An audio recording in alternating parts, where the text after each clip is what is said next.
Hello everyone. इस video में हम कवर करेंगे best 200 MCQ for July part 1। इसमें हम माइंड मैप का यूज़ करते हैं जिससे आपको इन्फॉर्मेशन ज़्यादा समय के लिए रिटर्न रहती है। और ये वीडियो आपके एग्जाम के लिए one of the best video है क्योंकि यहाँ पे इसके ऊपर एग्जाम में बहुत सारे क्वेश्चन आ गए हैं। आप देख सकते हो कि आरबीआई गेट बी 2026 में 90% करंट अफेयर क्वेश्चन हमारे वीडियो से थे। इसका वीडियो यूट्यूब में अवेलेबल है, आप उसे देख सकते हो। साथ ही यहाँ पे नाबार्ड डीए मेंस में भी 95% करंट अफेयर क्वेश्चन हमारे वीडियो से थे। उसके बाद आईबीपीएस आरआरबी में 94%, देन आरबीआई असिस्टेंट में 94%। उसके बाद आगे एलआईसी एओ मेंस में 90%, देन ओआईएसएल असिस्टेंट मेंस में 80 टू 90%, देन ओआईएसएल एओ मेंस में 94%। उसके बाद आईबीपीएस क्लर्क मेंस में 93%। साथ ही यहाँ पे आईडीबीआई जैम में 96%। उसके बाद पीएनबी एलबीओ एग्जाम में 100% और यहाँ पे एसबीआई क्लर्क मेंस में 85% करंट अफेयर क्वेश्चन हमारे वीडियो से थे। सो इतना सारा कंटेंट आपको एग्जाम में डायरेक्टली पूछा जा रहा है और मैं बस ये बोल नहीं रहा हूँ। इसके वीडियोस यूट्यूब में अवेलेबल है, आप खुद जाके चेक कर सकते हो। मैंने वहाँ पे स्क्रीनशॉट के साथ यहाँ पे प्रूव किया है कि यहाँ पे किस तरह से इतना इंपॉर्टेंट एग्जाम का कंटेंट हमारे वीडियो से आता है। साथ ही यहाँ पे इस वीडियो की बात करें तो इस वीडियो में भी आप बहुत सारा इंपॉर्टेंट कंटेंट पढ़ने वाले हो क्योंकि आरबीआई ने रिसेंटली क्रेडिट डेरिवेटिव डायरेक्शन निकाले हैं, उसके बारे में हम पढ़ेंगे। उसके बाद आरबीआई ने एनबीएफसी का एक नया क्लासिफिकेशन निकाला है, उसके बारे में पढ़ेंगे। साथ ही आरबीआई का plastic currency note recently news में था, वो क्या है उसके बारे में पढ़ेंगे। साथ ही सेबी ने एक एक्सपर्ट ग्रुप रखा है to review the debenture trusteeship framework, उसके बारे में पढ़ेंगे। देन यहाँ पे बहुत सारे इंपॉर्टेंट रिपोर्ट्स भी आए हैं, जैसे कि यहाँ पे सस्टेनेबल डेवलपमेंट रिपोर्ट, देन यहाँ पे यूनेक का वर्ल्ड इन्वेस्टमेंट रिपोर्ट। उसके बाद यहाँ पे परफॉर्मेंस ग्रेडिंग इंडेक्स रिपोर्ट जो यहाँ पे स्टेट्स और डिस्ट्रिक्ट्स दोनों के लिए निकाला गया है। उसके साथ यहाँ पे यूडाइस प्लस 2025-26 रिपोर्ट। ये सारे इंपॉर्टेंट रिपोर्ट हम पढ़ने वाले हैं। उसके साथ यहाँ पे गवर्नमेंट ने एनआईआईएफ में एडिशनल इन्वेस्टमेंट किया है, उसके बारे में हम पढ़ेंगे। और यहाँ पे स्मॉल सेविंग स्कीम का इंटरेस्ट रेट का अपडेट का न्यूज़ आया था। सो उसके रिलेटेड हम पढ़ेंगे कि यहाँ पे कौन कौन से इंटरेस्ट रेट चेंज हुए हैं और स्मॉल सेविंग स्कीम कौन कौन से हैं और उनके डिटेल्स क्या है, वो सारी चीज़ें भी पढ़ेंगे क्योंकि उसके ऊपर भी आपको क्वेश्चन पूछे जाते हैं। सो इस तरह का कंटेंट और ऐसे ही बहुत सारा इंपॉर्टेंट कंटेंट आपको इस वीडियो में मिलेगा। साथ ही मैं आपको बताना चाहता हूँ कि इस वीडियो का हमने पीडीएफ भी बनाया है जिससे आपका रिवीजन बहुत फास्ट हो जाएगा। साथ ही यहाँ पे इस पीडीएफ में आपको mind map plus table format में कंटेंट मिलेगा जिससे आप रिवीजन जल्दी कर सकोगे। और यहाँ पे ये पीडीएफ आपको कहाँ मिलेगा? ये पीडीएफ आपको करंट अफेयर के पैकेज में मिलेगा जो हमारे अफेयर्स माइंड के ऐप और वेबसाइट में अवेलेबल है। साथ ही अगर आपको पता करना है कि हमारा पीडीएफ किस तरह का है तो मैंने यहाँ पे डेमो पीडीएफ हमारे पिन कमेंट सेक्शन में रख दिया है, उसे आप यहाँ पे डाउनलोड कर सकते हो और देख सकते हो कि हमारा पीडीएफ एक्चुअली कैसा होता है। उसके बाद आप सोच रहे होगे कि करंट अफेयर पैकेज को ज्वाइन करने के बाद बस क्या हमको पीडीएफ ही मिलेंगे? देखो नहीं, यहाँ पे आपको बेस्ट 200 एमसीक्यू के पीडीएफ तो मिलेंगे ही, उसके साथ हम यहाँ पे मंथली करंट अफेयर के मॉक टेस्ट भी रखते हैं जो बहुत अच्छे क्वालिटी के हैं। उसके बाद हम वीकली करंट अफेयर के पीडीएफ प्रोवाइड करते हैं। साथ ही हम आपको स्टैटिक जीके का पीडीएफ प्रोवाइड करते हैं जिसमें से ऑलरेडी बहुत सारे क्वेश्चन एग्जाम में पूछे गए हैं और हम इसे टाइमली अपडेट भी करते रहते हैं। उसके बाद आपको 2026 तक के अपडेटेड गवर्नमेंट स्कीम का पीडीएफ मिलेगा, वो भी आप पढ़ सकते हो। साथ ही आपको आरबीआई नाउ और पीआरबी नाउ जो हम अपलोड करते हैं उसका भी पीडीएफ मिलेगा। और एग्जाम जब पास आती है तब हम एग्जाम के रिलेटेड करंट अफेयर का स्पेशल वीडियो बनाते हैं, उसका भी पीडीएफ आपको यहाँ मिलेगा। उसके साथ यहाँ पे बाकी इंपॉर्टेंट रिपोर्ट जैसे कि बजट और इकोनॉमी सर्वे का भी पीडीएफ यहाँ पे आपको मिलेंगे। क्लियर हो गया? सो चलिए अब हम हमारा वीडियो स्टार्ट करते हैं। Who became India's 96th and 97 chess grand masters respectively? इसका आंसर है Ethan Vaz and Harshavardhan G. B यहाँ पे इस करंट अफेयर में क्या बोला गया? देखो यहाँ पे ये बोला गया कि दो नए चेस ग्रैंड मास्टर हुए हैं। एक तो यहाँ पे इथान वाज जो है फ्रॉम गोवा, वो बने हैं इंडिया के 96 चेस ग्रैंड मास्टर जिन्होंने फाइनल जीएम नॉर्म सिक्योर किया था in the Sarajevo grand master mix tournament जो अभी बोस्निया और हर्जेगोविना में हुआ था। उसके साथ यहाँ पे तमिलनाडु के हर्षवर्धन जी भी ये बने हैं इंडिया के 97 चेस ग्रैंड मास्टर जिन्होंने फाइनल जीएम नॉर्म सिक्योर किया था at the second Chola chess grand master norm round robin tournament जो यहाँ पे तमिलनाडु में हुआ था। अब यहाँ पे जब ग्रैंड मास्टर की बात आती है तो ये फिर आपको एग्जाम में ग्रैंड मास्टर के रिलेटेड कुछ इंपॉर्टेंट फैक्ट पूछ सकते हैं। जैसे कि यहाँ पे विश्वनाथन आनंद बने थे इंडिया के पहले चेस ग्रैंड मास्टर, और उसके बाद वो बने थे इंडिया के पहले वर्ल्ड चेस चैंपियन। और यहाँ पे कोनोरू हम्पी बनी थी इंडिया की पहली वुमेन ग्रैंड मास्टर इन 2002, जब उनकी एज बस 15 साल की थी, और तब के टाइम में वो यंगेस्ट फीमेल ग्रैंड मास्टर थी। उसके साथ यहाँ पे ग्रैंड मास्टर बनने के लिए क्या क्या क्राइटेरिया होता है। देखो यहाँ पे प्लेयर्स ने 3 ग्रैंड मास्टर नॉर्म्स यहाँ पे फीडे अप्रूव टूर्नामेंट्स में यहाँ पे अर्न करना चाहिए against the strong title opponents.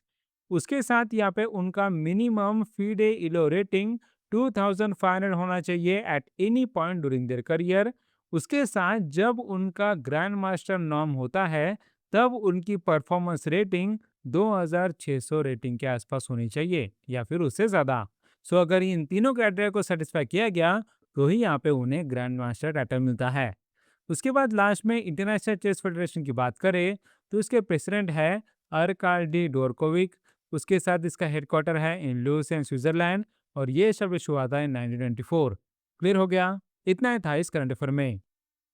Next type का क्वेश्चन बताया गया, the Union Minister Sarbananda Sonowal unveiled the 63 projects during the 154th Foundation Day celebration of which port authority? इसका आंसर है मुंबई पोर्ट अथॉरिटी। और यहाँ पे मुंबई पोर्ट अथॉरिटी को पहले बॉम्बे पोर्ट ट्रस्ट बोला जाता था, जो यहाँ पे एस्टेब्लिश हुआ था इन 1873। उसके साथ ये जो सेलिब्रेशन हुआ था उसका थीम था टुगेदर वी कैन। और अगर ministry of port shipping and waterways की बात करें, तो उसके यूनियन मिनिस्टर है सर्बानंद सोनोवाल, और मिनिस्टर ऑफ स्टेट है शांतनु ठाकुर।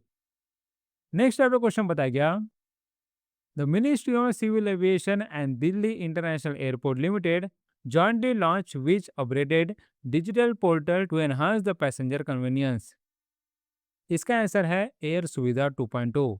और आपको पता होना चाहिए कि ये एयर सुविधा 2.0 upgraded contactless passenger health self declaration portal है। और ये क्यों निकाला गया था? ये से निकाला गया था क्योंकि WHO ने इबोला वायरस का आउटब्रेक डिक्लेयर किया है in the democratic Republic of Congo and Uganda. उसके साथ बोला गया कि ये पोर्टल को डेवलप करने के लिए directorate general of health services ने कोलैबोरेशन किया। नेक्स्ट टाइप का क्वेश्चन बताया गया, the 10th apex level meeting of the Narco Coordination Center, chaired by the Union Minister Amit Shah, was organized by which organization? इसका answer है narcotics control bureau. और यहाँ पे इसके अंदर एक vision document on drug control निकाला गया था फ्रॉम 2026 टू 2029, जिसमें 4 की पिलर्स है। उसके बाद यहाँ पे गवर्नमेंट का 3D स्ट्रेटेजी बताएगी, that is detect, disrupt and destroy. उसके बाद यहाँ पे नए नार्कोटिक्स कंट्रोल ब्यूरो के जोनल ऑफिस निकाले गए, which is in Jammu and Kashmir और गुवाहाटी। क्लियर हो गया? नेक्स्ट आपको क्वेश्चन बताया गया, world MSME day is observe every year on which date? इसका आंसर है जून 27। अब यहाँ पे इस करंट अफेयर में क्या बोला गया, देखो वर्ल्ड MSME डे हम जून 27 को मनाते हैं, और इस साल इसका 10th ऑब्जर्वेंस है। इसका थीम था empowering MSMEs through innovation and sustainable industrial development. अब यहाँ पे सबसे पहले आप समझो कि MSME को क्लासिफाई किया जाता है on the basis of investment and annual turnover. So इसमें यहाँ पे 3 अलग अलग MSME के टाइप्स होते हैं, जैसे कि यहाँ पे माइक्रो एंटरप्राइज, जिसका इन्वेस्टमेंट होता है अप टू 2.5 करोड़ और टर्नओवर होता है अप टू 10 करोड़। उसके बाद स्मॉल एंटरप्राइजेस, जिसका इन्वेस्टमेंट होता है अप टू 25 करोड़ और यहाँ पे टर्नओवर होता है अप टू 100 करोड़। साथ ही मीडियम एंटरप्राइजेस, जिसका इन्वेस्टमेंट होता है अप टू 125 करोड़ और यहाँ पे टर्नओवर होता है अप टू 500 करोड़। साथ ही आपको बताना चाहिए कि ये क्लासिफिकेशन अपडेटेड की गई है इन 2025। इसके पहले क्लासिफिकेशन दूसरा था। अब यहाँ पे जो MSME डे मनाया गया, उसमें यहाँ पे इंडिया ने कौन कौन से इनिशिएटिव लॉन्च किया है। सबसे पहले यहाँ पे इंडिया ने लॉन्च किया है prime minister employment guarantee programme का 2.2 पोर्टल, जिससे यहाँ पे बेनिफिशियरी का लाइफ साइकिल सिंप्लीफाई हो जाता है। और इसमें यहाँ पे जन समर्थ पोर्टल को भी इंटीग्रेट किया गया, जिससे लोन प्रोसेस भी इजी हो जाता है। और ये पोर्टल एडमिनिस्ट्रेट करेगा ministry of micro small and medium enterprise. Then यहाँ पे ये बोला गया कि यहाँ पे इंडियन गवर्नमेंट ने MSME समाधान 2.2 पोर्टल निकाला है, और समाधान का फुल फॉर्म है smart application for monitoring action against delayed payment. यानी कि यहाँ पे सेंट्रल मिनिस्ट्रीज, डिपार्टमेंट्स और यहाँ पे सेंटर पब्लिक सेक्टर एंटरप्राइजेस से MSMEs को अगर पेमेंट डिलेड होता है, तो फिर ये पोर्टल उसे ट्रैक करता है, और इससे यहाँ पे ड्यूज कम रहते हैं। उसके बाद आगे और भी पोर्टल निकाला है, जैसे कि यहाँ पे PMS portal, that is procurement and marketing support. ये एक तरह का पेपरलेस प्लेटफॉर्म है जिससे उद्यम रजिस्ट्रेशन के साथ इंटीग्रेट किया गया और जो कनेक्ट करता है माइक्रो एंड स्मॉल एंटरप्राइजेस को here to the trade fairs and exhibition. उसके बाद यहाँ पे एमएसएमई ग्लोबल मार्ट 2.0, ये एक नेशनल डिजिटल कॉमर्स प्लेटफॉर्म है जो इंटीग्रेटेड है with the open network for digital commerce ecosystem, और ये एक्सपांड करता है business to business marketing and market opportunities for MSEs. उसके बाद एक एमएसएमई टेस्टिंग पोर्टल भी निकाला है जो यहाँ पे end to end testing service देता है। साथ ही यहाँ पे एमएसएमई आइडिया हैकाथॉन 6.0 निकाला गया जो एक्चुअली सबसे पहले लॉन्च हुआ था in 2022 under the MSME innovative scheme.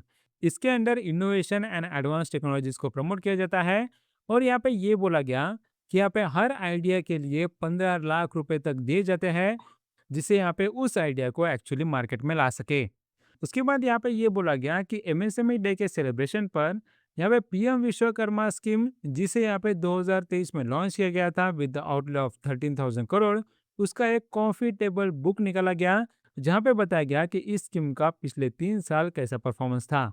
साथ ही यहाँ पे सेल्फ रिलायंट इंडिया फंड का भी बुक लॉन्च किया गया। देन अब एमएसएमई सेक्टर की बात करें तो ये कंट्रीब्यूट करता है 31.1% of the India GDP, then 35.4% of the manufacturing output और अब 48.5% ऑफ इंडियाज एक्सपोर्ट। और अभी यहाँ पे उद्यम रजिस्ट्रेशन पोर्टल और उद्यम असिस्ट प्लेटफॉर्म में 8.7 करोड़ रजिस्ट्रेशन है। नेक्स्ट यहाँ पे ये भी बताया गया here that is creation and harmonious application of modern processes for increasing the output and national strength। इसके अंडर यहाँ पे 99.72% ऑफ द ग्रीवेंसेस रिजॉल्व हो गए हैं। अब लास्ट में ministry of micro small and medium enterprises की बात करें तो इसके यूनियन मिनिस्टर है जीतन राम मांझी और मिनिस्टर ऑफ स्टेट है शोभा करंदलाजे। क्लियर हो गया? इतना ही था इस करंट अफेयर में। नेक्स्ट टाइप क्वेश्चन बताया गया The valedictory event of the Nasha Mukta Bharat Saptah, that is Drug Free India Week, from 17 June to 26 June 2026 under the theme Nasha Mukta Bharat Abhiyan Viksit Bharat की पहचान was held at the देव संस्कृति महाविद्यालय in which city and state? इसका answer है हरिद्वार उत्तराखंड। सो पे देव संस्कृति विश्वविद्यालय ये हरिद्वार उत्तराखंड में है और वहाँ पे ही नशा मुक्त भारत सप्ताह इवेंट लॉन्च किया गया और इसका थीम था नशा मुक्त भारत अभियान विकसित भारत की पहचान। और यहाँ पे ये भी बोला गया कि इस इवेंट का एंड डेट 26 जून था जब मनाया जाता है international day against drug abuse and illicit trafficking. साथ ही यहाँ पे नशा मुक्त भारत अभियान की बात करें तो यह है ड्रग फ्री इंडिया कैंपेन जो यहाँ पे 15 अगस्त 2020 को ministry of social justice and empowerment ने लॉन्च किया था। अभी इसके यूनियन मिनिस्टर है डॉक्टर वीरेंद्र कुमार खतिक और मिनिस्टर ऑफ स्टेट है doctor Ramdas Bandhu Athawale and B L. Clear हो गया? नेक्स्ट टाइप क्वेश्चन बताया गया Gautam Buddha university in partnership with the space kids India and Indian national space promotion authorisation centre signed an agreement to support which world's first all girls international lunar mission? इसका answer है mission शक्ति set. So mission शक्ति set ये world का पहला all girls international lunar mission है और यहाँ पे ये भी बताया गया कि इंडियन स्टूडेंट महिमा राजपूत जो है फ्रॉम रायपुर छत्तीसगढ़ वो सिलेक्ट हुई है for the international space mission. Next आपको क्वेश्चन बताया गया How many Indian schools were shortlisted for the World's Best School Prizes 2026 organized by the T4 Education United Kingdom? इसका आंसर है 7। सो 7 इंडियन स्कूल शॉर्टलिस्ट हुए हैं for the world's best school prizes और यहाँ पे ये भी बोला गया कि इंडिया ने रिकॉर्ड किया है highest number of shortlisted school from any country in a single year जब से ये अवार्ड लॉन्च हुआ था इन 2022। साथ ही ये बताया गया कि ये प्राइजेस प्रेजेंट किए गए हैं across 5 categories, that is community collaboration, environmental action, innovation, overcoming adversity and supporting healthy lives. और यहाँ पे ये भी बताया गया कि सारे शॉर्टलिस्टेड स्कूल और अवार्ड विनर्स इनवाइटेड किए गए हैं to the world school summit जो होगा इन लंदन यूके और ये शेड्यूल्ड है फॉर जनवरी 2027। क्लियर हो गया? नेक्स्ट टाइप का क्वेश्चन बताया गया national insurance awareness day is observe every year on which date? इसका आंसर है जून 28। अब यहाँ पे इस करंट अफेयर में क्या बोला गया देखो, नेशनल इंश्योरेंस अवेयरनेस डे हम 20 जून को तो मनाते हैं, लेकिन सबसे पहले आपको समझना चाहिए कि इंश्योरेंस होता क्या है। देखिए, इंश्योरर यानी कि इंश्योरेंस कंपनी, और यहाँ पे इंश्योर्ड यानी कि हम जैसे लोग या फिर कोई और कंपनी जिसे इंश्योरेंस चाहिए, तो इनके बीच में ये एक लीगल कॉन्ट्रैक्ट होता है। यहाँ पे जिसमें insurer that is insurance company financial security provide करता है against the specified risk in exchange of the regular premium payments. यानी कि इंश्योर्ड पर्सन या फिर इंश्योर्ड कंपनी यहाँ पे रेगुलर प्रीमियम पेमेंट करती है, और उसके अगेंस्ट इंश्योरेंस कंपनी यहाँ पे उसे फाइनेंशियल सिक्योरिटी प्रोवाइड करती है। अब यहाँ पे इसके लिए क्या इंश्योर्ड को कोई टैक्स बेनिफिट मिलता है क्या? यहाँ पे देखो, insurance policy tax benefit offer करता है under the income tax act 1961, और यहाँ पे इंडिविजुअल्स सेक्शन 80C के अंडर यहाँ पे 1.5 लाख तक का डिडक्शन क्लेम भी कर सकते हैं। साथ ही यहाँ पे ये भी बताया गया कि एलिजिबल लाइफ इंश्योरेंस पॉलिसी के अंडर यहाँ पे डेथ बेनिफिट जो रिसीव किए जाते हैं वो भी टैक्स एग्जेम्प्ट होते हैं अंडर सेक्शन 10(10)(d). उसके साथ यहाँ पे इंश्योरेंस का कंसेप्ट आया कहाँ से? देखो, यहाँ पे इंश्योरेंस का कंसेप्ट हमारे ऋग्वेदा के योगक्षेमा में है, यहाँ पे जिसमें कम्युनिटी रिस्क शेयरिंग का कंसेप्ट निकाला गया था। और यहाँ पे मॉडर्न बिगनिंग की बात करें तो सबसे पहला लाइफ इंश्योरेंस कंपनी यहाँ पे स्टार्ट हुआ था, that is oriental life insurance company, जो 1818 को एस्टेब्लिश हुआ था इन कलकत्ता, जो अभी है कोलकाता ऑफ वेस्ट बंगाल। उसके साथ यहाँ पे पहला लीगल फ्रेमवर्क कब स्टार्ट हुआ? सो देखो, यहाँ पे Indian life assurance companies act 1912 यहाँ पे पहला लॉ था जो यहाँ पे लाइफ इंश्योरेंस बिजनेस को रेगुलेट करने के लिए निकाला गया। साथ ही यहाँ पे इंश्योरेंस अमेंडमेंट एक्ट 1950 भी यहाँ पे निकाला गया, जिसमें प्रिंसिपल एजेंसी सिस्टम को अबोलिश किया गया। यानी कि यहाँ पे मिडल मैन का सिस्टम या फिर एजेंट का सिस्टम यहाँ पे निकाला गया, और यहाँ पे कंपटीशन बढ़ गई क्योंकि यहाँ पे ज़्यादा से ज़्यादा इंश्योरेंस कंपनी आने लग गए। उसके साथ यहाँ पे ये बोला गया कि गवर्नमेंट ऑफ इंडिया ने 1956 को लाइफ इंश्योरेंस सेक्टर को नेशनलाइज किया, जहाँ पे उन्होंने लाइफ इंश्योरेंस कंपनी को एस्टेब्लिश किया था अंडर 1956 एक्ट, और ये फॉर्म हुआ था आफ्टर मर्जिंग 245 इंश्योरेंस कंपनीज। उसके साथ यहाँ पे ये बताया गया कि 1990s में यहाँ पे जब लिबरलाइजेशन हुआ था, तब यहाँ पे इंश्योरेंस सेक्टर को प्राइवेट कंपनीज के लिए ओपन किया गया, और तब यहाँ पे फॉरेन इन्वेस्टमेंट के लिए भी इसे ओपन किया गया। और यहाँ पे बाद में इंश्योरेंस सेक्टर इतना बढ़ने लग गया कि उसके लिए एक रेगुलेटर रहने की जरूरत थी। सो यहाँ बोला गया कि मल्होत्रा कमेटी के रिकमेंडेशन के बेसिस पे यहाँ पे insurance regulatory and development authority of India निकाली गई इन 1999, और ये बनी थी स्टैट्यूटरी बॉडी इन 2000। और यहाँ पे इसके थ्रू आईआरडीए ने ये बोला कि जिन भी कंपनीज को लाइफ इंश्योरेंस, जनरल इंश्योरेंस या फिर हेल्थ इंश्योरेंस बेचना है, उनके पास minimum paid up equity capital 100 crore का रहना चाहिए, और जिन्हें री इंश्योरेंस बेचना है उनके पास minimum paid up equity capital 200 crore तक रहना चाहिए। नेक्स्ट स्टेप है, आपको अगर इंडिया के इंश्योरेंस इंडस्ट्री के बारे में बताऊं तो फिर यहाँ पे स्विस री रिपोर्ट के हिसाब से इंडिया यहाँ पे 10th लार्जेस्ट इंश्योरेंस मार्केट है इन 2024, और ये अकाउंट करता है 1.8% शेयर। साथ ही यहाँ पे अगर इंडिया में इंश्योरेंस कवरेज की बात करें तो इंश्योरेंस पेनिट्रेशन है 3.7, देन लाइफ इंश्योरेंस पेनिट्रेशन है 2.7, then non life insurance penetration है 1.0, और यहाँ पे इंडिया की इंश्योरेंस डेंसिटी इंक्रीज हुई है टू USD 97, और ये अभी भी बहुत कम है, यानी कि इंश्योरेंस सेक्टर में अभी बहुत बड़ा स्कोप है। लास्ट में यहाँ पे insurance regulatory and development authority of India की बात करें तो ये मिनिस्ट्री ऑफ फाइनेंस के अंडर एक ऑटोनोमस बॉडी है जो यहाँ पे इंश्योरेंस और री इंश्योरेंस इंडस्ट्रीज को रेगुलेट करता है। साथ ही इसके चेयरपर्सन की बात करें तो वो है अजय सेठ। इसका हेडक्वार्टर है इन हैदराबाद तेलंगाना, और ये एस्टेब्लिश हुआ था इन 1999। क्लियर हो गया? इतना ही था इस करंट अफेयर में। नेक्स्ट आपका क्वेश्चन बताया गया, which financial marketplace partnered with the SBM Bank India Limited here to launch the SBM Dash पैसा प्लस क्रेडिट कार्ड? इसका आंसर है पैसा बाजार।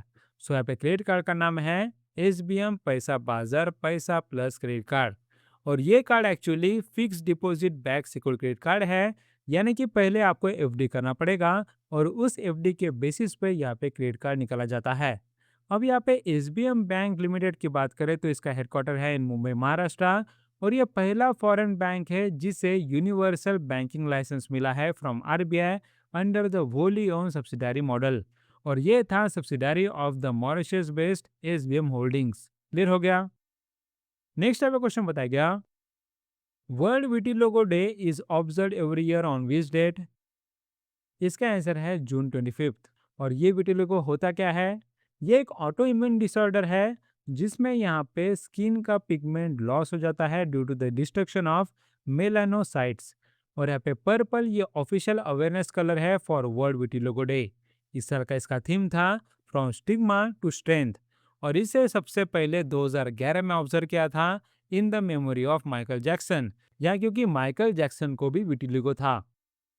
नेक्स्ट टाइप का क्वेश्चन बताया गया, संविधान हत्या दिवस that is constitution murder day जो हम 25 जून को मनाते हैं, commemorates the declaration of the national emergency in which year. इसका आंसर है 1975। सो 1975 को जो नेशनल इमरजेंसी डिक्लेयर किया गया था, उस इवेंट को यहाँ पे संविधान हत्या दिवस मनाया जाता है। और तब यहाँ पे प्राइम मिनिस्टर इंदिरा गांधी जी ने आर्टिकल 352 को इन्वोक किया था of the constitution of India. और तब प्रेसिडेंट थे फारुद्दीन अली अहमद। और यहाँ पे ये जो इमरजेंसी थी, ये फोर्स में थी फॉर 21 मंथ्स टिल 21 मार्च 1977। और यहाँ पे पहली बार इसे ऑब्जर्व किया गया इन 2024। साथ ही आपको बताना चाहिए कि कॉन्स्टिट्यूशन डे हम एनुअली ऑब्जर्व करते हैं ऑन 26 नवंबर, जब हम कॉमेमोरेट करते हैं adoption of the constitution of India. Clear हो गया। नेक्स्ट आपको क्वेश्चन बताया गया, which country hosted the 16th BRICS National Security Advisors meeting under its BRICS chairship 2026? इसका आंसर है इंडिया। अब यहाँ पे इस करंट अफेयर में क्या बोला गया, देखो यहाँ पे ये बोला गया कि 16th BRICS national security advisers meeting ये न्यू दिल्ली में हुआ था under the India's BRICS chairship. और ये मीटिंग को चेयर किया था बाय अजित डोवाल जो है national security adviser of India. और इसका थीम था non traditional security challenges confronting the world today. और इसे गाइड किया गया with the motto building for resilience innovation cooperation and sustainability. उसके साथ आपको पता होना चाहिए कि 11th ब्रिक्स एनर्जी मिनिस्टर्स भी मीटिंग हुई थी इन द गुरुग्राम हरियाणा। और वहाँ पे भी इंडिया की चेयरशिप थी और इसका थीम था एनर्जी फॉर ऑल। साथ ही आपको बताना चाहिए कि इसी मीटिंग में हमारे यूनियन मिनिस्टर जितेंद्र सिंह जी ने प्रपोज किया था the concept of BRICS space economy. उसके साथ यहाँ पे ये भी बताया गया कि एक BRICS digital centre of excellence for smart grids and energy storage भी लॉन्च किया गया। और ये सेंटर ऑफ एक्सीलेंस एस्टेब्लिश किया गया under the BRICS energy research corporation platform. उसके साथ यहाँ पे पहला BRICS micro small and medium enterprises forum held हुआ था इन आगरा उत्तर प्रदेश। उसके बाद ये भी बताया गया कि ब्रिक्स का 20th एनिवर्सरी वीक यहाँ पे मॉस्को रशिया में सेलिब्रेट किया गया, जिसे होस्ट किया था by the TV BRICS international media network. और यहाँ पे जॉइंटली ऑर्गेनाइज किया था with the MI Rudomino all Russia state library for foreign literature. Clear हो गया। इतना ही था इस करंट अफेयर में। नेक्स्ट आपका क्वेश्चन बताया गया, the international day against drug abuse and illicit trafficking is observe every year on which date with this year's theme world drug problem persisting issues new challenges innovative responses. इसका answer है June 26। So June 26 को international day against drug abuse and illicit trafficking observe किया गया। साथ ही आपको पता होना चाहिए कि the commission on narcotic drugs ने officially UNODC world drug report 2026 launch किया at the Vienna international centre Vienna Austria. और वहाँ पे उन्होंने ये बोला कि यहाँ पे ग्लोबली 2024 में 331 मिलियन पीपल ने ड्रग्स यूज़ किया, जो रिप्रेजेंट करता है around 6.2% of the global population जिनकी एज 15 टू 64 ईयर्स है। और यहाँ पे ये भी बताया गया कि कैनबिस ये मोस्ट यूज इलिसिट ड्रग है वर्ल्ड वाइड। नेक्स्ट पे क्वेश्चन बताया गया, the international day in support of victims of torture is observe every year on which date. इसका आंसर है जून 26। और यहाँ पे ये भी बताया गया कि United nation convention against torture ये यहाँ पे अडॉप्ट किया गया था इन 1984। देन यहाँ पे United nation voluntary fund for victims of torture ये एस्टेब्लिश किया गया था इन 1981। और अगर हम office of the United nation high commissioner for human rights की बात करें, तो high commissioner for human rights है वोल्कर टर्क। इसके हेडक्वार्टर है इन जिनेवा स्विट्जरलैंड और ये एस्टेब्लिश हुआ था इन 1993। नेक्स्ट टाइप का क्वेश्चन बताया गया, the department of atomic energy launch the world's first nuclear process heat based hydrogen production facility at the Indira Gandhi centre for atomic research located in. इसका answer है Kalpakkam Tamil Nadu. So Kalpakkam Tamil Nadu में Indira Gandhi centre for atomic research है और वहाँ पे launch हुआ world का पहला nuclear process heat based hydrogen production facility. और ये है based on the copper chlorine thermochemical cycle, जिसे जॉइंटली कमीशन किया है by the Bhabha atomic research centre और यहाँ पे Indira Gandhi centre for atomic research. अगर हम Indira Gandhi centre for atomic research की बात करें तो इसके डायरेक्टर है श्री कुमार जी पिल्लाई। उसके बाद ये एस्टेब्लिश हुआ था इन 1971। और यहाँ पे भाभा एटॉमिक रिसर्च सेंटर की बात करें तो इसके डायरेक्टर है विवेक भासिन। इसका हेडक्वार्टर है इन मुंबई और ये एस्टेब्लिश हुआ था इन 1954। क्लियर हो गया। नेक्स्ट टाइप का क्वेश्चन बताया गया, the second Pax Silica summit where 35 countries including India signed the statement on artificial intelligence was held in which city? इसका आंसर है वॉशिंगटन डीसी। अब यहाँ पे इस करंट अफेयर में क्या बोला गया, देखो यहाँ पे ये बोला गया कि यहाँ पे वॉशिंगटन डीसी यूएसए में सेकंड पैक सिलिका समिट हुई थी और वहाँ पे 35 कंट्रीज जिसमें इंडिया भी इंक्लूडेड है, उन्होंने statement on artificial intelligence sign किया।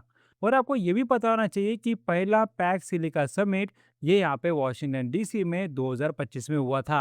साथ ही ये पैक सिलिका समिट में क्या क्या हुआ, देखो सबसे पहले यहाँ पे पैक्स पास लॉन्च किया गया, जो एक प्लेटफॉर्म है जिसे डिजाइन किया गया to streamline the movement of critical air goods. उसके साथ यहाँ पे एंटरप्रेन्योर्स को ट्रेन करने के लिए फाउंड्री स्कूल इनिशिएटिव भी लॉन्च किया गया in collaboration with Stanford university. अब यहाँ पे पैक्सिलिका की बात करें तो पैक्स का मतलब होता है पीस, स्टेबिलिटी एंड प्रॉस्पेरिटी।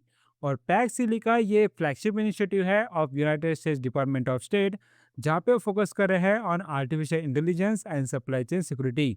और इंडिया ने इसे ज्वाइन किया था इन फरवरी 2026 on the sidelines of the AI impact summit in new Delhi. साथ ही यहाँ पे इसमें एक इम्पोर्टेंट बात यह है कि ताइवान इसमें ऑफिशियल सिग्नेटरी नहीं है, लेकिन यहाँ पे यूनाइटेड स्टेट्स ने ताइवान का कॉपरेशन हाईलाइट किया है in the AI supply chain. उसके साथ यहाँ पे यूएसए की बात करें तो इसके प्रेसिडेंट है डोनाल्ड ट्रंप। इसका कैपिटल है वॉशिंगटन डीसी और करेंसी है यूनाइटेड स्टेट्स डॉलर। क्लियर हो गया। इतना था इस करंट अफेयर में। नेक्स्ट टाइप का क्वेश्चन बताया गया, Amazon announced that it will invest USD 48 billion in India by which year to expand its AI and cloud infrastructure? इसका आंसर है 2030। सो 2030 तक Amazon USD 48 बिलियन इंडिया में इन्वेस्ट करेगा। साथ ही यहाँ पे ये बोला गया कि Amazon web services data centre को एक्सपांड करके मुंबई और हैदराबाद में भी सेंटर्स खोलेगा। और यहाँ पे अमेजोन ऑपरेट कर रहा है समान प्रोग्राम, जिससे वो डिलीवरी एसोसिएट्स को स्कॉलरशिप और इंश्योरेंस प्रोवाइड करेगा। नेक्स्ट टाइप का क्वेश्चन बताया गया, which university secured the first position in the Times higher education sustainability impact ratings overall rankings? इसका आंसर है यूनिवर्सिटी ऑफ मैनचेस्टर। साथ ही यहाँ पे ये बोला गया है कि इस रेटिंग्स में मोस्ट रिप्रेजेंटेड कंट्री है फिलीपींस और सेकंड है इंडिया। साथ ही इंडिया की बेस्ट परफॉर्मिंग यूनिवर्सिटी है lovely professional university of Phagwara Punjab. साथ ही यहाँ पे इंडिया के दो यूनिवर्सिटी ने तो इंडिविजुअल एसडीजी टेबल्स में टॉप किया है, जैसे कि यहाँ पे Manipal academy of higher education ने फर्स्ट रैंक सिक्योर किया था in the SDG 5 that is gender equality. और यहाँ पे लवली प्रोफेशनल यूनिवर्सिटी ने फर्स्ट रैंक सिक्योर किया है in SDG 7 that is affordable and clean energy. Next type का क्वेश्चन बताया गया, World Refrigeration Day, June 26th, is observed to commemorate the birth anniversary of which scientist? इसका answer है Lord kelvin. और यहाँ पे लॉर्ड केल्विन ने ही develop किया है केल्विन टेम्परेचर स्केल। साथ ही यहाँ पे वर्ल्ड रजिस्ट्रेशन डे का इस साल का थीम था कूल इंटेलिजेंस। साथ ही आपको बताना चाहिए कि यहाँ पे किगाली अमेंडमेंट 2016 में किया गया, जो है amendment to the Montreal protocol, जो मैंडेट करता है global phase down of the hydrofluorocarbons. उसके साथ आपको पता होना चाहिए कि मिनिस्ट्री ऑफ इन्वायरमेंट, फॉरेस्ट और क्लाइमेट चेंज ने इंडिया कूलिंग एक्शन प्लान निकाला था इन 2019। साथ ही यहाँ पे ये बोला गया कि यूनाइटेड नेशन इन्वायरमेंट प्रोग्राम ने ओजोन एक्शन के थ्रू यहाँ पे 5 days of cool intelligence campaign organise किया था from 22 to 26 June. Next type का क्वेश्चन बताया गया, Which institution recently issued the Credit Derivatives Direction 2026 to expand the risk management tools and deepen India's corporate bond market? इसका answer है reserve bank of India. सो अब यहाँ पे reserve bank of India ने कौन से क्रेडिट डेरिवेटिव डायरेक्शन निकाला है, ये समझने से पहले मैं आपको थोड़े से कंसेप्ट समझा देता हूँ। सबसे पहला कंसेप्ट है क्रेडिट डिफॉल्ट स्वैप का। अब यहाँ पे सोचो कि अलग अलग ऑर्गेनाइजेशन है या फिर इन्वेस्टर्स है, जैसे कि यहाँ पे छोटा कंपनी है, उसके बाद यहाँ पे बैंक है या फिर रिटेल इन्वेस्टर है जैसे कि आप और मैं। उन्होंने यहाँ पे एबीसी लिमिटेड में इंटरेस्ट दिखाया कि यहाँ पे ये कंपनी अच्छा काम कर रही है, तो फिर हमने इसका बॉन्ड खरीदना चाहिए या फिर इसे लोन देना चाहिए या फिर इसे क्रेडिट में पैसे देने चाहिए। सो सोचो कि यहाँ पे इन्होंने इस कंपनी को, दैट इज एबीसी लिमिटेड को, लोन दिया in the form of buying corporate bond. So अभी यहाँ पे इस company that is ABC limited का ऑब्लिगेशन है कि उसे इंटरेस्ट देना पड़ेगा। सो यहाँ पे वो इंटरेस्ट दे रहा है, लेकिन ये पूरी तरह एबीसी लिमिटेड पे डिपेंड रहता है कि कितना अमाउंट ऑफ इंटरेस्ट वो देगा। ये यहाँ पे पहले से डिसाइड होता है, लेकिन ये पूरी तरह एबीसी लिमिटेड पे डिपेंड रहता है, राइट। ना ही आरबीआई इसे कंट्रोल करती है, ना ही सेबी इसे कंट्रोल करती है। सो इसमें ये भी रिस्क रहता है कि यहाँ पे एबीसी लिमिटेड कंपनी डूब भी सकती है, और जिसकी वजह से इन सब का पैसा यहाँ पे डूब सकता है, राइट। सो यहाँ पे ये सारे इन्वेस्टर सोचते हैं कि यहाँ पे अगर हमारा पैसा डूब गया तो हम क्या करेंगे। सो इसलिए तब इंश्योरेंस कंपनी पिक्चर में आती है। इंश्योरेंस कंपनी बोलती है कि आप हमारा क्रेडिट डिफॉल्ट स्वैप खरीदो। सो अगर आपका पैसा डिफॉल्ट हो गया तो फिर पूरा आउटस्टैंडिंग अमाउंट हम आपको वापस देंगे, और यहाँ पे इसके लिए आप ईयरली प्रीमियम हमें पे कर सकते हो। सो क्लियर हो रहा है आपको। बैंक, स्मॉल कंपनीज या फिर रिटेल इन्वेस्टर्स यहाँ पे कॉर्पोरेट बॉन्ड में इन्वेस्ट करके यहाँ पे इंटरेस्ट ले रहे हैं, लेकिन इसमें क्रेडिट रिस्क है, क्योंकि यहाँ पे एबीसी लिमिटेड डूब भी सकती है, जिसकी वजह से उन्होंने इंश्योरेंस कंपनी से क्रेडिट डिफॉल्ट स्वैप खरीदा, जिससे अगर डिफॉल्ट हो भी गया तो भी पूरा आउटस्टैंडिंग अमाउंट उन्हें वापस मिल जाएगा, और यहाँ पे उसके लिए उन्हें इंश्योरेंस कंपनी को ईयरली प्रीमियम पे करना पड़ेगा, राइट। लेकिन यहाँ पे मैं आपको बात बता दूं कि रिटेल इन्वेस्टर्स यहाँ पे कॉर्पोरेट बॉन्ड तो बाय कर सकते हैं, लेकिन वो इंश्योरेंस कंपनी से या फिर बाकी कंपनी से क्रेडिट डिफॉल्ट स्वैप नहीं खरीद सकती। ये आगे मैं आरबीआई के डायरेक्शन में तो आपको बताऊंगा ही, लेकिन इधर ही मैंने आपको ये क्लियर कर दिया है, राइट। रिटेल इन्वेस्टर्स यहाँ पे इंश्योरेंस कंपनी से कॉर्पोरेट बॉन्ड के अगेंस्ट क्रेडिट डिफॉल्ट स्वैप नहीं खरीद सकती। ओके, ये तो हो गया concept of credit default swap. उसके बाद और एक कंसेप्ट है, that is credit index derivatives. So यहाँ पे जैसे कि पहले हमने देखा था कि ये सारे इन्वेस्टर्स एक ही कंपनी में इन्वेस्ट कर रहे थे, लेकिन सोचो कि अभी यहाँ पे वो इंडेक्स में इन्वेस्ट कर रहे हैं। जैसे कि एग्जांपल ले लेते हैं कि एक बिग निफ्टी 500 इंडेक्स है, जिसमें चार अलग अलग कंपनीज है, that is ABC limited, XYZ limited, PQR limited और DEF लिमिटेड। सो इन सारे कंपनीज में साथ ही इन्वेस्ट करने के लिए ये सारे इन्वेस्टर्स डायरेक्टली इस इंडेक्स को खरीदते हैं। सो ये सारे इन्वेस्टर्स इस इंडेक्स के रिलेटेड ETF को खरीदते हैं, that is exchange traded fund. यानी कि बेसिकली ये डायरेक्टली इंडेक्स में इन्वेस्ट कर रहे हैं, और ये इंडेक्स इन सारे कंपनीज का है। सो यहाँ पे इसमें भी यहाँ पे क्रेडिट रिस्क होता है, क्योंकि यहाँ पे ये कंपनीज डूब भी सकती है, जिसकी वजह से यहाँ पे ये सारे इन्वेस्टर्स इंश्योरेंस कंपनी से क्रेडिट इंडेक्स डेरिवेटिव्स लेंगे, जिससे अगर डिफॉल्ट हो गया तो भी फुल आउटस्टैंडिंग अमाउंट उन्हें वापस मिलेगा। सो याद रखें, पहले बस एक ही कंपनी का कॉर्पोरेट बॉन्ड वो खरीद रहे थे, लेकिन अभी वो इंडेक्स के अंदर सारे कंपनीज के बॉन्ड्स खरीद रहे हैं। यहाँ पे भी मैं आपको बता दूं कि इंश्योरेंस कंपनी को ये अलाउड नहीं है कि वो रिटेल इन्वेस्टर्स को क्रेडिट इंडेक्स डेरिवेटिव्स बेचे। ओके, उसके बाद यहाँ पे और एक कंसेप्ट है, that is total return swap. So देखो, मैंने आपको बताया था कि ये सारे इन्वेस्टर्स एबीसी लिमिटेड में इन्वेस्ट कर रहे हैं थ्रू द कॉर्पोरेट बॉन्ड, और यहाँ पे उनको यहाँ पे इंटरेस्ट मिल रहा है। लेकिन यहाँ पे ये सारे इन्वेस्टर्स को डर है कि यहाँ पे इसमें क्रेडिट रिस्क है, क्योंकि एबीसी कंपनी अगर डूब गई तो उनका पूरा पैसा चला जाएगा। सो इसलिए वो और एक ऑप्शन चूज कर सकते हैं, that is total return swap. Total return swap में यहाँ पे इंश्योरेंस कंपनी उन्हें ये प्रोडक्ट बेचती है, जहाँ पे एबीसी लिमिटेड के जो भी परफॉर्मेंस है, यानी कि वो इंटरेस्ट दे रहा है, डिविडेंड दे रहा है या फिर पैसे वापस दे रहा है, ये सारी चीज़ें इंश्योरेंस कंपनी को मिलेगी, और उसके अगेंस्ट टोटल रिटर्न स्वैप में इन इन्वेस्टर्स को फिक्स्ड या फिर फ्लोटिंग इंटरेस्ट रेट मिलता है। सो यहाँ पे आप समझ रहे हो, ये सारे इन्वेस्टर्स को जो भी इस कॉर्पोरेट से यानी कि एबीसी लिमिटेड से रिटर्न्स मिल रहे थे, वो सारे रिटर्न्स अभी इंश्योरेंस कंपनी को चले जाएंगे और यहाँ पे उसके अगेंस्ट टोटल रिटर्न स्वैप में इन इन्वेस्टर्स को फिक्स्ड या फिर फ्लोटिंग इंटरेस्ट मिलेगा। उसके साथ आप ये समझो कि अगर ये company that is ABC limited डूब गई, तो भी यहाँ पे इन इन्वेस्टर्स को कोई फर्क नहीं पड़ेगा, ये पूरा लॉस इंश्योरेंस कंपनी झेलेगा। ओके, ये होता है टोटल रिटर्न स्वैप। और यहाँ पे भी मैं आपको बता दूं कि insurance company total return swap product retail investors को नहीं बेच सकता। सो मैंने यहाँ पे रिटेल इन्वेस्टर्स का इमेज इसलिए रखा है क्योंकि आपको ये समझना है कि यहाँ पे रिटेल इन्वेस्टर्स को अलाउड है कि वो कॉर्पोरेट बॉन्ड खरीद सकता है, लेकिन उसके अगेंस्ट टोटल रिटर्न स्वैप या पे क्रेडिट डिफॉल्ट स्वैप वो नहीं खरीद सकता। क्लियर हो गया? सो चलिए अब हम यहाँ पे करंट अफेयर्स को देखते हैं।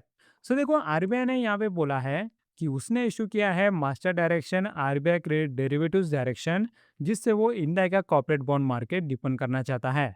अब यहाँ पे इसमें अगर शॉर्ट में बताओ तो क्या क्या है। सो देखो, यहाँ पे टोटल रिटर्न स्वैप इंट्रोड्यूस किया गया है। उसके बाद यहाँ पे डेरिवेटिव्स ऑन क्रेडिट इंडाइसेस भी इंट्रोड्यूस किया गया। साथ ही यहाँ पे residents and person resident outside India, ये भी क्रेडिट डेरिवेटिव्स मार्केट में पार्टिसिपेट कर सकते हैं। सो ये जनरल इंफॉर्मेशन है जो इस डायरेक्शन में दी गई है। इसे हम आगे एक एक करके कवर करेंगे। अब हम यहाँ पे डायरेक्शंस को डीपली समझेंगे कि इसमें क्या क्या है। सो देखो, आरबीआई ने सबसे पहले बताया कि इस डायरेक्शन के अंडर कौन कौन मार्केट मेकर्स है, यानी कि यहाँ पे मार्केट में लिक्विडिटी रखने के लिए कौन कौन पार्टिसिपेट कर सकता है।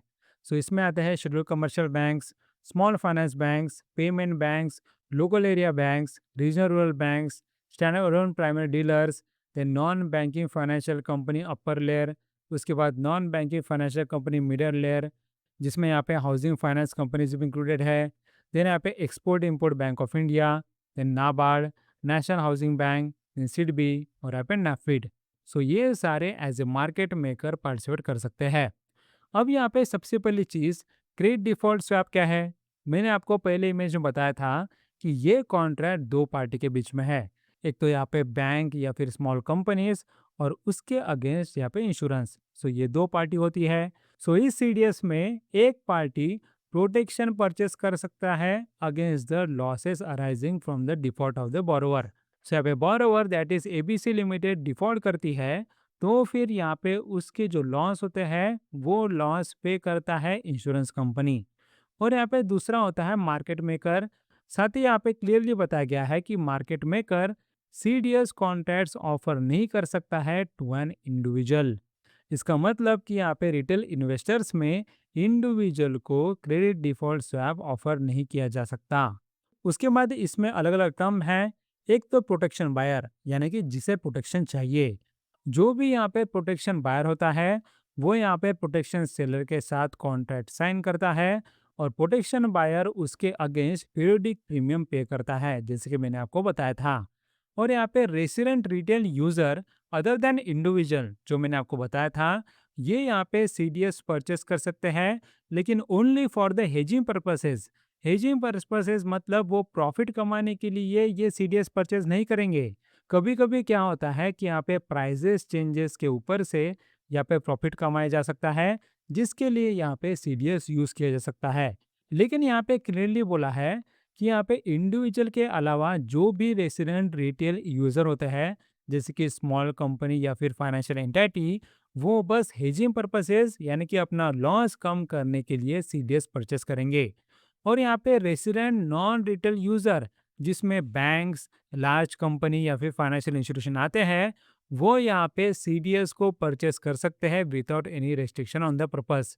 यानी कि वो इन्वेस्टमेंट के लिए भी यूज कर सकते हैं या फिर हेजिंग पर्पजेस के लिए भी यूज कर सकते हैं, उनके लिए फुल फ्रीडम है। लेकिन यहाँ पे छोटे कंपनी और फाइनेंशियल एंटिटीज बस हेजिंग पर्पजेस के लिए यूज कर सकते हैं। उसके बाद है प्रोटेक्शन सेलर।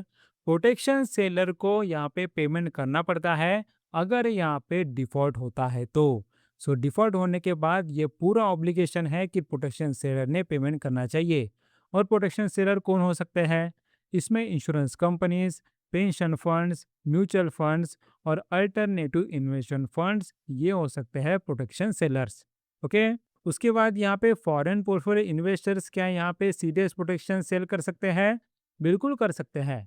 लेकिन यहाँ पे बोला है कि जो भी कॉर्पोरेट बॉन्ड का आउटस्टैंडिंग स्टॉक है, उसका बस 5% ही फॉरेन पोर्टफोलियो इन्वेस्टर्स उसका प्रोटेक्शन सेल कर सकते हैं।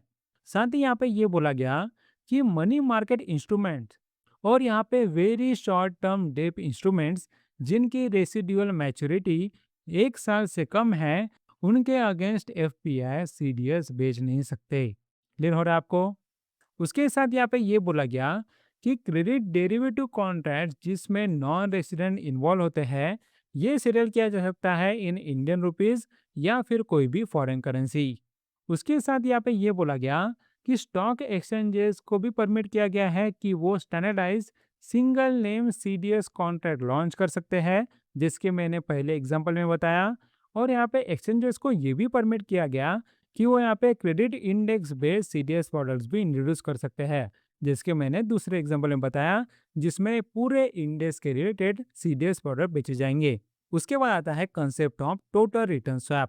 मैंने आपको बताया था कि टोटल रिटर्न स्वैप में किसी एसेट का, जैसे कि हमारा एग्जांपल था कॉर्पोरेट बॉन्ड का, सो उसका पूरा परफॉर्मेंस किसी और को ट्रांसफर किया जाता है और यहाँ पे उससे हमें फिक्स या फिर फ्लोटिंग रेट का लिंक बेंचमार्क इंटरेस्ट रेट मिलता है। सो यहाँ पे ये बोला गया कि टोटल रिटर्न स्वैप ये क्रेडिट डेरिवेटिव कॉन्ट्रैक्ट है जिसमें एक काउंटर पार्टी पूरा economic performance of the reference asset किसी और काउंटर पार्टी को सेल कर देता है और इन रिटर्न उसे प्री डिटरमाइंड फिक्स या फिर floating rate link to a benchmark return मिलता है। साथ ही यहाँ पे भी मैंने आपको बताया था कि मार्केट मेकर यहाँ पे टीआरएस यानी कि total return swap resident retail user को तो ऑफर कर सकते हैं, लेकिन उसमें इंडिविजुअल नहीं आना चाहिए और उन्होंने वो यूज करना चाहिए ओनली फॉर हेजिंग पर्पजेस, यानी कि अपना लॉस कम करने के लिए ही यूज करना चाहिए, उससे प्रॉफिट कमाने के लिए यूज नहीं करना चाहिए, यानी कि एज ए इन्वेस्टमेंट वो यूज ना हो। साथ ही यहाँ पे जो रेसिडेंट नॉन रिटेल यूजर होता है, उन्हें बिना किसी रेस्ट्रिक्शन के ये टोटल रिटर्न स्वैप बेचे जा सकते हैं। साथ ही अगर नॉन रेसिडेंट की बात करें तो यहाँ पे TRS contract person outside of India, यहाँ पे जिसमें फॉरेन पोर्टफोलियो इन्वेस्टर भी होते हैं, उनको भी टीआरएस बेच सकते हैं। लेकिन एफपीआई ये टीआरएस यूज कर सकते हैं ओनली फॉर हेजिंग पर्पसेस, यानी कि वो भी एज एन इन्वेस्टमेंट उसे यूज नहीं करेंगे। सो यहाँ पे ये बोला गया है कि TRS must be offered as a fully funded structure. Fully funded structure मतलब यहाँ पे प्रोमिसेस वगैरह देने की जरूरत नहीं, आपको यहाँ पे डायरेक्टली पैसा अरेंज करना पड़ता है, उसके बाद ही आप टोटल रिटर्न स्वैप में इन्वॉल्व हो सकते हो। आप ये नहीं बोल सकते कि अगर डिफॉल्ट हो गया तो फिर बाद में मैं पैसे अरेंज करूंगा या फिर कुछ भी। यहाँ पे प्रोमिसेस नहीं होंगे, आपको पहले पैसे का अरेंजमेंट करना पड़ेगा, यानी कि फॉरेन पोर्टफोलियो इन्वेस्टर को यहाँ पे पैसे का अरेंजमेंट करना पड़ेगा, उसके बाद ही वो टीआरएस में आ सकते हैं। उसके साथ यहाँ पे ये बोला गया कि offshore derivatives referencing TRS are not permitted. इसका मतलब टीआरएस यानी कि टोटल रिटर्न स्वैप के ऊपर भी अगर कोई डेरिवेटिव निकालता है और वो इंडिया के बाहर बेच रहा है, तो फिर ये परमिट नहीं किया जाएगा। क्लियर हो रहा है? उसके साथ आरबीआई ने ये मैंडेट किया है कि एक क्रेडिट डेरिवेटिव डिटर्मिनेशंस कमेटी निकाली जाएगी जो फंक्शन करेंगी under the FIMMDA, that is fixed income money market and derivatives association of India. और ये कमेटी क्रेडिट इवेंट्स में यानी कि डिफॉल्ट्स में बाइंडिंग डिसीजन देगी, यानी कि जो भी डिसीजन वो देगी वो यहाँ पे पार्टिसिपेंट्स को मानना पड़ेगा। साथ ही यहाँ पे ये भी बताया गया कि मार्केट मेकर ने over the counter credit derivative transactions को रिपोर्ट करना चाहिए to the clearing corporation of India limited within 30 minutes. Clear हो गया आपको? इतना ही था इस करंट अफेयर में। नेक्स्ट यहाँ पे क्वेश्चन बताया गया, the international day of the deaf blindedness is observe every year on which date with this year's theme connected by touch, breaking barriers, building bridges. इसका आंसर है जून 27। सो यहाँ पे June 27 को international day of deaf blindedness मनाया जाता है और यहाँ पे डीप ब्लाइंड अवेयरनेस वीक मनाया जाता है फ्रॉम 25 जून टू 1 जुलाई। उसके रिलेटेड आपको पता होना चाहिए कि वर्ल्ड ब्रेली डे मनाया जाता है ऑन 4 जनवरी। Then international day of sign languages मनाया जाता है ऑन 23 सितंबर।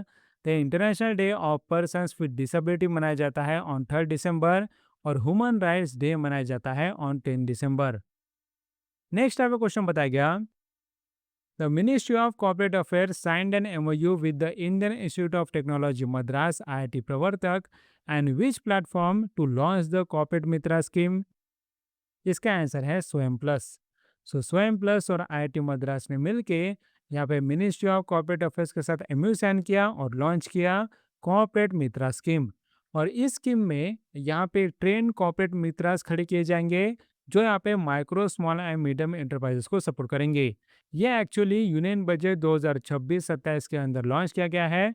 साथ ही यहाँ पे इसमें कॉर्पोरेट मित्रास को 150 घंटे की ऑनलाइन लर्निंग दी जाएगी थ्रू स्वयं प्लस, और उसके बाद 6 महीने की प्रैक्टिकल ट्रेनिंग भी दी जाएगी। क्लियर हो गया।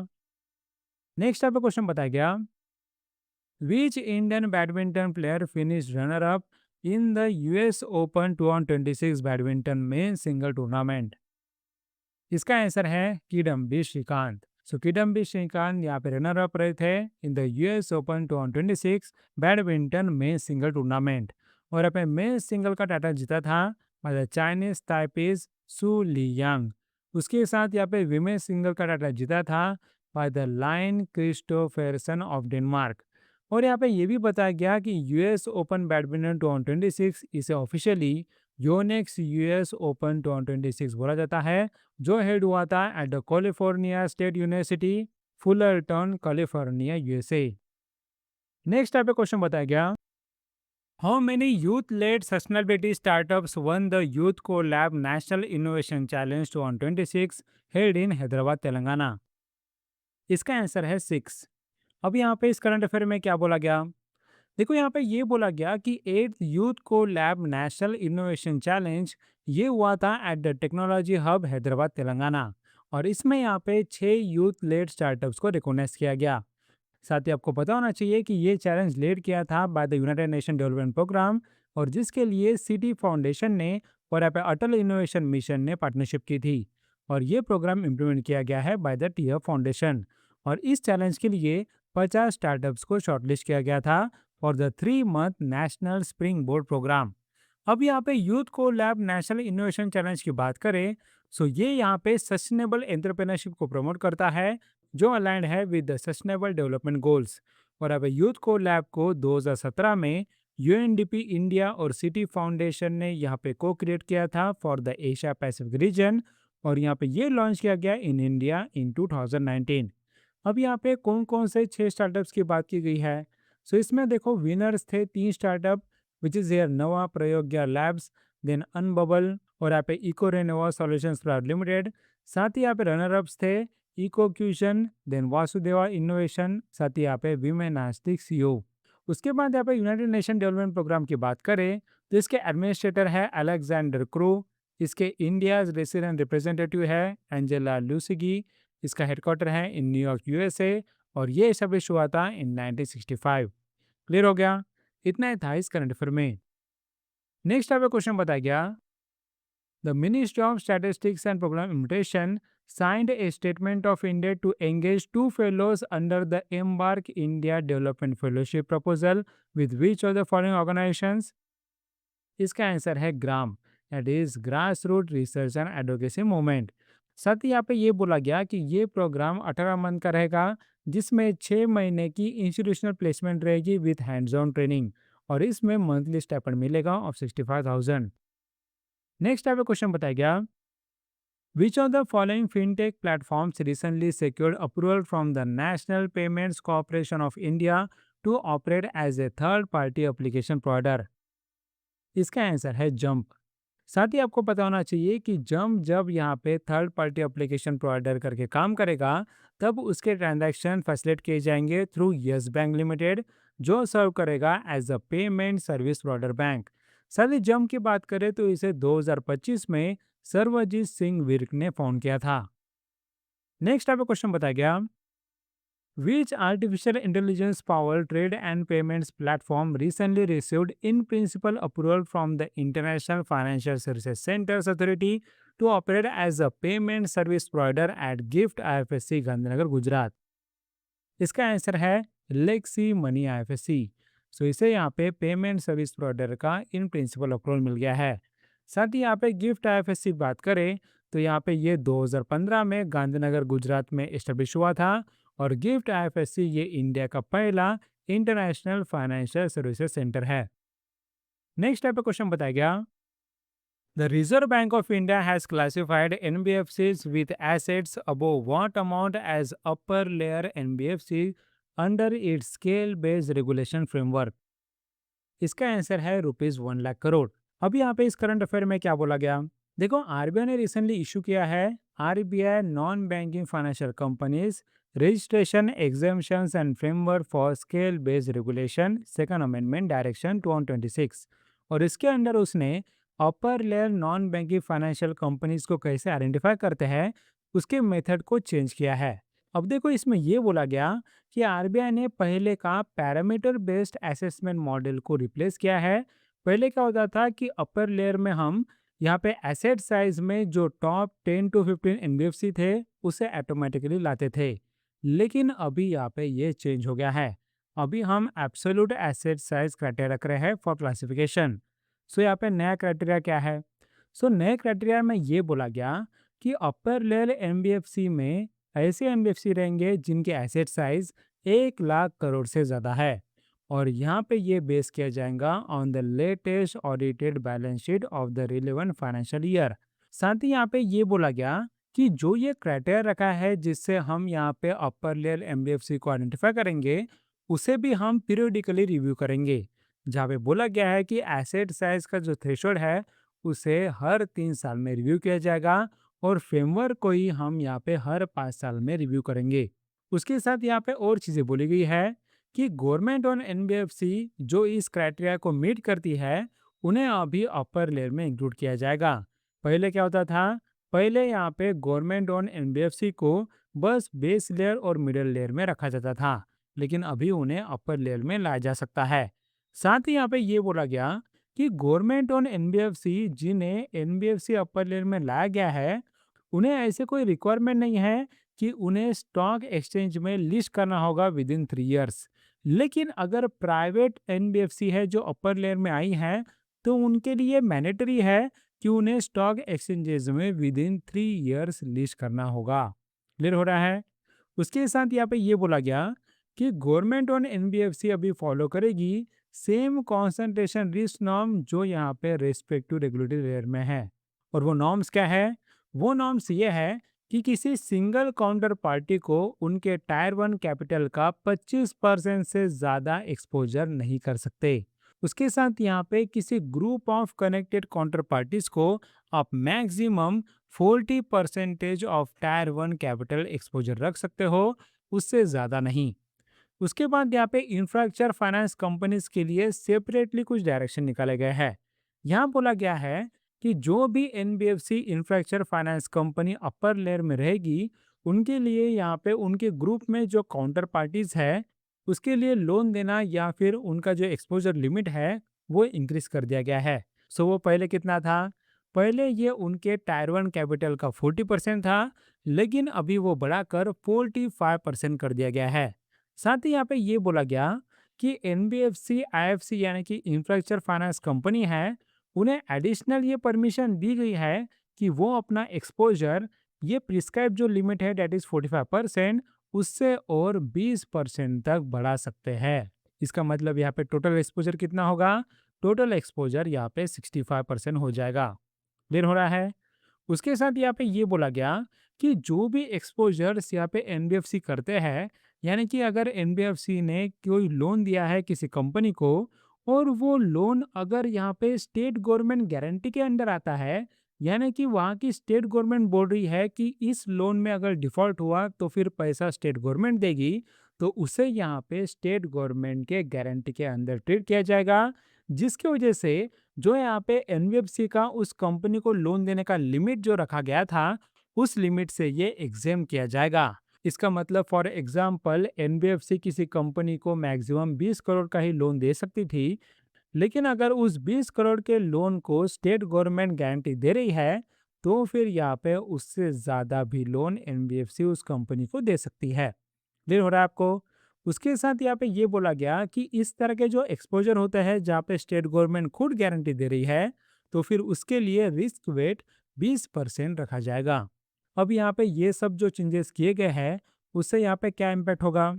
उससे इम्पैक्ट ये होगा कि टाटा सन्स प्राइवेट लिमिटेड, जिसका एसेट साइज अभी अराउंड 1.75 लाख करोड़ है, उसे अपर लेयर में लाना पड़ेगा और उसे यहाँ पे स्टॉक मार्केट लिस्टिंग करनी जरूरी रहेगी, क्योंकि आपको पता है कि एनबीएफसी अपर लेयर एंटिटीज को स्टॉक एक्सचेंज में लिस्ट करना पड़ता है with in 3 years of classification.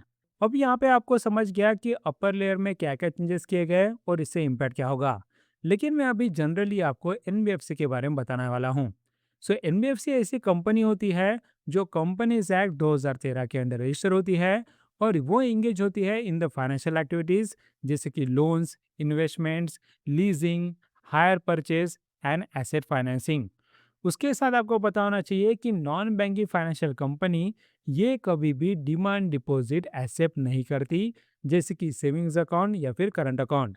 लेकिन वो यहाँ पे स्पेशलाइज्ड लेंडिंग सर्विसेज प्रोवाइड करती है, जैसे कि personal loans, gold loans, vehicle loans और इक्विपमेंट फाइनेंसिंग। अब यहाँ पे जो एनबीएफसी होती है, उन्हें अलग अलग लेयर में क्लासिफाई करने के लिए एक स्केल बेस्ड रेगुलेशन फ्रेमवर्क निकाला गया, जिसके थ्रू 4 रेगुलेटरी लेयर्स निकाले गए। एक है base layer, then middle layer, उसके बाद अपर लेयर और टॉप लेयर।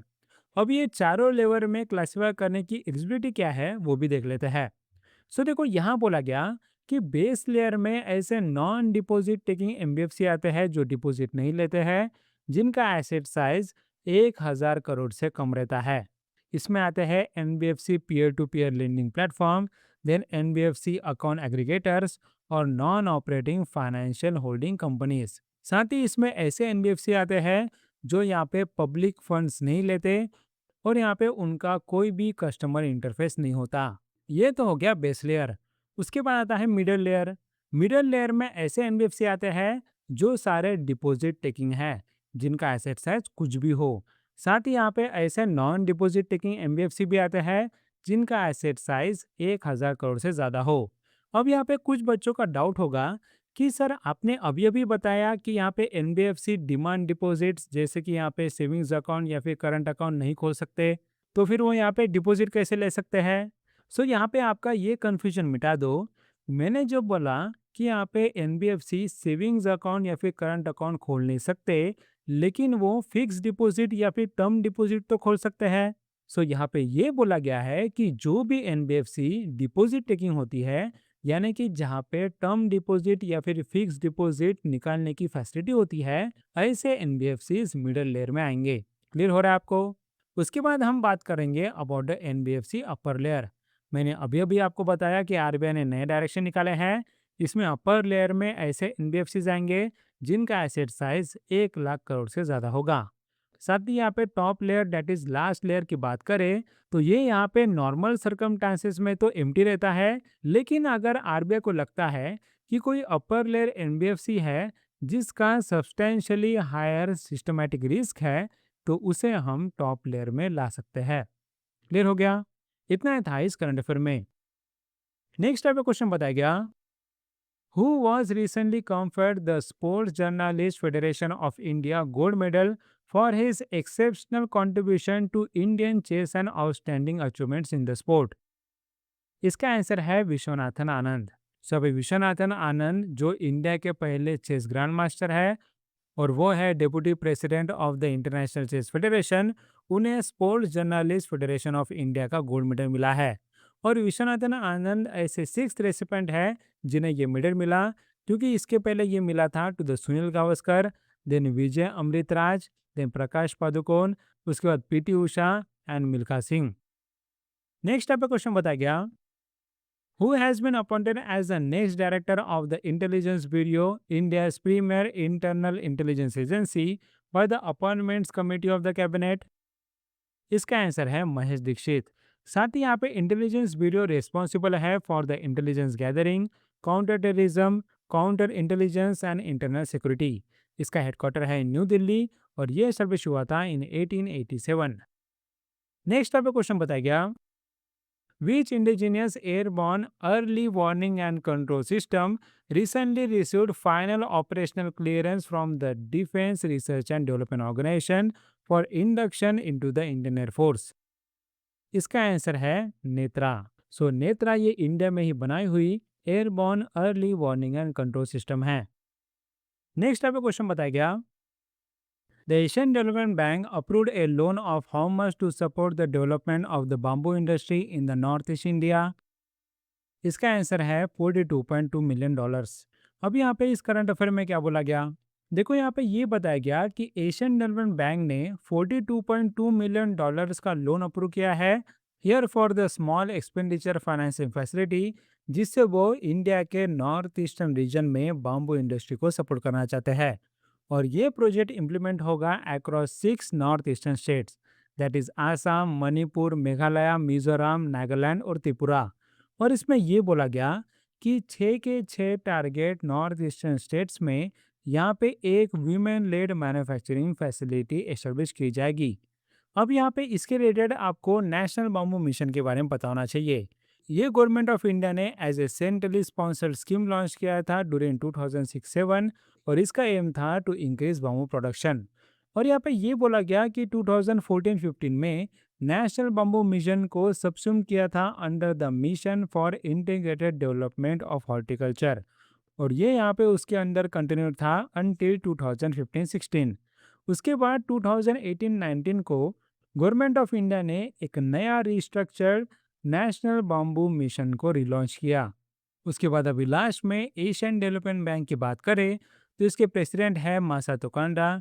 इसका हेडक्वार्टर है इन मनीला, फिलीपींस। इसके मेंबर नेशन से 69, और ये एस्टेब्लिश हुआ था इन 1966। क्लियर हो गया, इतना था इस करंट अफेयर में। नेक्स्ट आपका क्वेश्चन बताया गया, national level data hackathon, A data journey for विकसित Bharat, recently concluded successfully after a 36-hour grand finale held at the Manav Rachana International Institute of Research and Studies, which is in Faridabad. What is the name of this hackathon? इसका answer है स्टैटाथॉन। सो इस hackathon का नाम था स्टैटाथॉन, और ये organise किया था by the national statistical office, जो आता है under ministry of statistics and प्रोग्रामेंटेशन।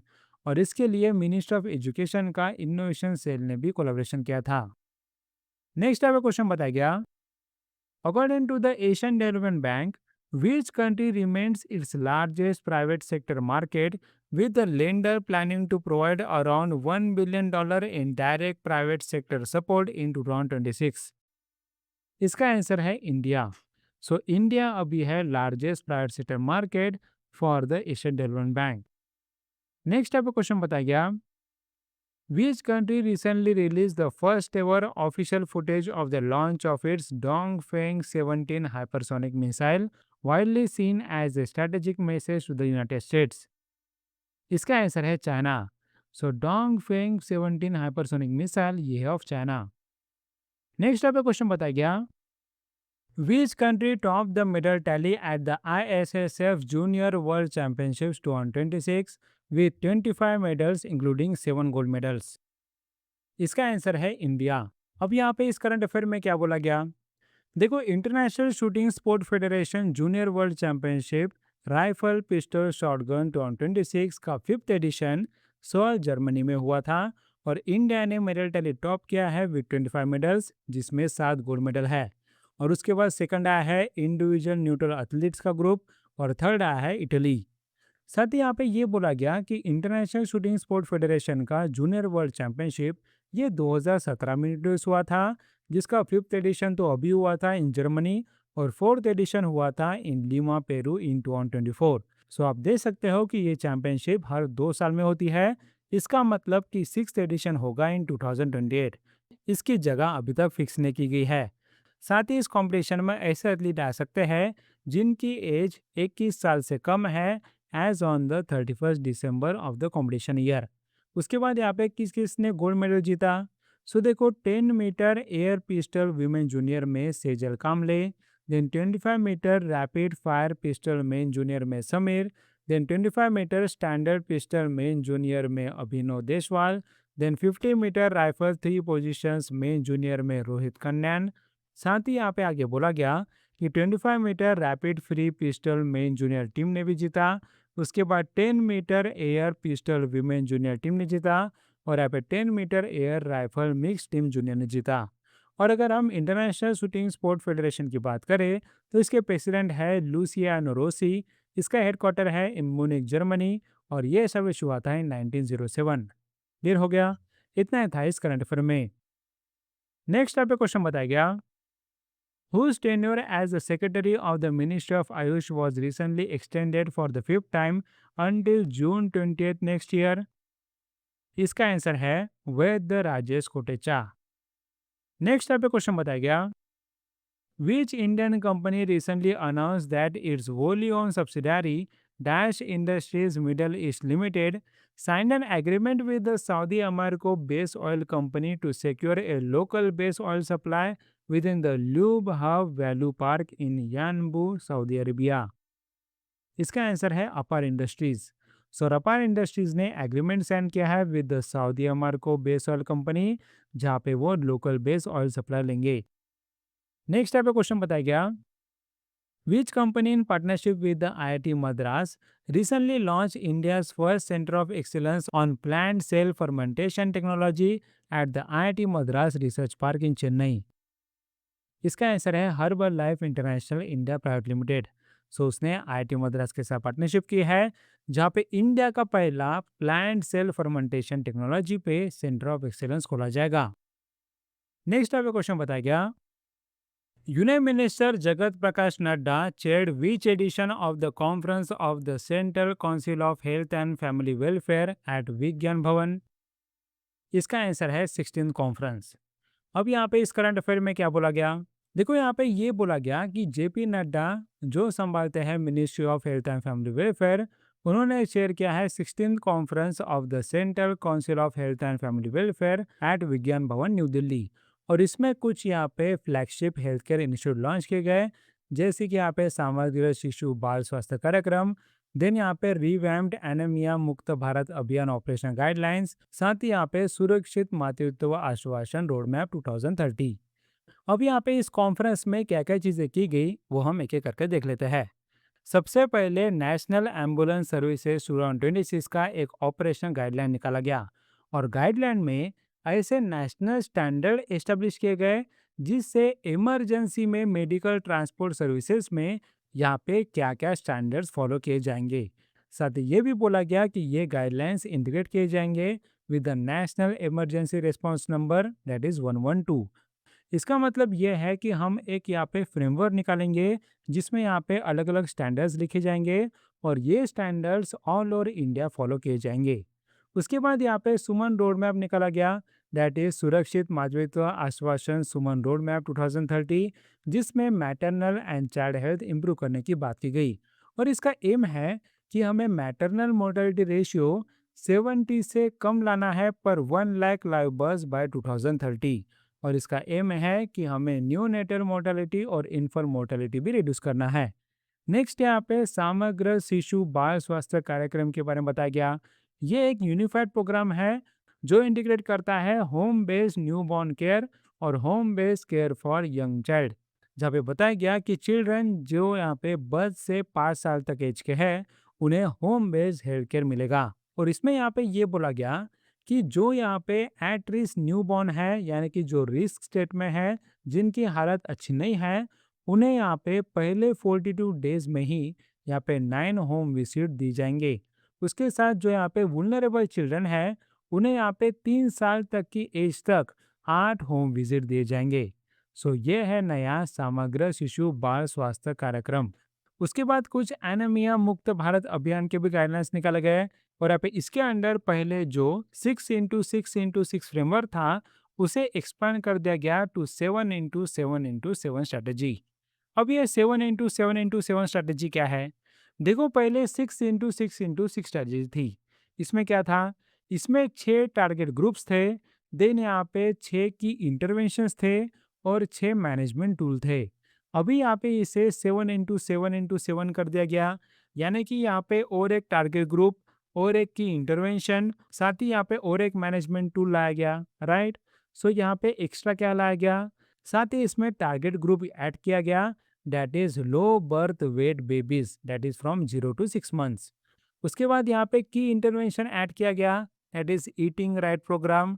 साथ ही यहाँ पे एक मैनेजमेंट टूल भी ऐड किया गया, that is digital tracking of beneficiaries. उसके बाद यहाँ पे ये भी बोला गया कि पहले हमारा T3 अप्रोच था, that is test, treat and talk. अभी यहाँ पे हमारा T4 अप्रोच रहेगा, that is test, treat, talk and track. यानी कि इसमें हमने बेनिफिशियरी ट्रैकिंग इंट्रोड्यूस की है। उसके साथ यहाँ पे ये बोला गया साथ ही यहाँ पे ये बोला गया कि रिवाइज गाइडलाइन में इंट्रावेनस आयन थेरापी इंट्रोड्यूस की गई है। इसका मतलब आयन आपके ब्लड वेन्स में डायरेक्टली डाला जाएगा। साथ ही यहाँ पे फेरिक कार्बोक्सिमाल्टोस और यहाँ पे आयन सुक्रोज भी यूज किए जाएंगे फॉर योर सीवियर एनीमिया। अब यहाँ पे लास्ट में ministry of health and family welfare की बात करें तो इसके यूनियन मिनिस्टर है जगत प्रकाश नड्डा और मिनिस्टर ऑफ स्टेट है अनुप्रिया पटेल एंड जाधव प्रतापराव गणपत राव। क्लियर हो गया? इतना था इस करंट अफेयर में। नेक्स्ट टाइप का क्वेश्चन बताया गया, Which Indian Institute of Technology recently signed a letter of intent with the State University of New York, held at a sunny old Westbury, to strengthen the collaboration in engineering, artificial intelligence, multidisciplinary research and higher education? इसका answer है IIT Bombay. सो IIT Bombay ने state university of New York के साथ letter of intent sign किया और IIT establish करेगा पहला overseas सब campus at the Sunny old Westbury, long island which is in New York USA. साथ ही इसका पहला एकेडमिक सेशन शेड्यूल रहेगा फॉर 2027। नेक्स्ट टाइप का क्वेश्चन बताया गया, According to the Goldman Sachs latest report titled India Improved Macro Outlook After the USA-Iran Deal, what is the revised calendar year 2026 real GDP growth forecast for India? इसका answer है 6.8%। साथ ही यहाँ पे Goldman Sachs के CEO है David Solomon. इसका headquarter है इन न्यूयॉर्क यूएसए और ये एस्टेब्लिश हुआ था इन 1869। नेक्स्ट टाइप का क्वेश्चन बताया गया, who was recently announced as the recipient of the 71st International Meteorological Organization Prize by the World Meteorological Organization for pioneering contributions to numerical weather prediction and operational meteorology? इसका answer है Florence राबियर।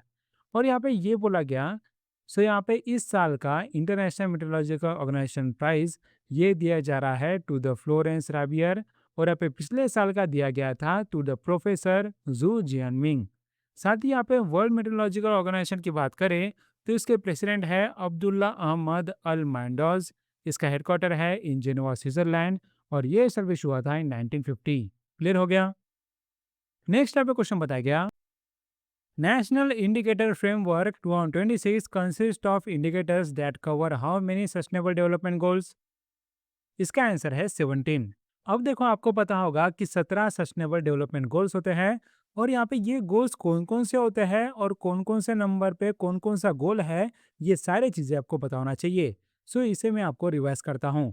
देखो, goal 1 है no poverty, then goal 2 zero hunger, उसके बाद goal 3 good health and wellbeing, then goal 4 quality education, उसके बाद goal 5 gender equality, then goal 6 clean water and sanitation, then goal 7 affordable and clean energy, then goal 8 decent work and economic growth, then goal 9 industry innovation and infrastructure, then goal 10 reduce inequalities, then goal 11 sustainable cities and communities, then goal 12 responsible consumption and production, then goal 13 climate action, goal 14 life below water, goal 15 life on land, goal 16 peace, justice and strong institutions और goal 17 partnerships for the goals. Clear हो गया?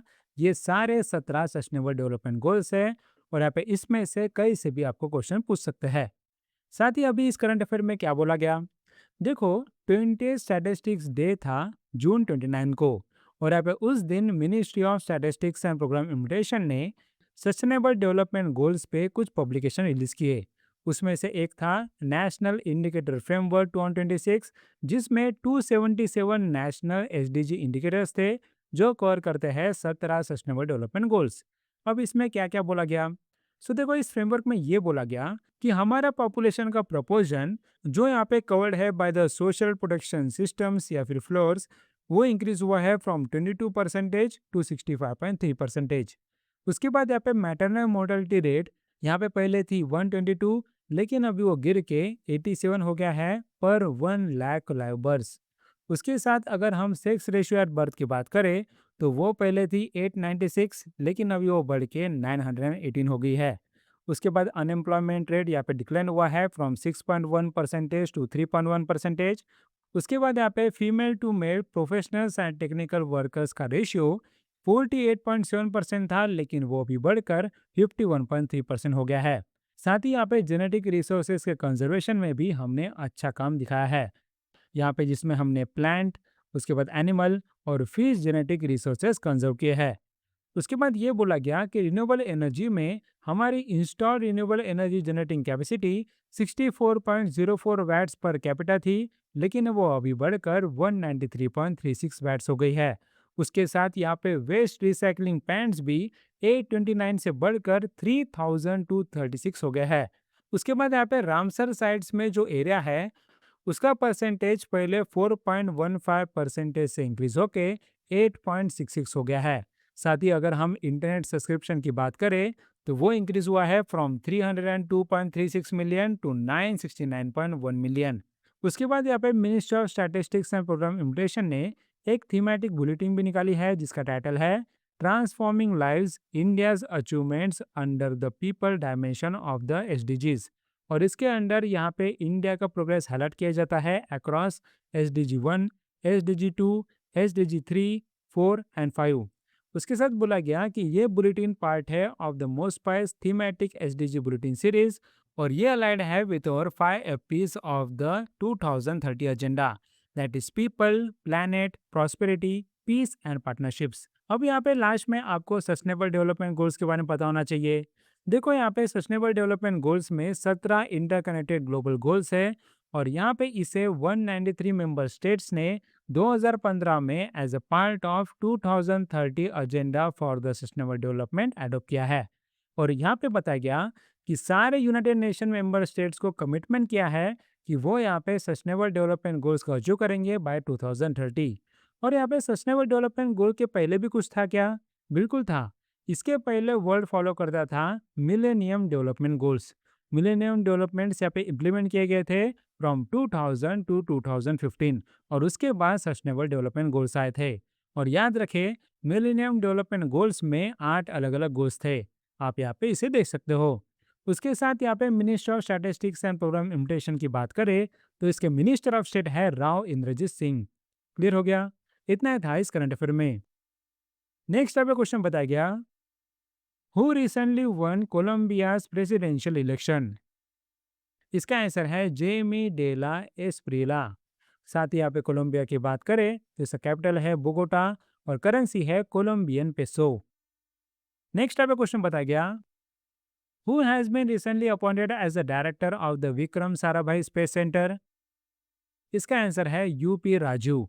और आपको ये पता होना चाहिए कि विक्रम साराभाई स्पेस सेंटर पहले 1963 में थूम्बा इक्वेटोरियल रॉकेट लॉन्चिंग स्टेशन के नाम से एस्टेब्लिश हुआ था, और उसके बाद उसका नाम चेंज कर दिया गया।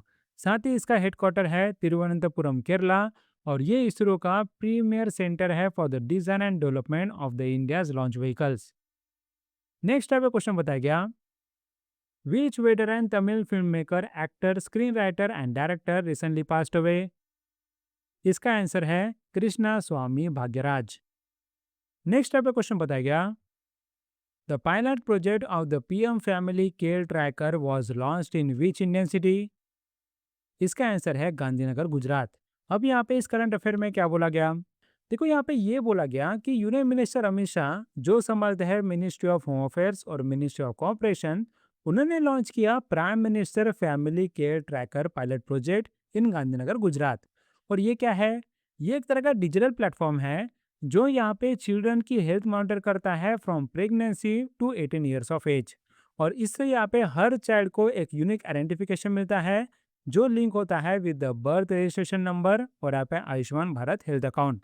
उसके साथ यहाँ पे इस इवेंट में उन्होंने और कुछ इनिशिएटिव्स निकाले, जैसे कि उन्होंने हेल्थ पासपोर्ट्स निकाले। उसके बाद यहाँ पे चिल्ड्रन को पोलियो ड्रॉप्स एडमिनिस्टर किए। साथ ही यहाँ पे पीएम ई बस सेवा का फर्स्ट फेज इनॉग्रेट किया इन गांधीनगर गुजरात। अब क्या आपको आयुष्मान भारत हेल्थ अकाउंट के बारे में पता है? देखो, ये एक 14 डिजिट, याद रखे, ये 14 digit unique digital health ID है जो लॉन्च हुआ था इन सितंबर 2021 और ये लॉन्च किया गया था under the Ayushman Bharat digital mission जो इनेबल करता है इंडिविजुअल्स को to create the digital health record securely. साथ ही यहाँ पे मिनिस्ट्री ऑफ होम अफेयर्स की बात करें तो इसके यूनियन मिनिस्टर है अमित शाह और मिनिस्टर्स ऑफ स्टेट है नित्यानंद राय एंड बंडी संजय कुमार। क्लियर हो गया? इतना ही था इस करंट अफेयर में। नेक्स्ट टाइप का क्वेश्चन बताया गया, whose memoir, The Second Orbit Belief of a Man Dreams of 1.4 Billion Hearts, was recently released by the Air Chief Marshal Amarpreet Singh in New Delhi. इसका answer है शुभांशु शुक्ला। शुभांशु शुक्ला ने book लिखी है the second orbit belief of a man dreams of 1.4 billion hearts. साथ ही यहाँ पे शुभांशु शुक्ला की बात करें तो ये है group captain of the Indian air force और ये है फाइटर पायलट। साथ ही वो इसरो के एस्ट्रोनॉट भी है जो बने थे पहले Indian to visit the international space station. साथ ही उन्हें अशोका चक्र भी मिला है जो इंडिया का highest peace time gallantry award है। नेक्स्ट टाइप क्वेश्चन बताया गया, who is the member of parliament Lok Sabha and co-author of the book Sanskritir Ratna Bhandar Bhavayar Iti Brito, which was recently released by the Vice President CP Radhakrishnan? इसका answer है जयंत कुमार राय। यहाँ पे उन्होंने एक book author की है along with Sangeeta Rai, that is Sanskriti Ratna Bhandar. Next type question बताया गया, who has been recently appointed as the chief secretary of Telangana? इसका आंसर है संजय जाजू। नेक्स्ट पे क्वेश्चन बताया गया, after the union cabinet approved an additional investment of ₹30,000 crore, the government's total commitment to the national investment and infrastructure fund increase to? इसका answer है 60,000 करोड़। अब यहाँ पे इस करंट अफेयर में क्या बोला गया, देखो यहाँ पे यूनियन कैबिनेट ने रिसेंटली 30,000 करोड़ का एडिशनल इन्वेस्टमेंट कमिटमेंट किया है in the national investment and infrastructure fund और इस एडिशन की वजह से टोटल कमिटमेंट हो गया है 60,000 करोड़। उसका रीज़न ये है कि पहले ही यहाँ पे गवर्नमेंट ने कमिटमेंट किया था ऑफ 30,000 करोड़ और यहाँ पे ये बोला गया कि जो ये एडिशनल 30,000 करोड़ दिए जा रहे हैं उससे national investment and infrastructure fund का फंड 2 निकाला जाएगा जो एक सेकंड इंफ्रास्ट्रक्चर फोकस फंड रहेगा। एक्चुअली ये पहले फंड का सक्सेसर रहेगा। अब यहाँ पे नेशनल इन्वेस्टमेंट इंफ्रास्ट्रक्चर फंड की बात करें तो ये यहाँ पे 2015 में एस्टेब्लिश हुआ था as India sovereign anchor fund. ये प्रोफेशनली मैनेज करता है national investment and infrastructure fund limited और यहाँ पे गवर्नमेंट होल्ड करता है 49% share holding of the national investment infrastructure fund. अब देखो इसमें अलग अलग इन्वेस्टमेंट स्ट्रैटेजीज होते हैं, जैसे कि इसके अंदर एक इंफ्रास्ट्रक्चर फंड है जिसका कॉर्पस है अराउंड 16,000 करोड़ और ये इंडिया का लार्जेस्ट डोमेस्टिक इंफ्रास्ट्रक्चर फंड है। उसके बाद यहाँ पे और फंड्स है जैसे कि प्राइवेट मार्केट फंड्स जो इन्वेस्ट करते हैं इन अल्टरनेट इन्वेस्टमेंट फंड्स जो सपोर्ट करते हैं climate related investments, affordable housing, health care sector, venture capital और टेक्नोलॉजी। उसके बाद यहाँ पे स्ट्रैटेजिक अपॉर्चुनिटीज फंड है जो फोकस करता है on the financial services, health care sector और मैन्युफैक्चरिंग। उसके बाद यहाँ पे इंडिया जापान फंड है जो एक बायलैटरल इन्वेस्टमेंट फंड है जो इन्वेस्ट करता है इन क्लाइमेट रिलेटेड प्रोजेक्ट्स। ये 4 अलग अलग फंड्स है। अब यहाँ पे नेशनल इन्वेस्टमेंट इंफ्रास्ट्रक्चर फंड की बात करें तो यहाँ पे इसके एमडी एंड सीईओ है संजीव अग्रवाल। इसका हेडक्वार्टर है इन मुंबई और ये एस्टेब्लिश हुआ था इन 2015। क्लियर हो गया? इतना ही था इस करंट अफेयर में। नेक्स्ट पे क्वेश्चन बताया गया, Which edition of the IAS e-civil list was recently launched by the Union Minister Jitendra Singh? इसका आंसर है 71st एडिशन। यहाँ पे IAS ई-सिविल लिस्ट का 71st एडिशन लॉन्च हुआ है और ये किसने डेवलप किया? ये डेवलप किया है department of personal and training ने। और यहाँ पे इस बुक में इंपॉर्टेंट डाटा होता है जैसे कि पोस्टिंग्स, एजुकेशनल क्वालिफिकेशंस, बैच और date of retirement. Next type question बताया गया, Which Indian cement company recently partnered with the UK-based Leylac Limited here to build a low-carbon cement project in Kutch, Gujarat? इसका answer है Ambuja cements. Ambuja cement ने UK based लीलैक limited के साथ partnership की है जिससे वो एक लो कार्बन सीमेंट प्रोजेक्ट निकालना चाहते हैं इन कच्छ, गुजरात। नेक्स्ट टाइप का क्वेश्चन बताया गया, Which Indian Coast Guard ship recently reached Wadinar, Gujarat to strengthen the Coast Guard's maritime surveillance and security along the Gujarat coast? इसका आंसर है आईसीजीएस आंचल। नेक्स्ट आपका question बताया गया, union minister Piyush Goyal recently visited which country to strengthen the bilateral trade and investment relations. इसका answer है United Kingdom. अब यहाँ पे इस करंट अफेयर में क्या बोला गया, देखिए यूनियन मिनिस्टर पीयूष गोयल जो संभालते हैं ministry of commerce and industry, उन्होंने 3 दिन का विजिट मारा है to the London United Kingdom. और ये इम्पोर्टेंट इसलिए है क्योंकि कुछ ही दिनों में India UK comprehensive economic and trade agreement and double contribution convention implement होने वाला है, और ये फोर्स में आने वाला है ऑन 15 जुलाई। साथ ही यहाँ पे इस विजिट में यूनियन मिनिस्टर पीयूष गोयल को मिला है special award for exceptional leadership in elevating India UK relations. उसके साथ यहाँ पे इस इवेंट में यूनियन मिनिस्टर ने लॉन्च किया है UK India CETA, that is comprehensive economic and trade agreement business utilisation manual.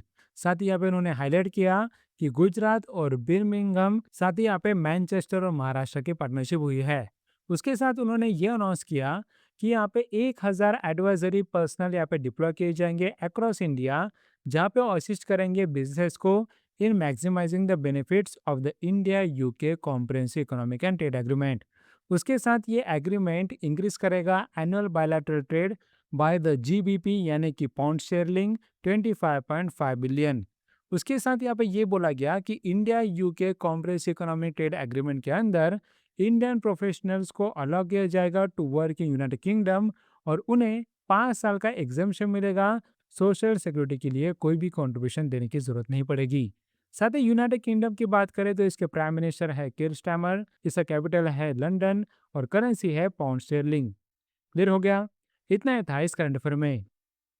Next आपको क्वेश्चन बताया गया, we state police recently signed memorandum of understanding with the Sahkar Taxi Cooperative Limited, that is Bharat Taxi, to enhance the public safety, traffic management and urban mobility through digital integration। इसका answer है Gujarat police. Next आपका question बताया गया, what is the name of AI enabled digital platform recently launched by the Union Minister Shivraj Singh Chauhan to enhance the financial oversight, audit efficiency and governance across various Ministry of Rural Development programs। इसका answer है rural internal audit portal. सो ये portal launch हुआ है जिससे ministry of rural development के programmes को यहाँ पे गौन किया जा सके। साथ ही ये first of its kind unified AI enabled platform है जो यहाँ पे अलग अलग चीज़ें इंटीग्रेट करेगा, जैसे कि audit planning, execution, reporting, compliance management और यहाँ पे monitoring into single digital interface. साथ ही ये पोर्टल कंसेप्शुलाइज किया था by the office of the chief control of accounts ने और डेवलप किया था in partnership with the national informatics centre. Next आपका क्वेश्चन बताया गया, which Indian institute of technology recently expanded its strategy partnership with the Sorbonne university France by launching joint masters, that is MSc in biological science and PhD programs from 2026। इसका answer है IIT Delhi. सो IIT Delhi ने सोरबॉन university France के साथ partnership की है। Next आपका question बताया गया, national statistics day is observe every year in India on which date. इसका आंसर है जून 29। अब यहाँ पे इस करंट अफेयर में क्या बोला गया, देखो यहाँ पे नेशनल स्टैटिस्टिक्स डे ये हम 29 जून को मनाते हैं। और ये हम क्यों मनाते हैं, क्योंकि इस दिन हम मनाते हैं birth anniversary of the professor Prasanta Chandra, that is PC Mahalanobis, जिन्हें हम बोलते हैं father of modern statistics in India. और यहाँ पे इस दिन नेशनल स्टैटिस्टिक्स डे का 20th ऑब्जर्वेंस है और यहाँ पे पीसी महालनोबिस का 133rd बर्थ एनिवर्सरी है। साथ ही यहाँ बोला गया कि यहाँ पे इस साल का थीम है unlocking the potential of administrative data, और यहाँ पे इस दिन को सबसे पहली बार ऑब्जर्व किया गया था ऑन 2007। अब अगर हम पीसी महालनोबिस की बात करें तो उन्हें यहाँ पे फादर ऑफ मॉडर्न स्टैटिस्टिक्स बोलते हैं, और यहाँ पे वो बॉर्न हुए थे on 29 June 1893 at Calcutta in West Bengal. उसके साथ उन्होंने क्या क्या चीज़ें की, सो उन्होंने फाउंड किया इंडियन स्टैटिस्टिकल इंस्टीट्यूट इन 1931, जिसे डिक्लेयर किया गया an institution of national importance under the Indian statistical institute act 1959। उसके साथ उन्होंने फाउंड किया था संख्या, जो है the Indian journal of statistics in 1933।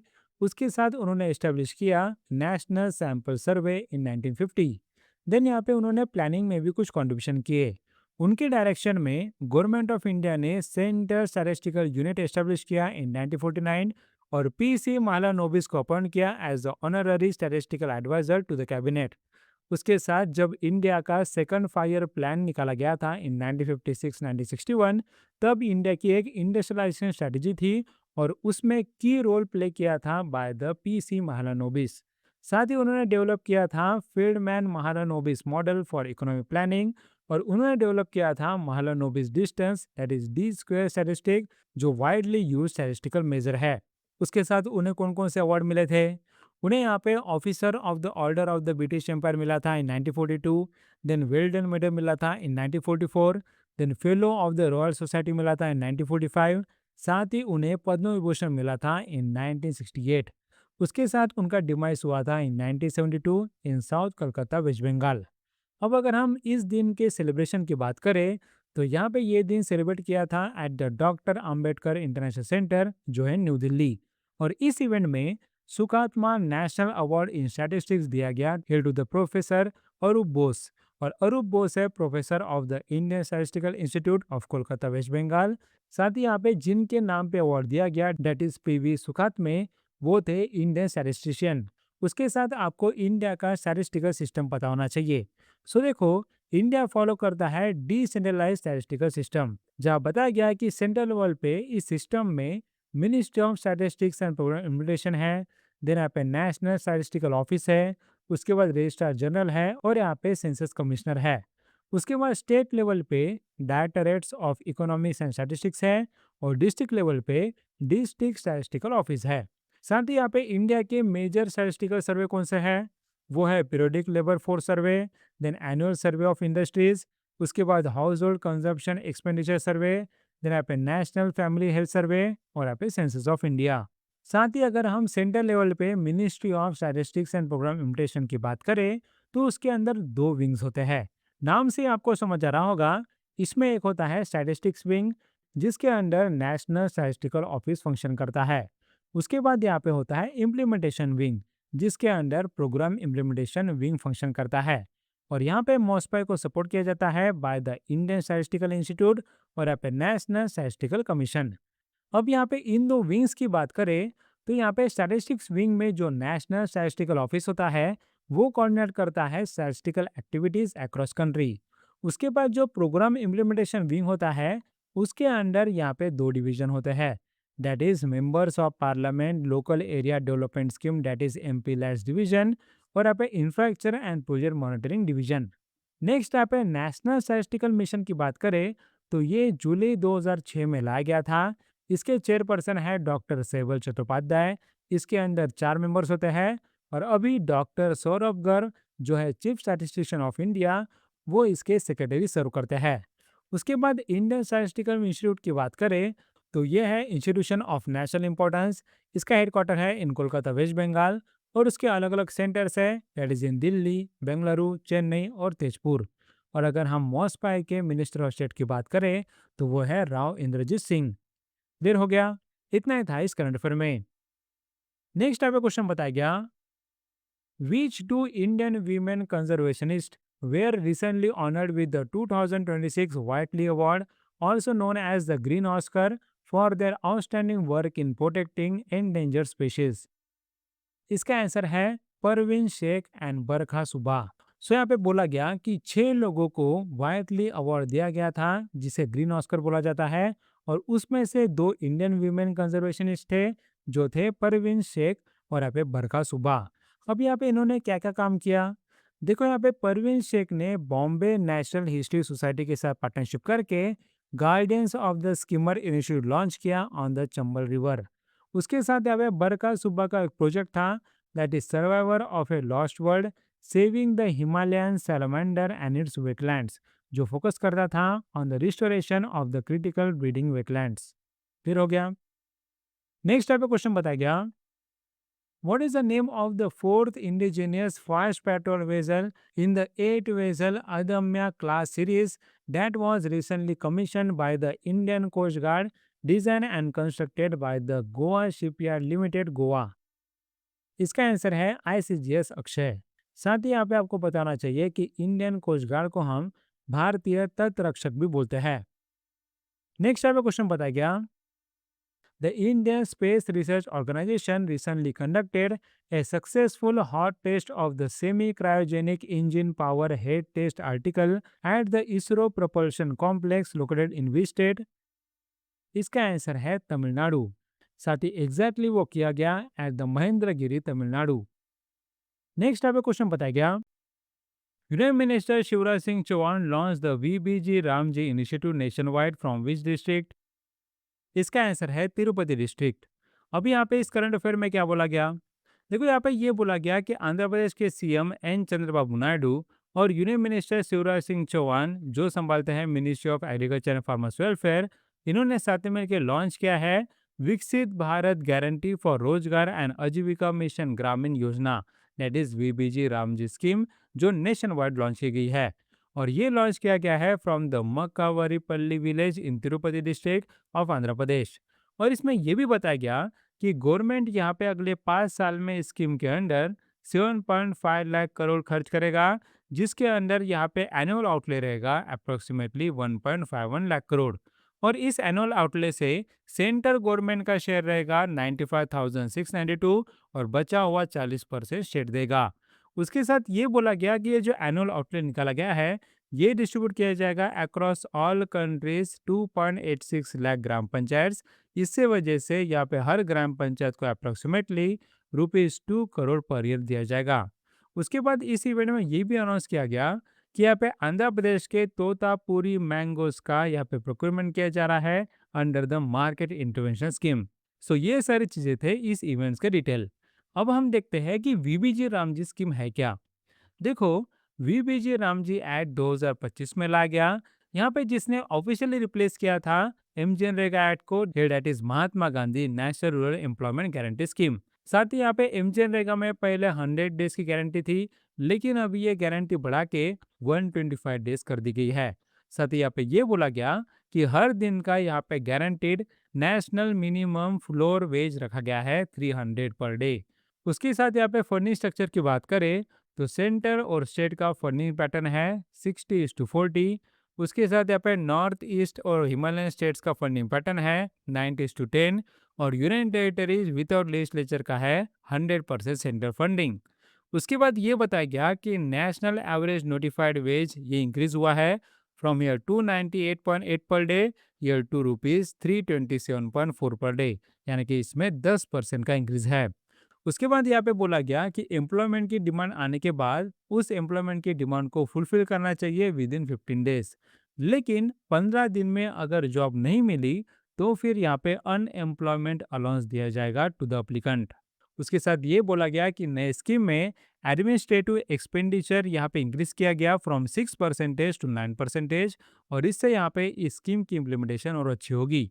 उसके साथ ये बताया गया कि यहाँ पे 13,000 करोड़ से ज़्यादा यहाँ पे लगाए जाएंगे for the salaries and welfare of the contractual personnels.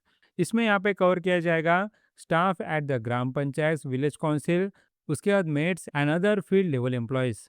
और यहाँ पे ये बोला गया कि इस स्कीम के अंदर कौन सा काम किया जाएगा, ये डिसाइड करेगी ग्राम पंचायत, विलेज काउंसिल एंड ग्राम सभा, विलेज असेंबली।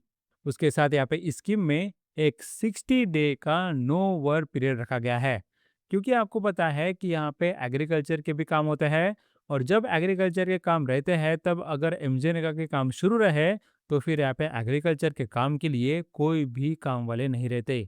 इसके वजह से फार्मर्स को बहुत परेशान होती है, इसलिए यहाँ पे 60 दिन का नो वर्क पीरियड रखा गया है। उसके बाद बताया गया कि ग्राम पंचायत को कैटेगराइज किया गया into category A, category B and category C. साथ ही इसके अंदर जो वीकर ग्राम पंचायत है उन्हें एडिशनल फंड दिया जाएगा। उसके बाद ये बोला गया कि आंध्र प्रदेश के लिए स्पेशल सेंटर अलोकेशन रखा गया है of 7,707 crore under VBG Ramji scheme. और यहाँ पे बोला गया है कि ये अलोकेशन सैंक्शन किया गया है for the period of 9 months. साथ ही यहाँ पे minister of agriculture and farmers welfare की बात करें तो ये agriculture, farmer welfare, allied sectors और रूरल डेवलपमेंट के लिए पॉलिसीज, प्रोग्राम्स और इनिशिएटिव निकालता है। इसके यूनियन मिनिस्टर है शिवराज सिंह चौहान और मिनिस्टर ऑफ स्टेट है रामनाथ ठाकुर एंड भगीरथ चौधरी। क्लियर हो गया?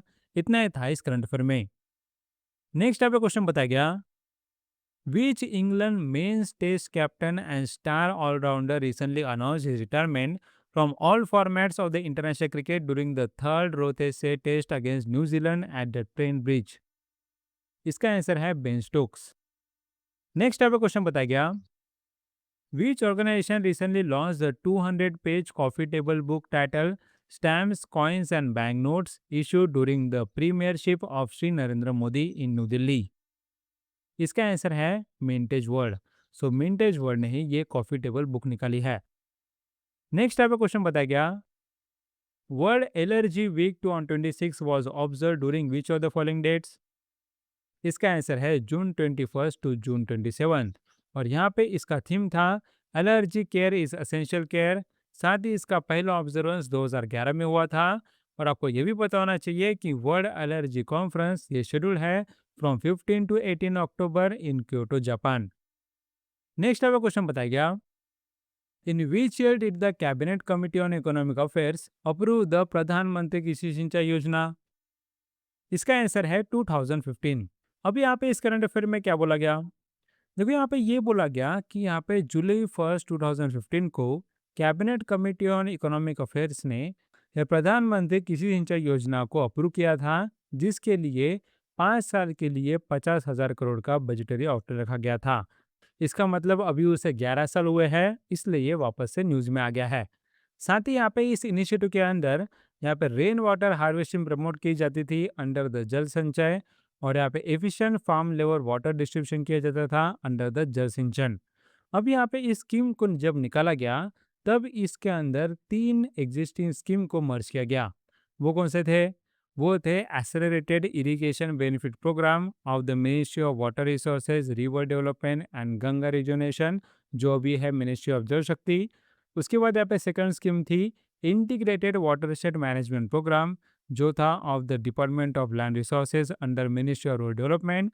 और थर्ड था on farm water management of the department of agriculture and corporation, जो आता है under ministry of agriculture and farmers welfare. साथ ही यहाँ पे ये बोला गया कि 2021 में इस स्कीम को एक्सटेंड किया गया था for another 5 years year from 2021 to 2026, जिसके लिए आउटले रखा गया 93,068.56। साथ ही यहाँ पे फाइनेंशियल ईयर 27 के लिए गवर्नमेंट ऑफ इंडिया ने यूनियन बजट में इस स्कीम के लिए आउटले रखा है 6,587 करोड़।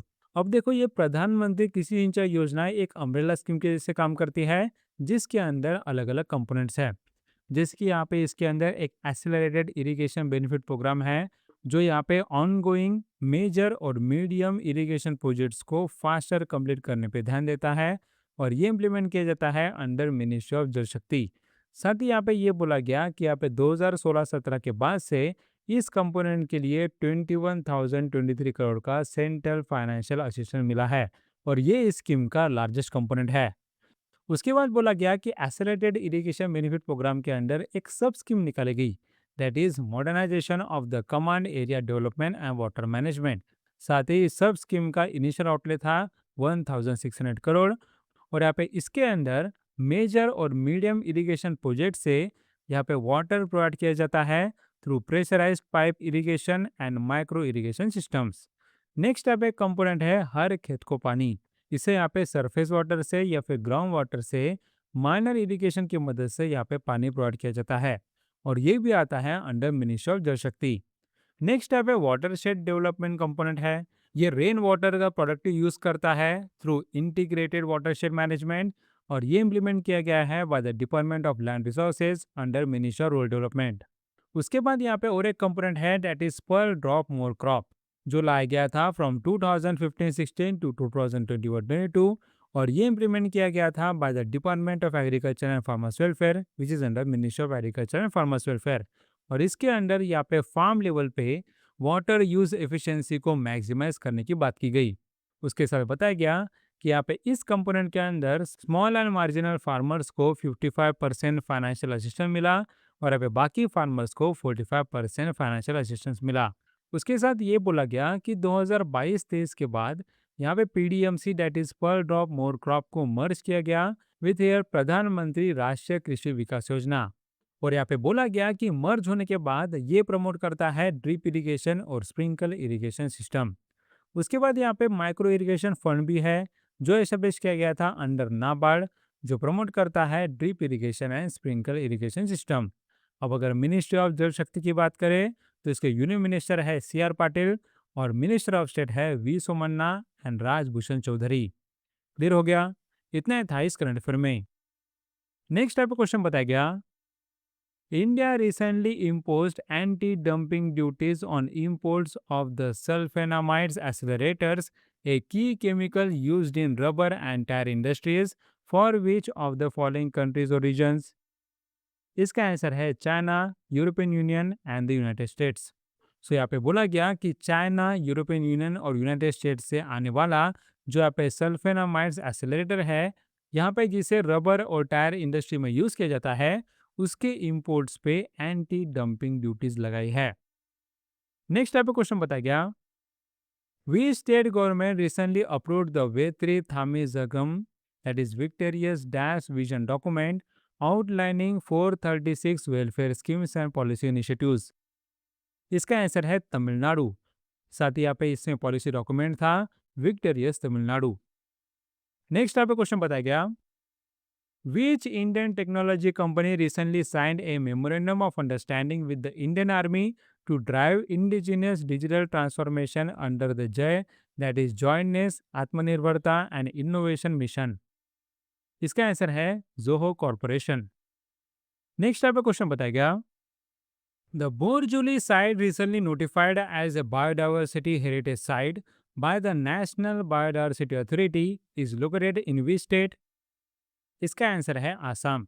अब यहाँ पे इस करंट अफेयर में क्या बोला गया, देखो यहाँ पे ये बोला गया कि नेशनल रेनफेड एरिया अथॉरिटी जो आता है under ministry of agriculture and farmers welfare, उसने ये अनाउंस किया कि आसाम के सोनितपुर में जो बरजोली साइट है उसे नोटिफाई किया गया है as a biodiversity heritage site by the national biodiversity authority.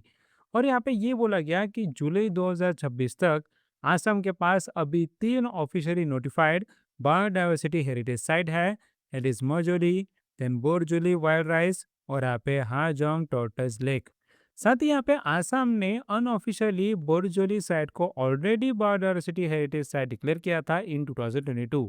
साथ ही अगर हम बोरजोली साइट प्रोजेक्ट की बात करें तो ये प्रोजेक्ट फंड किया गया था by the national rainfed area authority. साथ ही इसे इम्प्लीमेंट किया था by the Indian council of agriculture research, national bureau of the plant genetic resources, यहाँ पे जिसके लिए आसाम स्टेट बायोडाइवर्सिटी बोर्ड ने कोलैबोरेशन किया था। साथ ही इस प्रोजेक्ट का एम है कि यहाँ पे इस साइट में जो वाइल्ड राइस स्पीशीज है जिसे ओरिजा रूफी पगन बोलते हैं, सो उसे कंजर्व करना है। अब यहाँ पे नेक्स्ट इंडिया में बायोडाइवर्सिटी हेरिटेज साइट का स्टेटस देखें तो सबसे पहला बायोडाइवर्सिटी हेरिटेज साइट यहाँ पे डिक्लेयर किया गया था इन 2007 विच वाज नल्लूर टामरिन ग्रोव इन बेंगलुरु कर्नाटका। उसके साथ यहाँ पे ये बोला गया कि यहाँ पे नेशनल बायोडाइवर्सिटी अथॉरिटी के हिसाब से जुलाई 2026 तक इंडिया के पास 54 बायोडाइवर्सिटी हेरिटेज साइट्स है। अब अगर हम नेशनल रेनफेड एरिया अथॉरिटी की बात करें तो इसके सीईओ है डॉक्टर चंद्रशेखर कुमार। इसका हेडक्वार्टर है न्यू दिल्ली और ये सब इशू हुआ था इन 2006। क्लियर हो गया? इतना ही था इस करंट अफेयर में।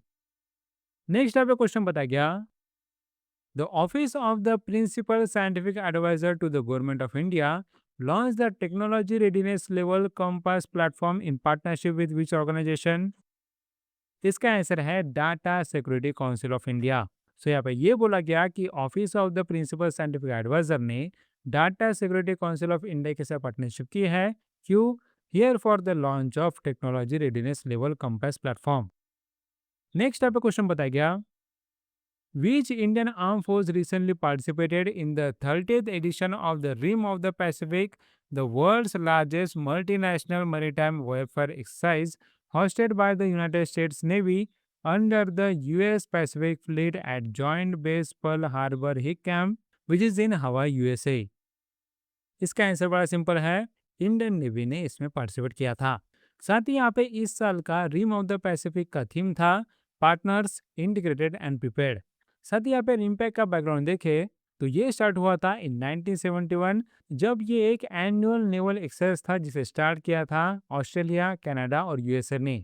और उसके बाद यहाँ पे ये मल्टीनेशनल मैरीटाइम वॉरफेयर एक्सरसाइज हो गया। साथ ही यहाँ पे इंडियन नेवी ने इसमें ज्वाइन किया था इन 2014। क्लियर हो गया?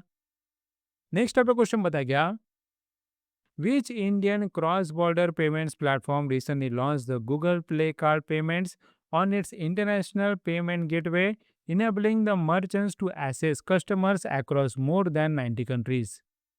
इसका आंसर है पे ग्लोकल।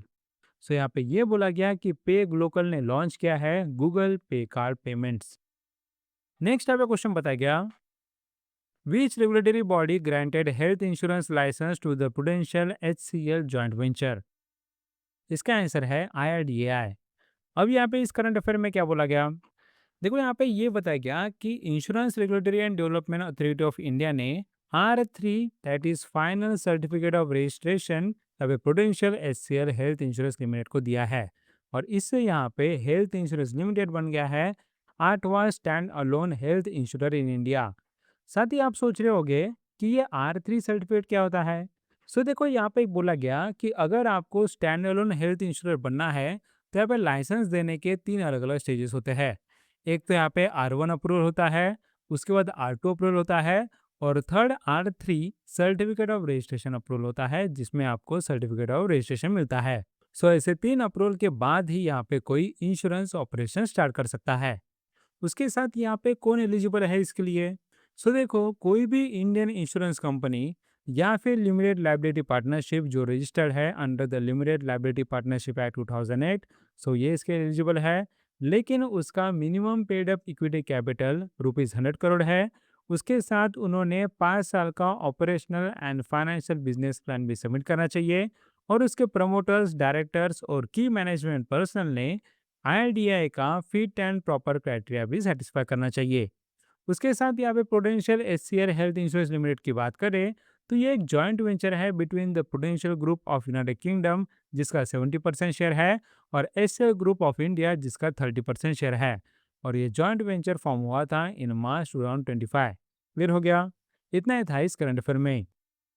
नेक्स्ट आपको क्वेश्चन बताया गया, which urban cooperative bank recently secured Tier 3 status under the Reserve Bank of India norms after its total deposits crossed 2000 crore with zero net NPAs? इसका answer है Kakinada cooperative town bank.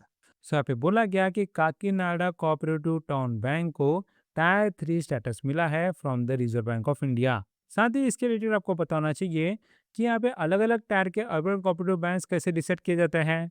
सो देखो, Tier 1 में सारे unit urban cooperative banks यानी कि जिनके पास बस एक ही ऑफिस है।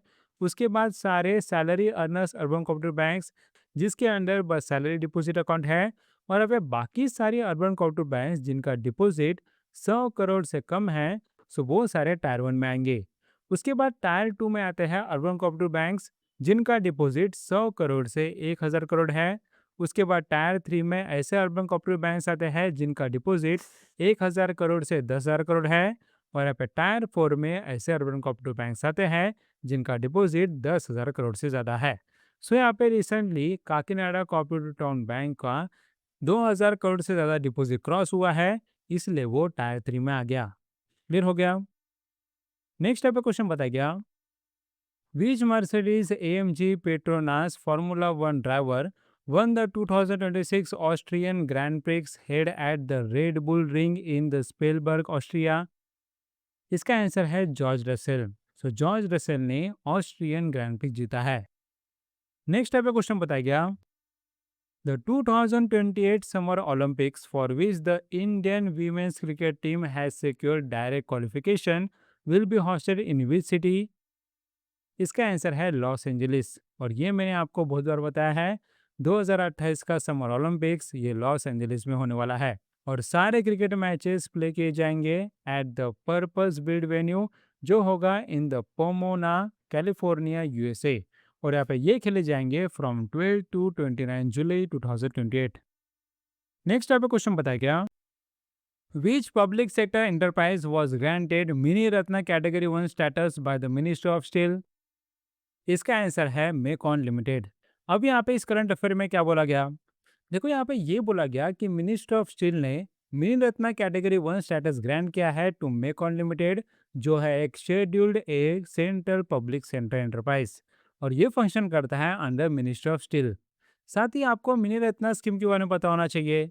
सो देखो, गवर्नमेंट ऑफ इंडिया ने मिनी रत्न स्कीम को 1997 में इंट्रोड्यूस किया था, और जिसके under centre public sector enterprises को मिनी रत्न कैटेगरी 1 और मिनी रत्न कैटेगरी 2 में क्लासिफाई किया जाता है। अब यहाँ पे मिनी रत्न कैटेगरी 1 के लिए क्या क्या क्राइटेरिया लगता है? सो देखो, इसमें सीपीएसई को कंटिन्यूसली प्रॉफिट लाना पड़ता है फॉर 3 इयर्स। उसके बाद उनका प्री टैक्स प्रॉफिट ₹30 करोड़ या ज़्यादा होना चाहिए, at least one of the last 3 years. उसके बाद यहाँ पे कंपनी का नेटवर्थ भी पॉजिटिव होना चाहिए। साथ ही यहाँ पे उन्होंने डिपार्टमेंट ऑफ पब्लिक एंटरप्राइजेस के बाकी के कंडीशन भी मीट करने चाहिए। वो कंडीशन क्या है, मैं आपको आगे बताऊंगा। उसके साथ आपको मिनी रत्न कैटेगरी 1 के एग्जाम्पल पता होना चाहिए, जैसे कि airports authority of India, then Bharat dynamics limited, उसके बाद एंट्रीज कॉर्पोरेशन लिमिटेड, और यहाँ पे कोचिन शिपयार्ड लिमिटेड। नेक्स्ट यहाँ पे मिनी रत्न कैटेगरी 2 की बात करें, तो उसके लिए एलिजिबिलिटी क्राइटेरिया है कि यहाँ पे उनका प्रॉफिट होना चाहिए कंटिन्यूसली फॉर 3 इयर्स, उसके साथ उनका नेटवर्क पॉजिटिव होना चाहिए। सो यही दो मेन क्राइटेरिया है जो यहाँ पे मिनी रत्न कैटेगरी 1 से अलग है।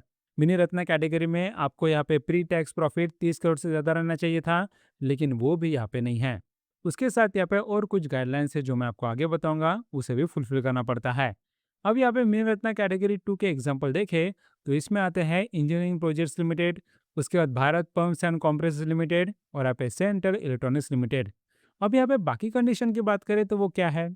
सो देखो, यहाँ पे बोला गया कि यहाँ पे सीपीएसई ने कोई भी लोन का रीपेमेंट या फिर इंटरेस्ट पेमेंट डिफॉल्ट नहीं करना चाहिए।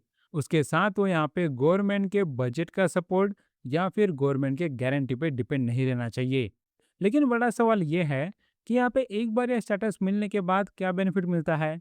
सो देखो, सबसे बड़ा बेनिफिट ये है कि अगर मिनी रत्न कैटेगरी 1 का स्टेटस मिला, तो वो यहाँ पे कैपिटल एक्सपेंडिचर कर सकते हैं ऑफ अप टू 500 करोड़ या फिर इक्वल टू द नेटवर्थ जो भी इसमें से कम रहेगा, विदाउट गवर्नमेंट अप्रूवल। उसके बाद अगर कैटेगरी 2 का स्टेटस मिला है, तो वो कैपिटल एक्सपेंडिचर कर सकते हैं अप टू 250 करोड़ या फिर 50% ऑफ द नेटवर्थ जो भी इसमें से कम रहेगा। उसके लिए भी यहाँ पे गवर्नमेंट का अप्रूवल लेने की जरूरत नहीं। सो ये मेन बेनिफिट्स है जो मिनी रत्ना स्टेटस मिलने के बाद यहाँ पे कंपनीज को मिलते हैं। अब यहाँ पे मेकॉन लिमिटेड की बात करें तो इसके सीएमडी है संजय कुमार वर्मा। इसका हेडक्वार्टर है इन रांची झारखंड, और ये सब इशू हुआ था इन 1959। क्लियर हो गया? इतना ही था इस करंट अफेयर में। नेक्स्ट आपको क्वेश्चन बताया गया, when is the international day of the tropics observe every year? इसका आंसर है जून 29। साथ ही यहाँ पे आपको पता होना चाहिए कि ये पहली बार ऑब्जर्व हुआ था ऑन 29 जून 2017। और यहाँ पे ट्रॉपिक्स का मतलब होता है ऐसा रीजन ऑफ द अर्थ जो लोकेटेड है between the tropic of cancer and tropic of capricorn. Next आपको क्वेश्चन बताया गया, when is the international asteroid day observe every year? इसका आंसर है जून 30, और इसे सबसे पहली बार ऑब्जर्व किया गया था इन 2017। नेक्स्ट आपको क्वेश्चन पूछा गया, which Indian Institute of Technology will develop the combat vehicles and directed energy weapons for the Indian Army under a 120 crore project? इसका आंसर है IIT Ropar. So IIT Ropar develop करेंगे combat vehicles for Indian army. Next आपको question बताया गया, after adding 23 new GI tag products, what is West Bengal's national rank in terms of total GI registrations? इसका answer है third. अब यहाँ पे इस करंट अफेयर में क्या बोला गया? देखो, यहाँ पे ये बोला गया कि वेस्ट बंगाल को 23 नए जीआई टैग्स मिले हैं, और यहाँ पे इस एडिशन के बाद वेस्ट बंगाल के टोटल जीआई रजिस्ट्रेशन रीच हुआ है 59 जीआई टैग्स। इससे वो बना है third highest GI tag state, जहाँ पे फर्स्ट है Uttar Pradesh with 83 GI tags. उसके बाद यहाँ पे तमिलनाडु विद 76, और यहाँ पे वेस्ट बंगाल बन गया है third highest with 59 GI tags. अब यहाँ पे कौन कौन से नए इंपॉर्टेंट जीआई टैग्स मिले हैं उसके बारे में बात करते हैं। सो इसमें आता है जल भोरा संदेश, देन यहाँ पे मेचा संदेश, उसके बाद मनोहरा, देन यहाँ पे बंगार नोलेन गुर, उसके बाद यहाँ पे शांति निकेतन बाटिक एंड एकतारा, उसके बाद यहाँ पे कनक चूल प्रॉपराइज। नेक्स्ट यहाँ पे और जीआई टैग प्रोडक्ट्स है कृष्णनगर क्ले डॉल्स, उसके बाद यहाँ पे बंगाल सिंगिंग बॉल, देन यहाँ पे शीतल पाटी, उसके बाद यहाँ पे बालागढ़ बोर्ड्स, और यहाँ पे ट्रेडिशनल ज्वेलरी फॉर कोलकाता। साथ ही अगर हम एक एक करके सारे 23 एडिशंस की बात करें तो उसमें क्या क्या आता है? सो देखो, हेरिटेज स्वीट्स में यहाँ पे चंदन नगर एयर जल भारा संदेश आता है, देन यहाँ पे जनाई एयर मनोहरा, उसके बाद यहाँ पे बेलैत और एलमेचा संदेश। साथ ही यहाँ पे ट्रेडिशनल फूड्स में यहाँ पे बंगलार नोर एंड गुड़, उसके बाद यहाँ पे कनक चुरखोई। नेक्स्ट यहाँ पे टेक्सटाइल्स एंड फूल क्राफ्ट्स में यहाँ पे शांति निकेतन बाटिक और शांति निकेतन एकतारा। देन यहाँ पे हेरिटेज क्राफ्ट्स में Krishnanagar clay dolls, then Cooch Behar Sitalpati, उसके बाद यहाँ पे Bengal singing bowl, then afterwards Balagarh boat, उसके बाद यहाँ पे कोलकाता ज्वेलरी। साथ ही यहाँ पे कुछ रीजनल स्पेशलिटीज भी है, जैसे कि यहाँ पे आसामपुर बेगम, उसके बाद यहाँ पे हताग्राम शंका शिल्प, देन पुरुलिया लखा, उसके बाद मुर्शिदाबाद सिल्क, देन नबाद वीप लाल दुई, उसके बाद सबांग मादुर, देन यहाँ पे बेगमपुरी हैंडलूम साड़ी, उसके बाद यहाँ पे कुमार तुली एडल क्राफ्ट, उसके बाद यहाँ पे सूरी मोरब्बा, साथ ही यहाँ पे महेश अदाल गवाघी, उसके बाद यहाँ पे गंगारामपुर खुदा, उसके बाद यहाँ पे बुरीपुर गोवा, और यहाँ पे लास्ट मालदा लंगरा मैंगो। ये सारे थे रीजनल स्पेशलिटीज।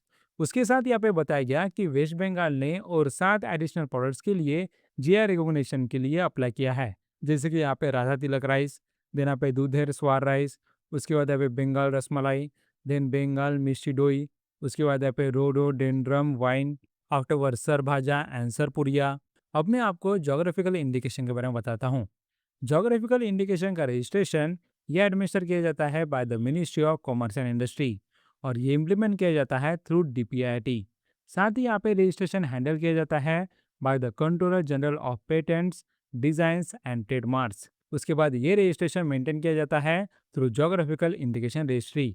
साथ ही इसका लीगल फ्रेमवर्क क्या है, ये गवर्न किया जाता है under the geographical indications of goods act 1999। उसके बाद यहाँ पे एक्ट एडमिनिस्टर किया जाता है by the geographical indication registry which is in Chennai Tamil Nadu, जो यहाँ पे स्टार्ट हुई थी ऑन 15 सितंबर 2003। साथ ही यहाँ पे ये भी बोला गया है कि जीआई प्रोटेक्शन कवर किया जाता है under the TRIPS agreement of the world trade organisation. अब यहाँ पे लास्ट इसकी वैलिडिटी की बात करें तो जीआई रजिस्ट्रेशन वैलिड रहता है for 10 years from the date of registration, और ये रिन्यू किया जाता है एवरी 10 ईयर्स रिपीटेडली। क्लियर हो गया? इतना ही था इस करंट अफेयर में। नेक्स्ट आपको क्वेश्चन बताया गया, who was recently awarded the Guinness world record starter for the loudest shout by a male individual.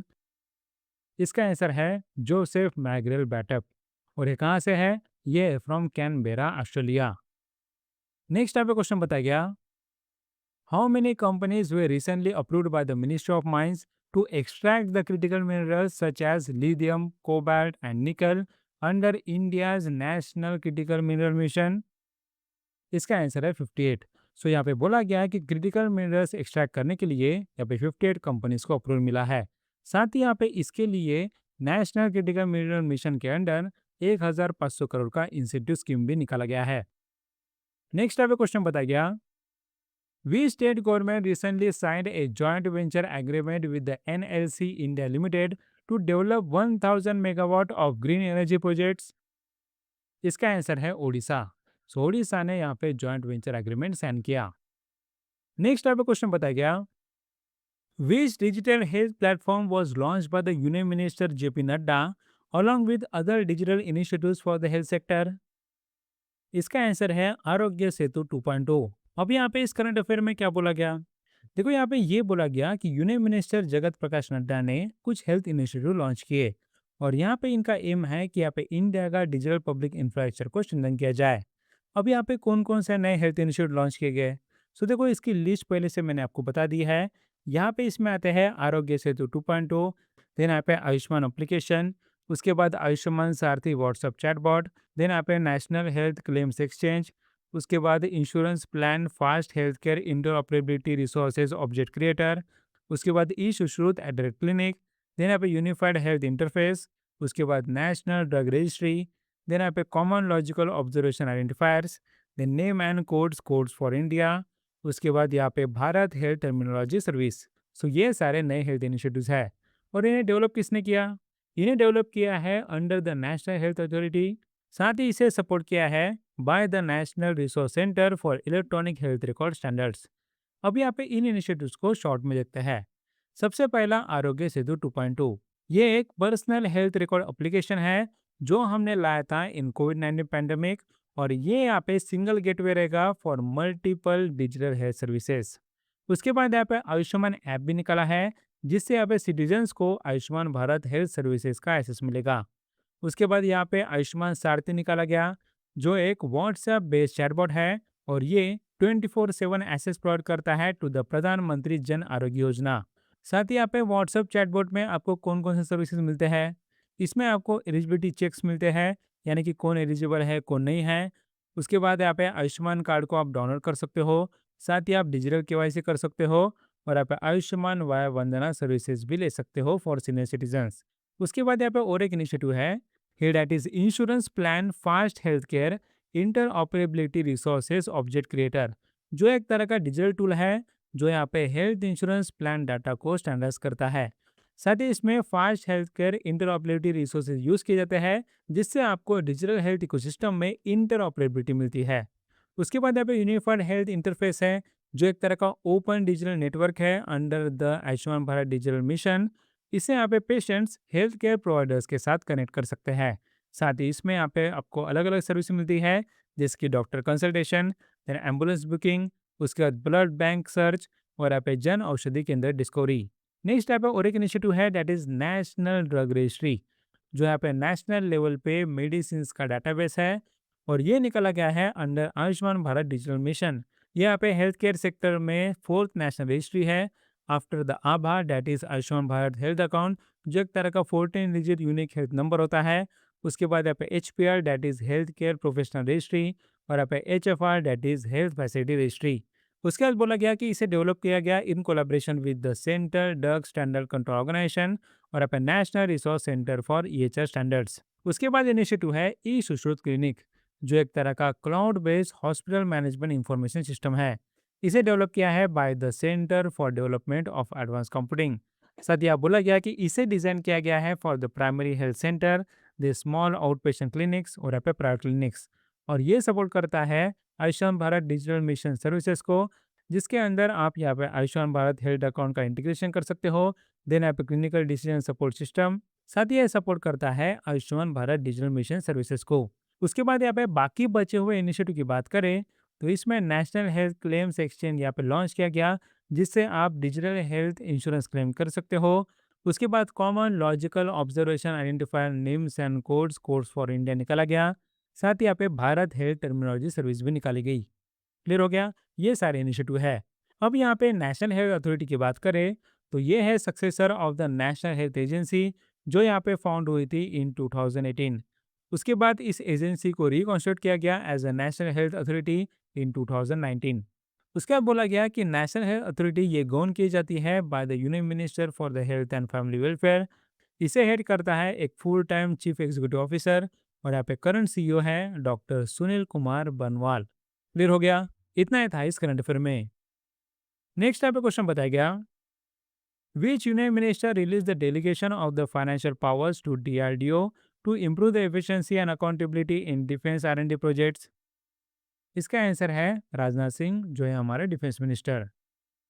Next यहाँ पे क्वेश्चन बताया गया, the government of India along with Haryana Rajasthan signed an MOA to implement which water project to resolve a long pending interstate water dispute। इसका answer है Yamuna water projects. सो यहाँ बोला गया कि यमुना वाटर के लिए राजस्थान और हरियाणा के बीच में यहाँ पे डिस्प्यूट था, लेकिन अभी वो सॉल्व हो गया है। नेक्स्ट यहाँ पे क्वेश्चन बताया गया, government of India and government of Saudi Arabia signed a memorandum of understanding on water resources cooperation during the inaugural Saudi Water Week held in which city। इसका आंसर है जेदा, और ऑब्वियसली जेदा है इन सऊदी अरेबिया।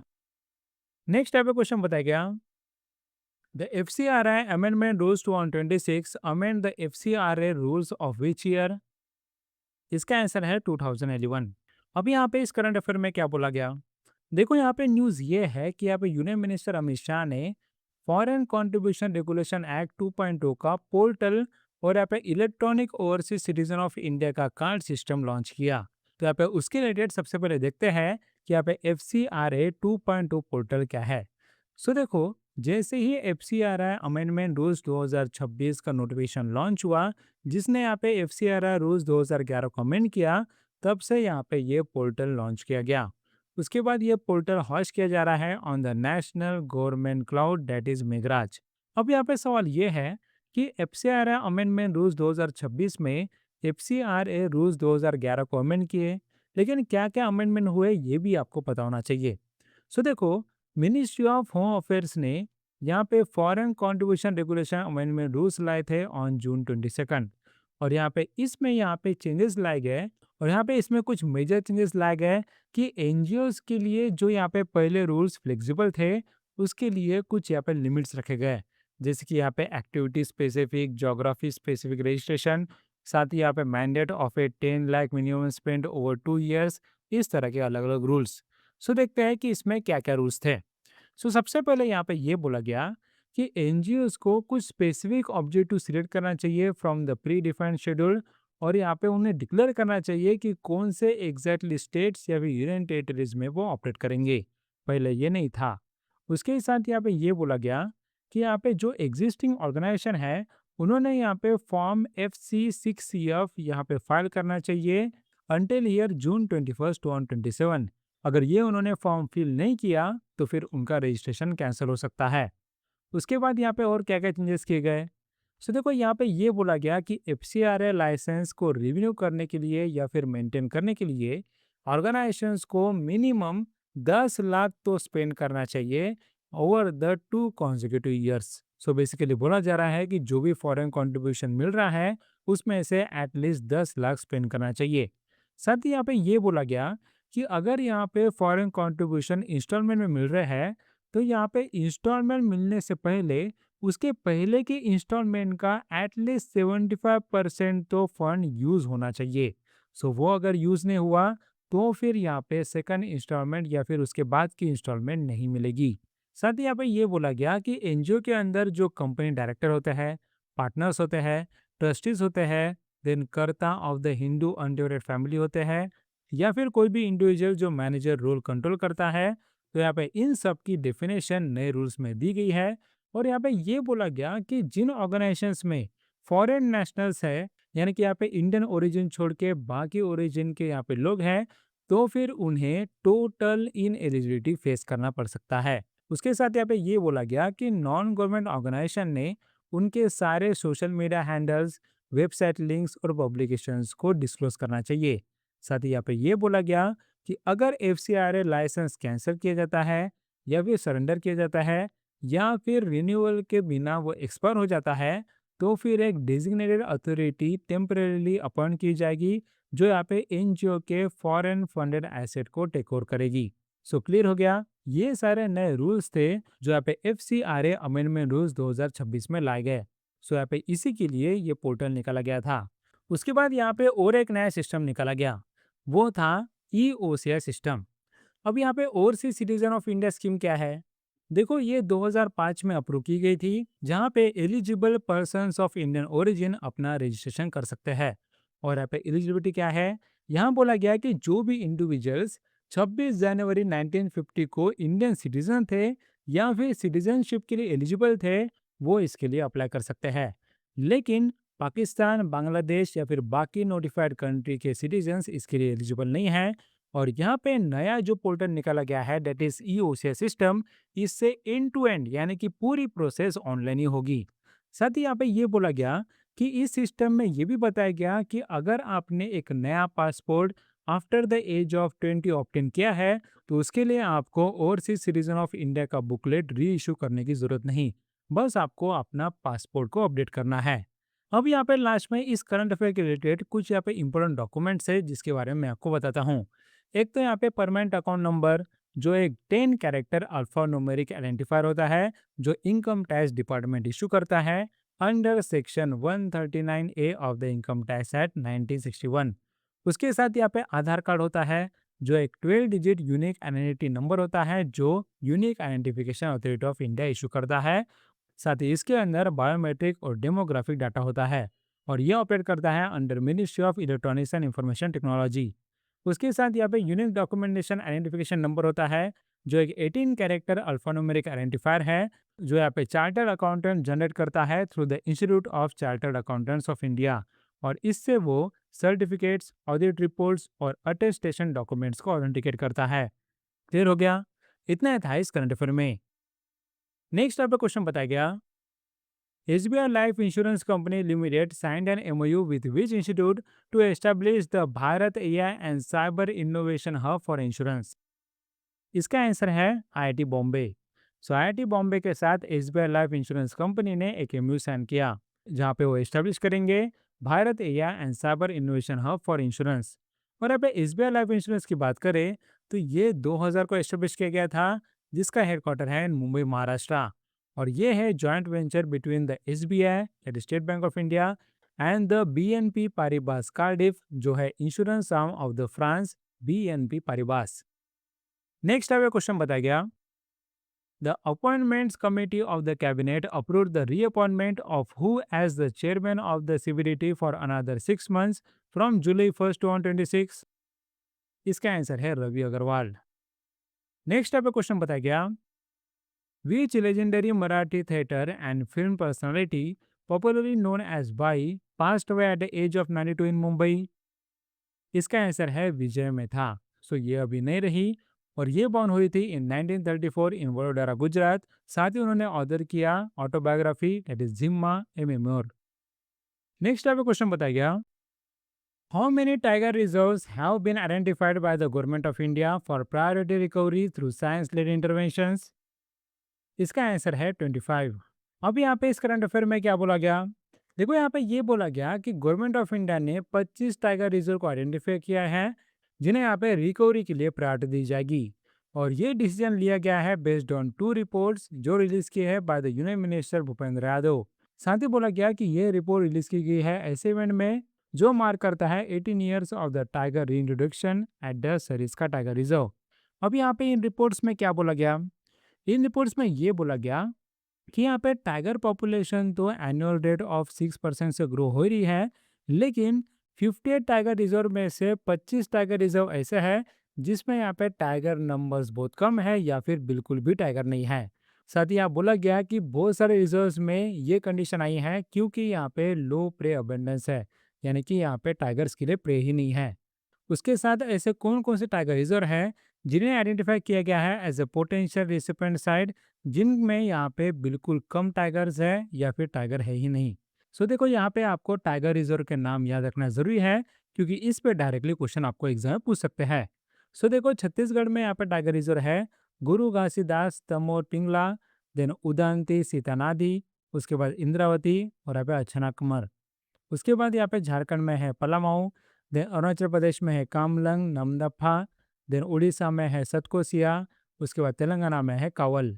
साथ ही यहाँ पे और ऐसे टाइगर रिजर्व की बात करें तो यहाँ पे राजस्थान में है मुकुंदरा हिल्स, देन यहाँ पे रामगढ़ विषधारी, उसके बाद वेस्ट बंगाल में है बुक्सा, देन मिजोरम में है डाम्पा, उसके बाद उत्तर प्रदेश में है रानीपुर, उसके बाद यहाँ पे तमिलनाडु में है कलाकाड़ मुंदनथुराई, उसके बाद आसाम में है नामेरी। उसके साथ यहाँ पे इस रिपोर्ट में ये भी बोला गया कि यहाँ पे 16 लो डेंसिटी टाइगर रिजर्व को आइडेंटिफाई किया गया है अक्रॉस 11 स्टेट्स, जिनमें यहाँ पे बहुत कम टाइगर पॉपुलेशन है। और यहाँ पे ये इसलिए है क्योंकि यहाँ पे उसमें लो प्रे डेंसिटी है। उसके साथ यहाँ पे 13 टाइगर रिजर्व तो ऐसे आइडेंटिफाई किए गए जो हेल्दी है और उसे यहाँ पे सोर्स लैंड्स भी बोला गया है। उसका रीजन ये है कि ये भेजता है टाइगर्स टू अदर एरियाज। और ऐसे सोर्स रिजर्व है Jim Corbett of Uttarakhand, then यहाँ पे बंदीपुर ऑफ कर्नाटका, देन यहाँ पे कान्हा फ्रॉम मध्य प्रदेश और यहाँ पे रणथंभौर ऑफ राजस्थान। साथ ही यहाँ पे ये बोला गया कि जिम कॉर्बेट टाइगर रिजर्व में तो 260 टाइगर के आसपास है और ये one of the highest in India. अब क्या हमने यहाँ पे टाइगर रिजर्व में टाइगर्स बढ़ाने के लिए कोई प्रोग्राम निकाला है? बिल्कुल निकाला है। 2008 में मिनिस्ट्री ऑफ इन्वायरमेंट फॉरेस्ट और क्लाइमेट चेंज ने यहाँ पे science based tiger recovery programme निकाले हैं इन 12 टाइगर रिजर्व्स। उसमें रिजर्व आते हैं Similipal of Orissa, then Panna of Madhya Pradesh, then Satkosia of Orissa. साथ ही यहाँ पे इस इवेंट में सरिस्का टाइगर रिजर्व का सक्सेस हाईलाइट किया गया। उसका रीजन ये है कि मिड 2000 में सरिस्का के सारे टाइगर लॉस्ट हो गए थे ड्यू टू पोचिंग, लेकिन अभी उसमें यहाँ पे 56 टाइगर रिस्टोर किए गए हैं थ्रू साइंटिफिक ट्रांसलोकेशन। उसके साथ यहाँ पे minister of environment forest and climate change की बात करें तो इसका यूनियन मिनिस्टर है भूपेंद्र यादव और मिनिस्टर ऑफ स्टेट है कीर्तिवर्धन सिंह। क्लियर हो गया? इतना ही था इस करंट अफेयर में। नेक्स्ट क्वेश्चन बताया गया, the Atal innovation mission and software technology parks of India convened the Global Capability Centers Conclave on Innovation 2026 in which city? इसका आंसर है बेंगलुरु। नेक्स्ट टाइप का क्वेश्चन बताया गया, we state top India in implementation of the new criminal laws that is BNS, BNSS and BSA with a score of 95.21 out of 100। इसका answer है हरियाणा। हरियाणा ने नए criminal laws को इम्प्लीमेंट किया है और उसके बाद उसे फॉलो किया है गोवा और असम ने। अब यहाँ पे ये क्रिमिनल लॉज कौन से हैं? देखो, बीएनएस का मतलब है भारतीय न्याय संहिता, जिसने रिप्लेस किया था इंडियन पेनल कोड को। उसके बाद यहाँ पे बीएनएसएस है भारतीय नागरिक सुरक्षा संहिता, जिसने रिप्लेस किया है code of criminal procedure. Then यहाँ पे बीएसए है भारतीय साक्ष्य अधिनियम। नेक्स्ट टाइप का क्वेश्चन बताया गया, the ministry of tourism signed an MOU with which company to strengthen the digital promotion of India's tourism destinations using AI and data-driven insights। इसका आंसर है गूगल। मिनिस्ट्री टूरिज्म ने Google के साथ MoU sign किया। Next type का question बताया गया, national doctors day is observe every year in India on which of the following dates? इसका आंसर है जुलाई 1। अब यहाँ पे इस करंट अफेयर में क्या बोला गया? देखो, नेशनल डॉक्टर्स डे हम 1 जुलाई को मनाते हैं और ये हम मार्क करते हैं birth and death anniversary of the Bharat Ratna awardee doctor Bipin Chandra Roy, जो थे रिनॉन फिजिशियन और second chief minister of West Bengal. साथ ही यहाँ पे इस साल का थीम था behind the mask who heals the healers. साथ ही यहाँ पे इसे पहली बार ऑब्जर्व किया था by the Indian medical association in 1991 और वही इसकी ऑर्गेनाइजर है। उसके बाद यहाँ पे डॉक्टर बिपिन चंद्र रॉय की बात करें तो उन्हें भारत रत्न मिला था इन 1961 और यहाँ पे उनका देहांत हुआ था ऑन 1 जुलाई 1962। साथ ही यहाँ पे उनकी डेथ भी ऑब्जर्व की जाती है as a part of national doctors day. अब यहाँ पे इंडियन मेडिकल एसोसिएशन की बात करें तो इसके नेशनल प्रेसिडेंट है अनिल कुमार जैनाइक। इसका हेडक्वार्टर है न्यू दिल्ली और ये फाउंड हुआ था इन 1928। क्लियर हो गया? इतना ही था इस करंट अफेयर में। नेक्स्ट टाइप का क्वेश्चन बताया गया, India's first private point-in-space instrument approach procedure for helicopter operations has been approved for which heliport? इसका आंसर है उंदावली हेलीपोर्ट अमरावती। साथ ही यहाँ पे ये बोला गया कि इस हेलीपोर्ट में गगन का यूज किया गया, जो है GPS aided geo augmented navigation, और ये हमने 2015 में लॉन्च किया था। और ये इंडिया में ही बनाया हुआ सैटेलाइट बेस्ड ऑगमेंटेशन सिस्टम है, जिसे इसरो और एयरपोर्ट्स अथॉरिटी ऑफ इंडिया ने डेवलप किया। इससे क्या होता है? इससे यहाँ पे हेलीकॉप्टर्स एक्यूरेट जर्नी कर सकते हैं टूवर्ड्स द हेलीपोर्ट्स। साथ ही यहाँ पे इंटरनेशनल सिविल एविएशन ऑर्गेनाइजेशन की बात करें तो इसके हेड है जुआन कार्लोस सालाजार गोमेज। इसका हेडक्वार्टर है इन मॉन्ट्रियल कनाडा और ये एस्टेब्लिश हुआ था इन 1944। नेक्स्ट टाइप का क्वेश्चन बताया गया, international plastic bag free day is observe every year on which of the following dates? इसका आंसर है जुलाई 3 और ये इनिशिएटिव स्टार्ट किया था बाय रेजरो, जो है इन्वायरमेंटल ऑर्गेनाइजेशन ऑफ स्पेन। उसके साथ आपको पता होना चाहिए कि यहाँ पे कौन कौन से कंट्री ने प्लास्टिक बैग्स को बैन किया। यहाँ बोला गया कि बांग्लादेश ने सबसे पहली बार किया इन 2002, उसके बाद न्यूजीलैंड ने किया इन 2023। साथ ही यहाँ पे इंडिया में भी सिक्किम ऐसा पहला स्टेट बना था जिसने डिस्पोजेबल प्लास्टिक बैग्स को बैन किया इन 1998। उसके बाद यहाँ पे प्लास्टिक वेस्ट मैनेजमेंट रूल्स 2016 निकाला गया, जिससे प्लास्टिक वेस्ट हैंडलिंग ठीक से कर सके। और यहाँ पे 2022 में तो इंडिया ने बैन घोषित किया था on identified single use plastic items, जिसमें प्लास्टिक बैग्स भी आते हैं बिलो 120 माइक्रॉन्स। क्लियर हो गया? नेक्स्ट टाइप का क्वेश्चन बताया गया, which Indian state launch the state wide नमो स्वच्छता अभियान क्लीननेस ड्राइव एंड अमृतपन अभियान maternal health campaign under the leadership of chief minister Bhupendra Patel? इसका आंसर है गुजरात। गुजरात ने लॉन्च किया नमो स्वच्छता अभियान और यहाँ पे अमृतपन अभियान। साथ ही यहाँ पे ये लॉन्च किया गया था on national doctors day in Gandhinagar Gujarat. और यहाँ पे बोला गया कि नमो स्वच्छता अभियान ये वीक लॉन्ग क्लीननेस ड्राइव है, जो स्टार्ट हुई थी फ्रॉम 1 जुलाई टू 7 जुलाई। और यहाँ पे अमृतपन अभियान ये एक maternal and child health focus campaign है, जो मदर्स और चिल्ड्रन के लिए निकाला गया। नेक्स्ट यहाँ पे क्वेश्चन बताया गया, National Chartered Accountants Day is observed every year in India on which of the following dates? इसका आंसर है जुलाई 1। अब यहाँ पे इस करंट अफेयर में क्या बोला गया? देखो यहाँ पे बोला गया कि नेशनल चार्टर्ड अकाउंटेंट्स डे ये 1 जुलाई को मनाया जाता है। अब मैं आपको इसका बैकग्राउंड बताता हूँ। देखो, अकाउंटेंसी का जो प्रोफेशन है वो यहाँ पे ब्रिटिश गवर्नमेंट रेगुलेट करता था under the Indian companies act 1913। और उसके बाद यहाँ पे 1930 में गवर्नमेंट ऑफ इंडिया ने एक यहाँ पे रजिस्टर ऑफ अकाउंटेंट्स को मेंटेन किया, जिसमें यहाँ पे जो भी इंडिविजुअल्स इस रजिस्टर में एनरोल होते थे उन्हें रजिस्टर्ड अकाउंटेंट्स बोला जाता था। उसके बाद जब हमें इंडिपेंडेंस मिला तो 1948 में हमने एक्सपर्ट कमेटी रखी, जहाँ पे उसे हमने स्टडी करने को बोला कि यहाँ पे प्रोफेशनल रेगुलेशन रखने की कोई ज़रूरत है क्या। सो यहाँ पे उनके रिकमेंडेशन के हिसाब से पार्लियामेंट ने चार्टर्ड अकाउंटेंट्स एक्ट 1949 को इनेक्ट किया, और यहाँ पे उसकी मदद से यहाँ पे आईसीएआई को एस्टेब्लिश किया गया इन 1949। साथ ही यहाँ पे 1949 से हम नेशनल चार्टर्ड अकाउंटेंट्स डे मनाते हैं। अब यहाँ पे आईसीएआई क्या है? आईसीएआई का फुल फॉर्म है institute of chartered accountants of India, जो एक स्टैट्यूटरी बॉडी है under the ministry of corporate affairs. और ये क्या करता है? ये यहाँ पे इंडिया के चार्टर्ड अकाउंटेंट्स को रेगुलेट करता है। और इसके एम्बलम में एक माइथिकल ईगल है, डेट इज गरुड़ा।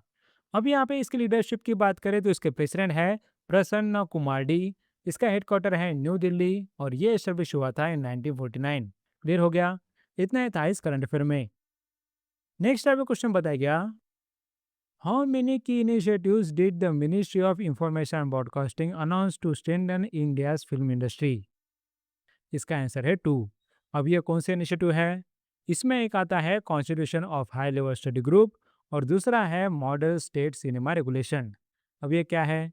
देखो, यहाँ पे हाई लेवल स्टडी ग्रुप यहाँ पे कॉन्स्टिट्यूट की गई है, जिसके चेयरपर्सन है प्रसून जोशी, जो है chairman of the Prasar Bharati. और ये क्या करेंगे? ये यहाँ पे मिनिस्ट्री ऑफ इंफॉर्मेशन ब्रॉडकास्टिंग को अपना रिपोर्ट सबमिट करेंगे विद इन 3 मंथ्स। उसके साथ यहाँ पे सेकंड जो है वो है मॉडल स्टेट सिनेमा रेगुलेशन, जो यहाँ पे सिनेमा हॉल्स और थिएटर्स को एक्सपांड करने के लिए सपोर्ट करेगा। अब यहाँ पे मिनिस्ट्री ऑफ इंफॉर्मेशन ब्रॉडकास्टिंग की बात करें तो इसका यूनियन मिनिस्टर है अश्विनी वैष्णव और मिनिस्टर ऑफ स्टेट है Loganathan Murugan. Next type question बताया गया, which public sector bank launch new digital initiatives on the occasion of its 119th foundation day? इसका आंसर है Punjab and Sind bank. Sir, Punjab and Sind bank ने कुछ नए डिजिटल इनिशिएटिव लॉन्च किए। उसमें यहाँ पे दो मेन हैं। एक है नव ज्योति मोबाइल ऐप, जो उनका एक एचआर मोबाइल एप्लीकेशन है, और दूसरा है पीएसबी भारत कनेक्ट अकाउंट, जो एक स्पेशलाइज्ड सेविंग अकाउंट है for the central and state government employees. उसके साथ पंजाब एंड सिंध बैंक की बात करें तो ये 1908 को एस्टेब्लिश हुआ था और 1980 को नेशनलाइज हुआ था। इसके एमडी एंड सीईओ है स्वरूप कुमार साहा। इसका हेडक्वार्टर है न्यू दिल्ली और टैगलाइन है where service is a way of life. Next type question बताया गया, who has been appointed as the chairperson of the expert working group constituted by SEBI to review the regulatory framework for debenture trustees under the SEBI debenture trustees regulation 1993? इसका answer है अनंता बरुआ। सो अनंता बरुआ को appoint किया गया है chairperson of the expert working group, जो यहाँ पे काम करेगी फॉर डिबेंचर ट्रस्टीज, जो एक नया रेगुलेटरी फ्रेमवर्क निकालेगी फॉर डिबेंचर ट्रस्टीज।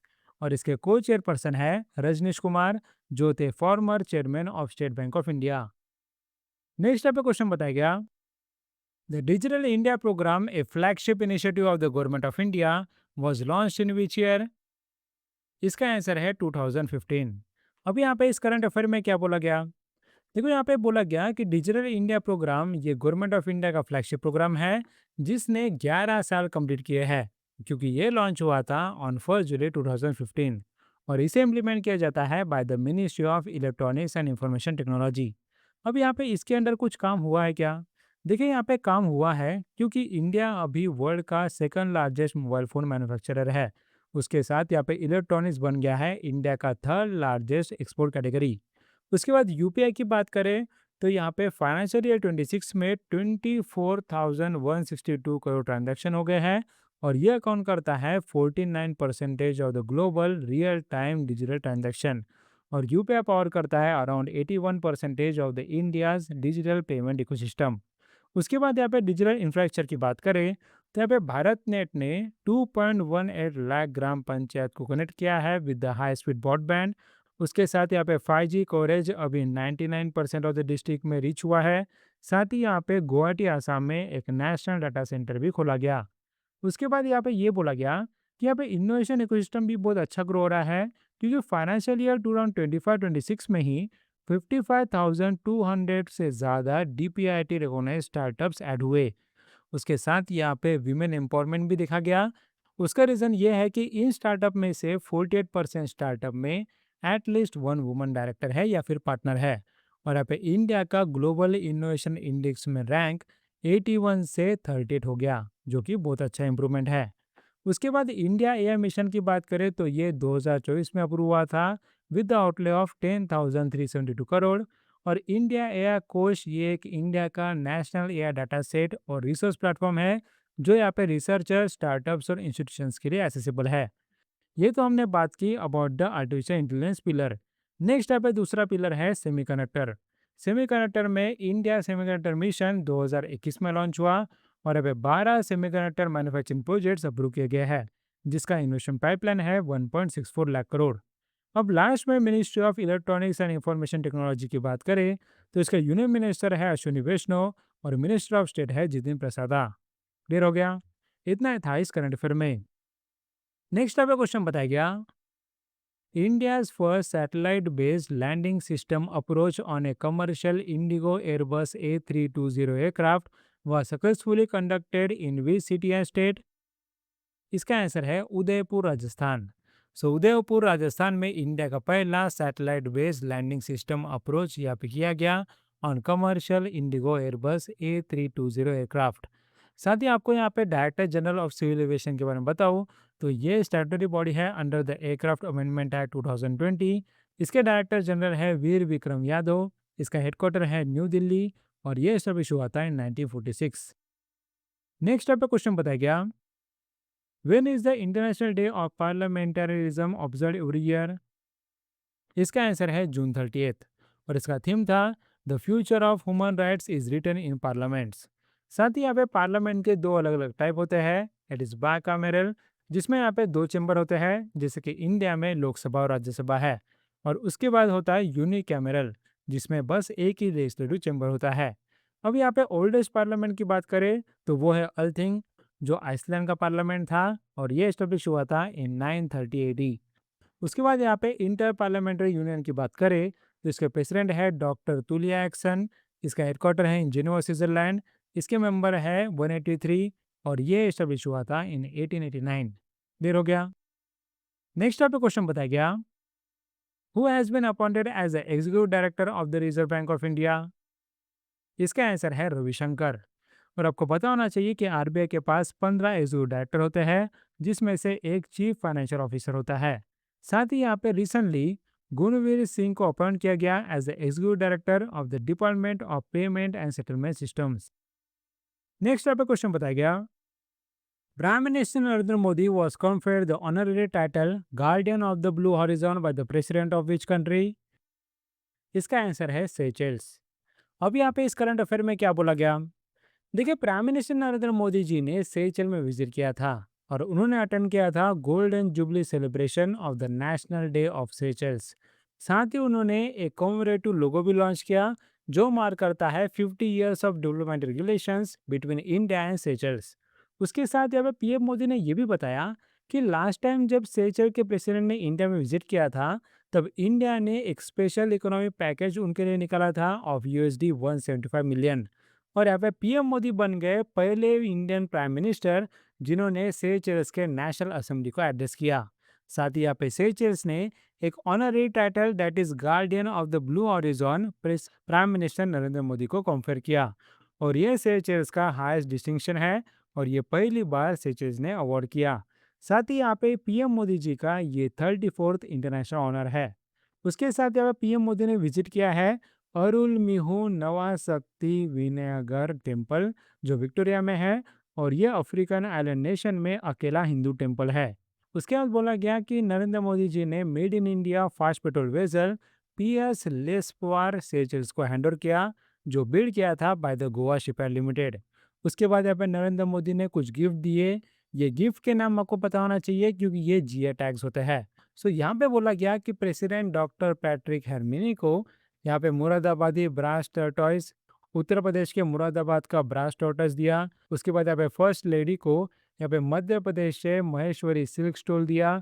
साथ ही यहाँ पे कर्नाटका से ब्रीदी वारे बॉक्स दिया। उसके बाद यहाँ पे वाइस प्रेसिडेंट को सिक्किम से ऑर्चिड पेंटिंग दी। और यहाँ पे सेकंड लेडी को यहाँ पे तमिलनाडु के कांचीपुरम से कांचीवरम सिल्क फैब्रिक दिया। उसके बाद कुछ एमयू भी साइन किए गए, जैसे कि national payment corporation of India ने सेंट्रल बैंक ऑफ सेचेल्स के साथ एमयू साइन किया। और अब उनका पर्पस ये है कि यहाँ पे यूपीआई को सेचेल्स में डिप्लॉय कर सके। उसके बाद एचएलएल लाइफ केयर लिमिटेड ने मिनिस्ट्री ऑफ हेल्थ ऑफ सेचेल्स के साथ एमयू साइन किया, जहाँ पे HLL life care affordable generic medicine provide करेंगे अंडर द प्रधानमंत्री भारतीय जनौषधि परियोजना। उसके बाद ये बोला गया कि Sushma Swaraj institute of foreign service ने एक एमयू साइन किया with the ministry of foreign affairs and diaspora of Seychelles, जहाँ पे वो डिप्लोमेसी में कैपेसिटी बिल्डिंग करेंगे। उसके साथ यहाँ पे ट्रांसनेशनल क्राइम के अगेंस्ट उन्होंने एक्स्ट्राडिशन टीटी भी साइन की। देन यहाँ पे ministry of port shipping and waterways ने सेचेल्स के ministry of transport ports and civil aviation के साथ एमयू साइन किया, जिसे यहाँ पे सेचेल्स फ्लैग वेसल्स में इंडियन सी फेयर ट्रेनिंग और सर्टिफिकेशन का रिकॉग्निशन दिया गया। साथ ही यहाँ पे एक एमयू साइन किया गया ऑन स्पेस एंड एग्रीकल्चर, जहाँ बोला गया कि सैटेलाइट एप्लीकेशन, स्पेस टेक्नोलॉजी और कैपेसिटी बिल्डिंग पे यहाँ पे कॉपरेशन साइन किया गया। और यहाँ पे एग्रीकल्चर के लिए Indian council of agriculture research ने सेचर एग्रीकल्चर डिपार्टमेंट के साथ 5 साल का वर्क प्लान भी साइन किया। उसके बाद यहाँ पे ये बताया गया कि सेचर ने ज्वाइन किया है coalition for disaster research and infrastructure. और यहाँ पे ये भी बताया गया कि इंडिया प्रोवाइड करेगा 500 metric tons of rice and 8,500 million tons of cement as a humanitarian assistance. उसके साथ इंडिया ने डोरनियर एयरक्राफ्ट को अपडेट किया विद द ग्लास कॉकपिट। उसके साथ यहाँ पे सेचेल के कोस्ट गार्ड का एक पीएस जो राष्ट्र है उसे रिफिट भी किया। अब यहाँ पे सेचेल्स की बात करें तो उसके प्रेसिडेंट है डॉक्टर पैट्रिक हेमिनी। उसके बाद कैपिटल है विक्टोरिया और करेंसी है सेचेलोइस रुपी। क्लियर हो गया? इतना था इस करंट अफेयर में। नेक्स्ट आपको क्वेश्चन बताया गया, on which date is world sports journalist day observe every year. इसका आंसर है जुलाई 2। और यहाँ पे इसी दिन इंटरनेशनल स्पोर्ट प्रेस एसोसिएशन 1924 में एस्टेब्लिश हुआ था इन पेरिस, फ्रांस। इसे पहली बार ऑब्जर्व किया गया था इन 1994। और इंटरनेशनल स्पोर्ट्स प्रेस एसोसिएशन की बात करें तो इसके प्रेसिडेंट है गियानी मेरलो। इसका हेडक्वार्टर है इन लूसेन, स्विट्जरलैंड। और ये एस्टेब्लिश हुआ था इन 1924। नेक्स्ट आपको क्वेश्चन बताया गया, which Indian public sector bank entered into the strategic partnership with the Mizuho Bank of Japan to strengthen the collaboration in merger and acquisition financing and related services। इसका answer है bank of Baroda. So merger and acquisition financing के लिए bank of Baroda ने Mizuho bank के साथ MoU sign किया। Next आपका question बताया गया, national payment corporation of India collaborated with which global financial institutions to enable the real time foreign exchange settlement for the cross border unified payment interface transactions. इसका answer है HSBC India and JP Morgan payments. साथ ही आपको बताना चाहिए कि UPI 9 countries में operate हो रहा है, यानी Singapore, UAE, Nepal, Bhutan, Mauritius, France, Sri Lanka, Qatar and Cambodia. Next आपको क्वेश्चन बताया गया, the 8 newly granted geographical indication tags taking the total to 17 belong to which Indian state. इसका आंसर है हिमाचल प्रदेश। अब यहाँ पे इस करंट अफेयर में क्या बोला गया, देखो यहाँ पे बोला गया कि हिमाचल प्रदेश ने सिक्योर किया है 8 नए जोग्राफिकल इंडिकेशन रजिस्ट्रेशन। और इसके साथ इनके टोटल जीआई टाइप प्रोडक्ट्स हो गए हैं 17। साथ ही यहाँ पे ये रजिस्ट्रेशन फैसिलिटेट किए थे by the Himachal Pradesh council for science, technology and environment. अब यहाँ पे नए रजिस्टर्ड जीआई प्रोडक्ट्स कौन से हैं, इसमें आते हैं सी बकथॉन, उसके बाद यहाँ पे सलोनी सफ़ेद मक्का, देन यहाँ पे चंबा मेटल आर्ट, उसके बाद सिरमौरी लोहिया, आगे यहाँ पे किन्नौरी टोपी, उसके बाद यहाँ पे किन्नौरी एप्पल, देन यहाँ पे किन्नौरी ज्वेलरी और यहाँ पे सेपुवाड़ी। साथ ही यहाँ पे इसके पहले की हिमाचल प्रदेश के जीआई टैग प्रोडक्ट्स कौन से थे, सो इसमें आते हैं कुल्लू शॉल, देन यहाँ पे कांगड़ा टी, देन यहाँ पे चंबा रुमाल, उसके बाद किन्नौरी शॉल, देन यहाँ पे कांगड़ा पेंटिंग, साथ ही हिमाचली काला जीरा, उसके बाद यहाँ पे हिमाचली चुली ऑयल, देन यहाँ पे चंबा चप्पल, उसके बाद लाहौली नाइटेड सॉक्स एंड ग्लोव्स। उसके साथ ये भी बताया गया कि हिमाचल प्रदेश और 4 पाउडर्स को जीआई टैग देने का सोच रहा है, दैट इज भोज जाओ, देन यहाँ पे चंबा चूक, उसके बाद यहाँ पे प्लेक्ट्राइथस हनी और यहाँ पे सिरमॉर्क जिंजर। अब यहाँ पे आपको पता होना चाहिए कि जोग्राफिकल इंडिकेशन होता क्या है। सो देखो, जोग्राफिकल इंडिकेशन ये प्रोडक्ट्स के लिए एक साइन है कि ये प्रोडक्ट कोई स्पेसिफिक जोग्राफिकल ओरिजिन का है और उसके जो क्वालिटीज़ है या फिर उसकी जो रेपुटेशन है वो उस ओरिजिन की वजह से आई है। इसकी नोडल अथॉरिटी की बात करें तो ये एडमिनिस्टर किया जाता है by the ministry of commerce and industry. उसके बाद इम्प्लीमेंट किया जाता है through the department of promotion of industry and internal trade. साथ ही controller general of patents design and trademarks यहाँ पे जोग्राफिकल इंडिकेशन रजिस्ट्री को मैनेज करता है। नेक्स्ट इसका लीगल फ्रेमवर्क भी है। ये कौन किया जाता है by the geographical indications of the goods registration and protection act 1999, जो मैनेज किया जाता है by the geographical indication registry which is from Chennai Tamil Nadu. और ये एक्ट यहाँ पे फोर्स में आया था इन 2003। साथ ही यहाँ पे जेआर प्रोटेक्शन मिलता है under TRIPS agreement of the world trade organisation. और इसकी वैलिडिटी की बात करें तो ये रजिस्ट्रेशन वैलिड रहता है for 10 years from the date of registration. और उसके बाद यहाँ पे अगले 10 साल के लिए ये रिन्यू किया जाता है। साथ ही यहाँ पे ministry of commerce and industry की बात करें तो इसके यूनियन मिनिस्टर है पीयूष गोयल और मिनिस्टर ऑफ स्टेट है जितिन प्रसादा। क्लियर हो गया। इतना ही था इस करंट अफेयर में। नेक्स्ट यहाँ पे क्वेश्चन बताया गया, which former chief election commissioner of India was appointed as the part-time chairman of HDFC Bank Limited for a 3-year term subject to RBI approval? इसका आंसर है राजीव कुमार। सो राजीव कुमार को अपॉइंट किया गया है as a part time chairman of the HDFC bank. और अभी HDFC bank के MD and CEO है शशिधर जगदीशन। इसका हेडक्वार्टर है मुंबई महाराष्ट्र और ये एस्टेब्लिश हुआ था इन 1994। नेक्स्ट टाइप क्वेश्चन बताया गया, Which Indian asset management company is associated with the Alternative Investment Fund Management Limited stake acquisition deal involving the DWS Group? इसका आंसर है Nippon life India asset management. Next type question बताया गया, Which Indian business group led consortium acquired 100% stake in the Royal Challengers Sports Private Limited, that is RCB franchisee owner, in a 16,660 crore deal? इसका answer है Aditya Birla group. सो Aditya Birla group ने यहाँ पे 100% stake लिए है in the royal challenger sports private limited. साथ ही यहाँ कॉम्पिटिशन कमीशन ऑफ इंडिया की बात करें तो ये एस्टेब्लिश हुआ था इन 2003, जो ऑपरेशन हुआ था सिंस 2009। इसके चेयरपर्सन है रवनीत कौर। ये आता है under ministry of corporate affairs और इसके हेडक्वार्टर्स है न्यू दिल्ली। नेक्स्ट पे क्वेश्चन बताया गया, The Animal Taxonomy Summit inaugurated by the Union Minister Bhupendra Yadav in Kolkata was which edition of the summit? इसका आंसर है फोर्थ एडिशन। अब यहाँ पे इस करंट अफेयर में क्या बोला गया, देखो यहाँ पे यूनियन मिनिस्टर भूपेंद्र यादव ने इनाग्रेट किया fourth edition of the animal taxonomy summit और ये निकाला गया था इन वेस्ट बंगाल। साथ ही ये मार्क करता है 111 foundation day of the zoological survey of India. अब यहाँ पे इस इवेंट में कुछ इनाग्रेशन किया गया। सबसे पहले यहाँ पे पैलियो इंडिया पोर्टल निकाला गया, जिसके लिए जूलॉजिकल सर्वे ऑफ इंडिया और national centre for sustainable coastal management which is in Chennai Tamil Nadu ने कोलैबोरेशन किया था। और यहाँ पे इसे डेवलप किया है using the geological data set from the geological survey of India. और इसमें इंडिया के 28 स्टेट्स और 8 यूनियन टेरिटरीज के जो भी यहाँ पे 5,000 से ज़्यादा फोसिल स्पेसिमेंट्स है उन्हें डिजिटली मैप किया गया है। उसके बाद यहाँ पे और एक पोर्टल निकाला गया, that is fauna of India checklist version 3.0। ये यहाँ पे जूलॉजिकल सर्वे ऑफ इंडिया ने अनवील किया है, जो एक अपग्रेडेड बायोडाइवर्सिटी डाटाबेस है। और ये बिल्ड किया गया है ऑन द अर्लियर वर्जन, जहाँ पे इसका पहला वर्जन लॉन्च किया गया था इन 2024। उसके साथ यहाँ पे कुछ पब्लिकेशन रिलीज किए गए, जिसमें बताया गया कि एनिमल डिस्कवरी 2025 में थे 709 और अब प्लांट डिस्कवरीज 2025 में थे 353। लेकिन सबसे ज़्यादा डिस्कवरीज कहाँ पे हुए? सो देखो यहाँ पे बोला गया कि यहाँ पे एनिमल डिस्कवरीज में टॉप स्टेट था केरला, देन वेस्ट बंगाल, उसके बाद कर्नाटका और अरुणाचल प्रदेश। और यहाँ पे प्लांट डिस्कवरीज में सबसे पहला था अरुणाचल प्रदेश, देन उत्तराखंड और थर्ड केरला। साथ ही यहाँ पे जूलॉजिकल सर्वे ऑफ इंडिया की बात करें तो ये फंक्शन करता है under ministry of environment forest and climate change. इसका हेडक्वार्टर है इन कोलकाता वेस्ट बंगाल। साथ ही इसके डायरेक्टर है डॉक्टर धृति बैनर्जी और ये एस्टेब्लिश हुआ था ऑन 1 जुलाई 1916। क्लियर हो गया। इतना था इस करंट अफेयर में।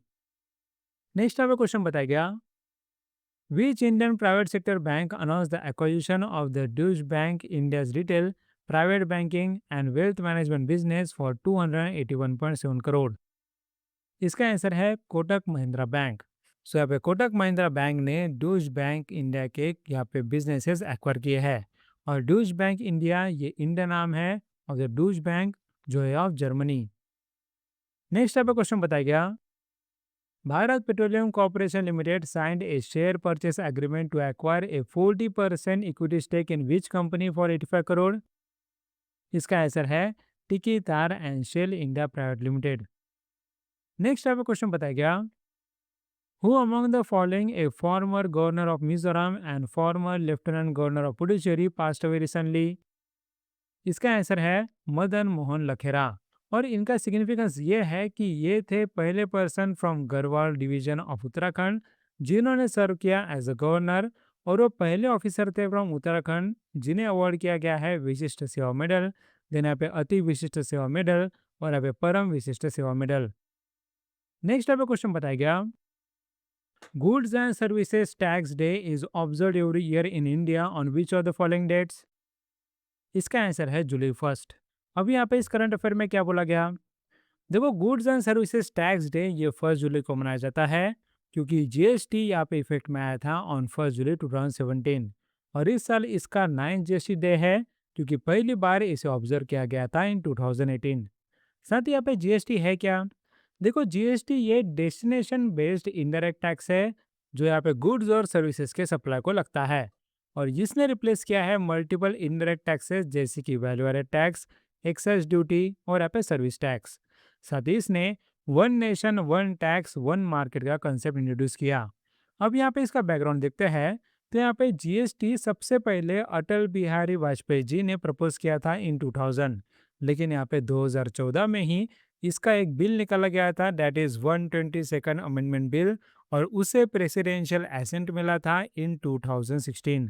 और उसके बाद ये बन गया था 101st constitutional amendment act in 2016, और उसके बाद ये इम्प्लीमेंट हुआ था ऑन 1 जुलाई 2017, जिसमें यहाँ पे आईटी सपोर्ट दिया गया था from the goods and services tax network. साथ ही यहाँ पे इसके अंडर एक जीएसटी काउंसिल होती है under the article 279A on 12 सितंबर 2016। ये यहाँ पे इंडिया में जीएसटी की एपेक्स डिसीजन मेकिंग बॉडी है। इसके चेयरपर्सन है union finance minister Nirmala Sitharaman. साथ ही इसमें यूनियन और स्टेट के फाइनेंस या फिर टैक्सेशन मिनिस्टर पार्टिसिपेट करते हैं। उसके बाद जीएसटी स्ट्रक्चर की बात करें तो इसका ड्यूअल स्ट्रक्चर है। इसमें यहाँ पे central goods and services tax होता है जो गवर्नमेंट ऑफ इंडिया लेवी करता है।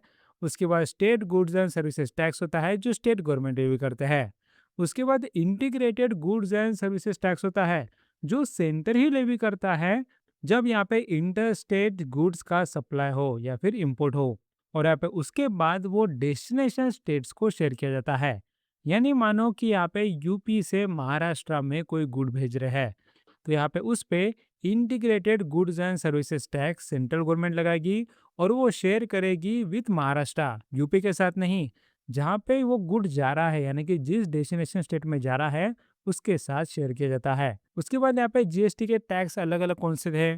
सो देखो जीएसटी में पहले अलग अलग टैक्स स्लैब्स थे, दैट इज 0%, 5%, 12%, 18% एंड 20%।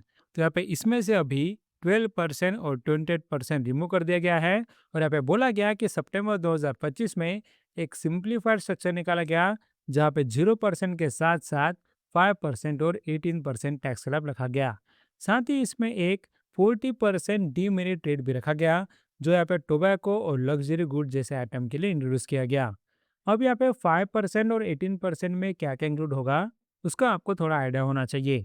सो देखो 5% दैट इज मेरिट रेट में यहाँ पे एसेंशियल गुड्स होते हैं जैसे कि soaps, toothpaste, package foods, butter, cheese, medicine, agricultural inputs, renewable energy devices. उसके बाद यहाँ पे 18% दैट इज स्टैंडर्ड रेट में air conditioners, televisions, refrigerators, cement, small cars, two wheelers, apparel about 2500। So ये सारे इसमें इंक्लूड होते हैं। साथ ही यहाँ पे ये बोला गया कि जीएसटी रजिस्ट्रेशन का threshold for the good supplier increase किया गया है फ्रॉम 20 लाख टू 40 लाख। उसके साथ यहाँ पे ये बताया गया कि कंपोजिशन स्कीम का टर्नओवर लिमिट भी इंक्रीज कर दिया गया है फ्रॉम 75 लाख टू 1.5 करोड़, जिसमें यहाँ पे स्पेशल कैटेगरी स्टेट्स में एग्जेम्पशन है। साथ ही यहाँ पे जीएसटी की ग्रोथ भी बताई गई जहाँ बताया गया है कि जीएसटी टैक्स पेयर्स इंक्रीज हुआ है फ्रॉम 66.5 लाख टू 1.65 करोड़। उसके साथ यहाँ पे ग्रॉस जीएसटी कलेक्शन भी 2017-18 में था 7.4 करोड़। उसके बाद यहाँ पे 2021-22 में था 13.76 लाख करोड़ और यहाँ पे 2025-26 में था 22.27 लाख करोड़। साथ ही यहाँ पे इस साल के इवेंट की बात करें तो यह ऑर्गेनाइज हुआ था न्यू दिल्ली, जहाँ पे उसका थीम था सुगम कर व्यवस्था सशक्त भारत।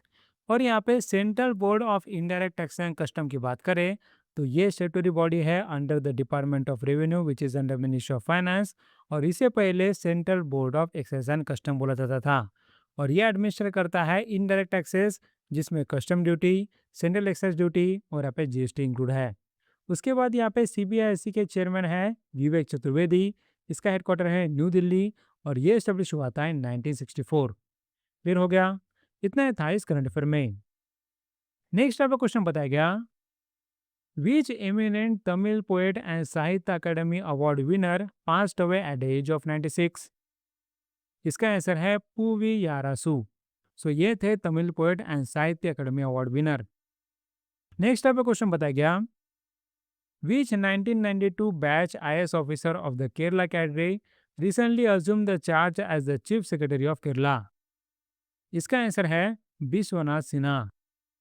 नेक्स्ट आपको क्वेश्चन बताया गया, the government of Tamil Nadu appointed which former ISRO scientist as chairman of the curriculum design committee for school education? इसका आंसर है माइलस स्वामी अन्नादुराई। साथ यहाँ पे ये बोला गया कि इन्हें पद्मश्री मिला था, जो इंडिया का 4th सिविलियन अवार्ड है in 2016 in the field of science and engineering. Next आपका क्वेश्चन बताया गया, the ministry of finance retain the interest rates on small saving schemes unchange for Q2 financial year 27, marking the dash consecutive quarter with no revision. इसका answer है 9th, यानी कि 9th consecutive quarter में यहाँ पे कोई भी चेंजेस नहीं किए गए हैं in small saving schemes interest rate. अब यहाँ पे इस करंट अफेयर में क्या बोला गया, देखो यहाँ पे ये बोला गया कि department of economic affairs which is under ministry of finance ने यहाँ पे स्मॉल सेविंग स्कीम के इंटरेस्ट रेट अनचेंज रखे हैं और ये अप्लाई होता है टू द जुलाई टू सितंबर 2026 period of the financial year 27। साथ ही यहाँ पे बोला गया है कि ये 9th कॉन्जिक्यूटिव क्वार्टर है जिसमें स्मॉल सेविंग स्कीम्स के इंटरेस्ट रेट में कोई भी रिवीजन नहीं किया गया। लेकिन इसके पहले का रिवीजन कब किया गया था? सो इसके पहले का रिवीजन दिसंबर 2024 में किया था for the Q4 of the financial year 2024। उसके साथ यहाँ पे ये बोला गया कि दिसंबर 2024 में यहाँ पे सुकन्या समृद्धि अकाउंट और यहाँ पे 3 year post office time deposit scheme के इंटरेस्ट रेट इंक्रीज कर दिए गए थे। अब यहाँ पे सवाल ये है कि यहाँ पे स्मॉल सेविंग स्कीम्स के इंटरेस्ट रेट चेंज क्यों होते हैं? सो देखो इसके अलग अलग फैक्टर होते हैं। एक तो यहाँ पे गवर्नमेंट सिक्योरिटी यील्ड, ये सबसे इम्पोर्टेंट फैक्टर होता है। इसका रीज़न ये है कि अगर गवर्नमेंट बॉन्ड्स के इंटरेस्ट रेट अगर बढ़ गए तो अपने आप यहाँ पे स्मॉल सेविंग स्कीम के रेट्स बढ़ जाएंगे। उसका एग्जैक्ट रीज़न क्या है मैं आपको आगे बताऊंगा। साथ ही यहाँ पे ये बोला गया कि इन्फ्लेशन रेट बढ़ने की वजह से स्मॉल सेविंग स्कीम्स के रियल रिटर्न्स को प्रोटेक्ट करने के लिए उसका इंटरेस्ट रेट बढ़ाया जा सकता है। और यहाँ पे रिजर्व बैंक ऑफ इंडिया ने भी अगर रेपो रेट चेंज किया तो यहाँ पे मार्केट में लिक्विडिटी कंडीशन चेंज होती है, जिसकी वजह से यहाँ पे गवर्नमेंट सिक्योरिटी की यील्ड चेंज होती है और यहाँ पे स्मॉल सेविंग स्कीम के भी रेट चेंज होते हैं। उसके साथ मैं आपको बता देता हूँ कि यहाँ पे जुलाई टू सितंबर पीरियड के इंटरेस्ट रेट क्या है। सो देखो पोस्ट ऑफिस सेविंग डिपॉजिट का है 4%। देन यहाँ पे टाइम डिपॉजिट की बात करें तो 1 ईयर का है 6.9%, 2 ईयर का है 7%, 3 ईयर का है 7.1%, देन 5 ईयर का है 7.5%। सभी पोस्ट ऑफिस रिकरिंग डिपॉजिट्स का इंटरेस्ट रेट है 6.7%। उसके बाद यहाँ पे ये बोला गया कि किसान विकास पत्र का इंटरेस्ट रेट है 7.5%, जो मैच्योर होता है इन 115 मंथ्स। उसके बाद यहाँ पे पब्लिक प्रोविडेंट फंड का है 7.1%। देन यहाँ पे सुकन्या समृद्धि योजना का है 8.2%। उसके बाद यहाँ पे नेशनल सेविंग सर्टिफिकेट का है 7.7%। देन यहाँ पे सीनियर सिटीजन सेविंग स्कीम का है 8.2%। और यहाँ पे लास्ट में post office monthly income scheme का है 7.4%।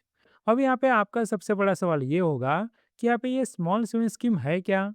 सो देखो स्मॉल सेविंग स्कीम को department of economic affairs manage करते हैं और ये पैसा डायरेक्टली गवर्नमेंट को जाता है और ये ऑपरेट किया जाता है through post offices and designated banks. साथ ही ये बोला गया कि स्मॉल सेविंग स्कीम के अंडर जो भी डिपॉजिट किए जाते हैं वो पैसा यहाँ पे नेशनल स्मॉल सेविंग फंड में चला जाता है। उसके साथ आपको पता होना चाहिए कि यहाँ पे जनवरी 2023 में श्यामलाल गोपीनाथ कमेटी रखी गई थी। साथ ही यहाँ पे उन्होंने मेथड निकाला था कि स्मॉल सेविंग स्कीम का इंटरेस्ट रेट कैसे डिटरमाइन करना चाहिए।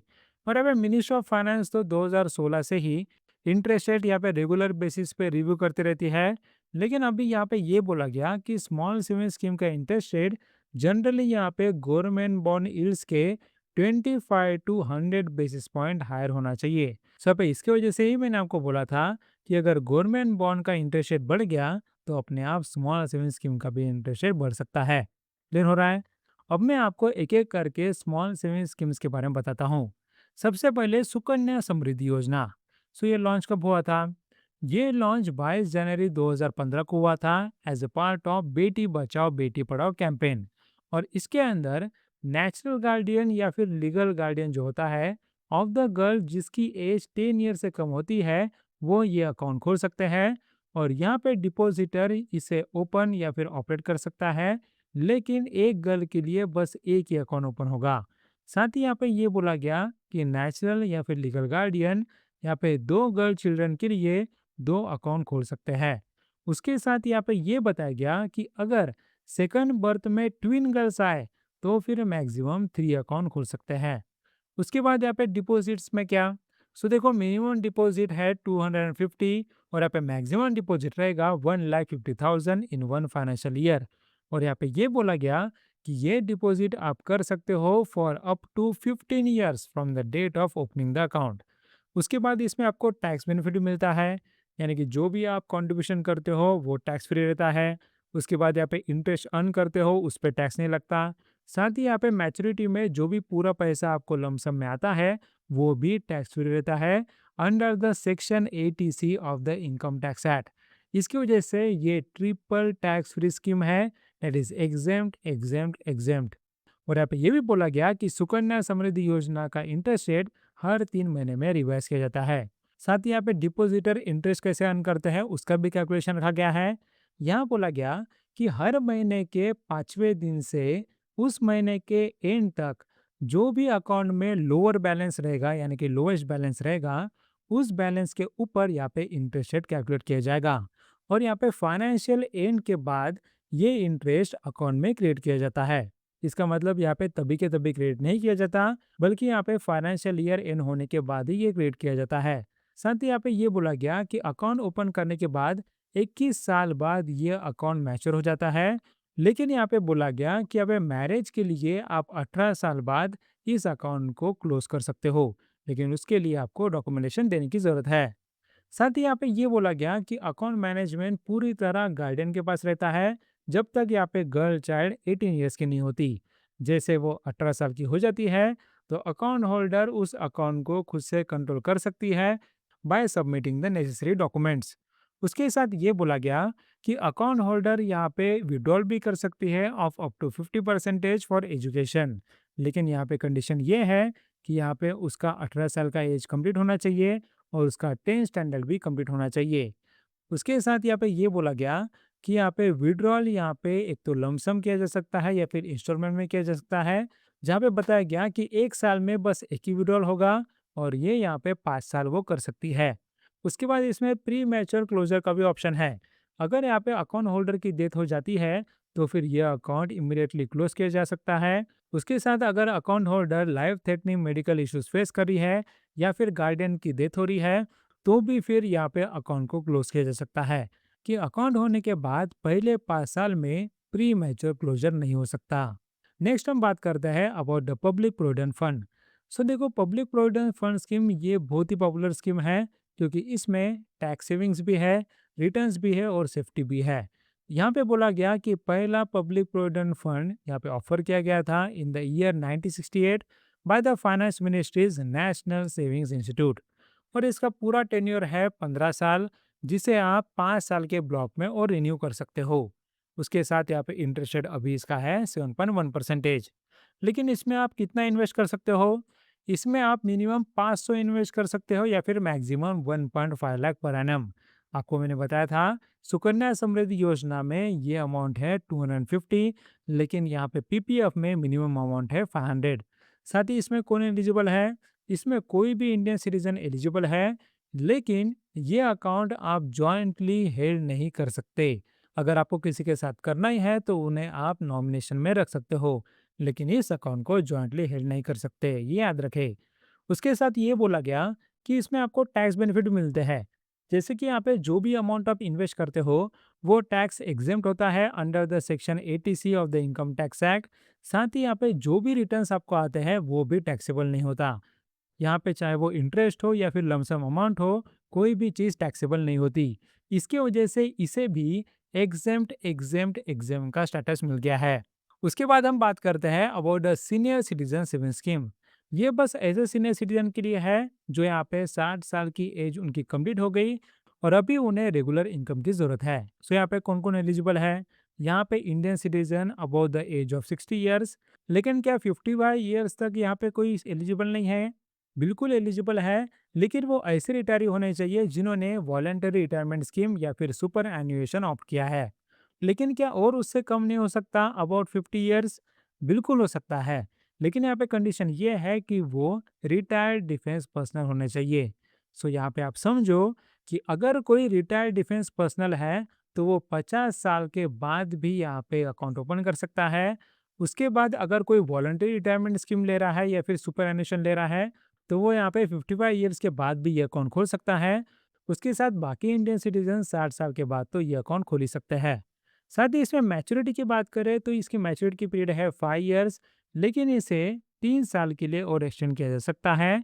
साथ ही यहाँ पे ये बोला गया कि इंडिविजुअल्स एक अकाउंट से ज़्यादा ऑपरेट कर सकते हैं या फिर वो अपने स्पाउस के साथ जॉइंट अकाउंट भी ऑपरेट कर सकते हैं। लेकिन आप इसमें कितना डिपॉजिट कर सकते हैं? इसमें आपको यहाँ पे लमसम डिपॉजिट करना पड़ता है।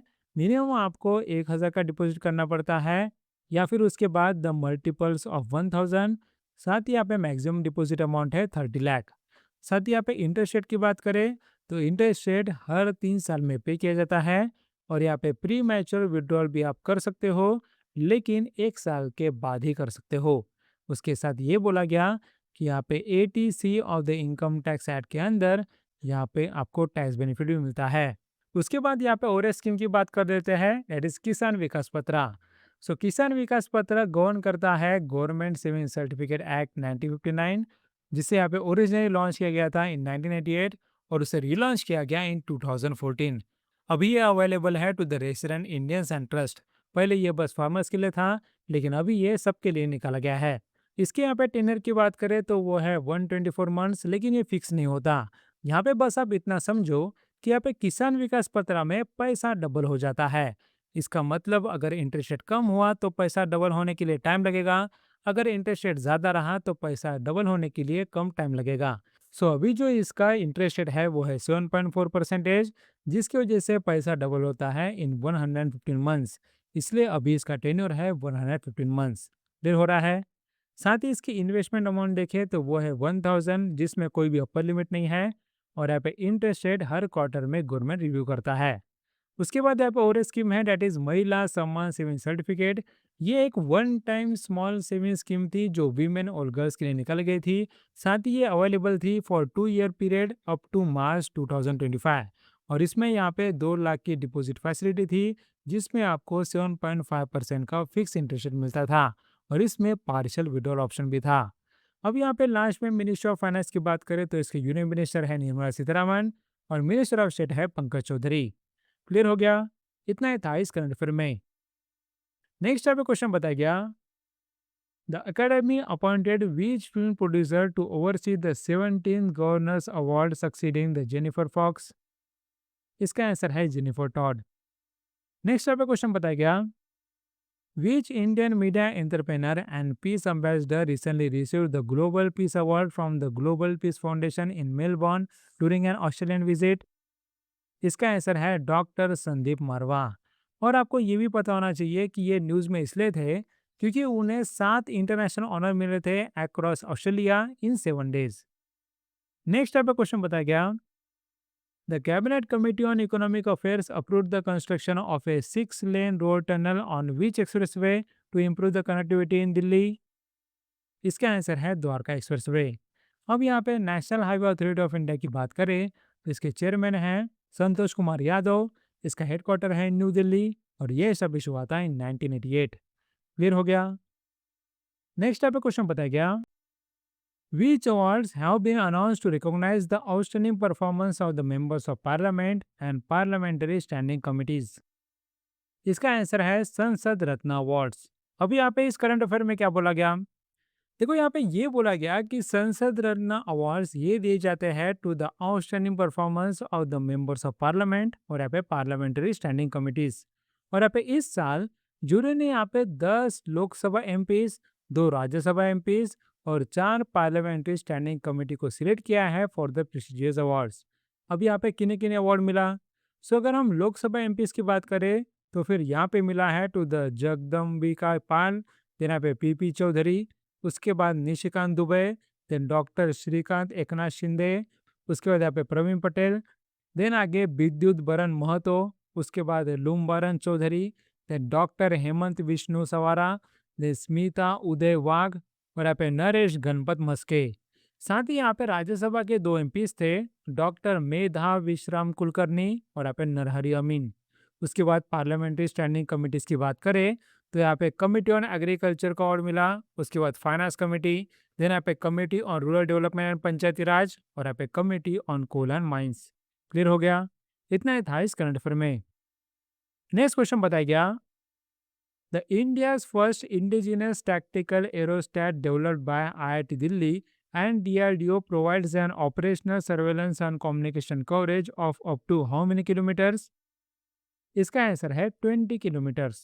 सो यहाँ पे ये बोला गया कि आईआईटी दिल्ली और डीआरडीओ ने जो इंडिया का पहला इंडिजिनियस टैक्टिकल एरोस्टैट डेवलप किया है उसका कवरेज है 20 किलोमीटर्स। साथ ही यहाँ पे डीआरडीओ इंडिया का प्रीमियर मिलिट्री रिसर्च एजेंसी है जो 1958 में एस्टेब्लिश हुआ था और उसका हेडक्वार्टर है न्यू दिल्ली। नेक्स्ट आपका क्वेश्चन बताया गया, the Asian Development Bank approved a USD 182.89 million loan here to strengthen the public school system by establishing 500 integrated school clusters benefiting over 1 million students from pre-primary to secondary levels. This initiative is associated with which Indian state? इसका answer है कर्नाटका। सो यहाँ पे ये बोला गया कि ADB ने कर्नाटका के लिए 182.89 मिलियन का लोन दिया है और ये लोन अप्रूव किया गया है under the strengthening Karnataka public schools programme. और एडीबी की बात करें तो ये एस्टेब्लिश हुआ था इन 1966।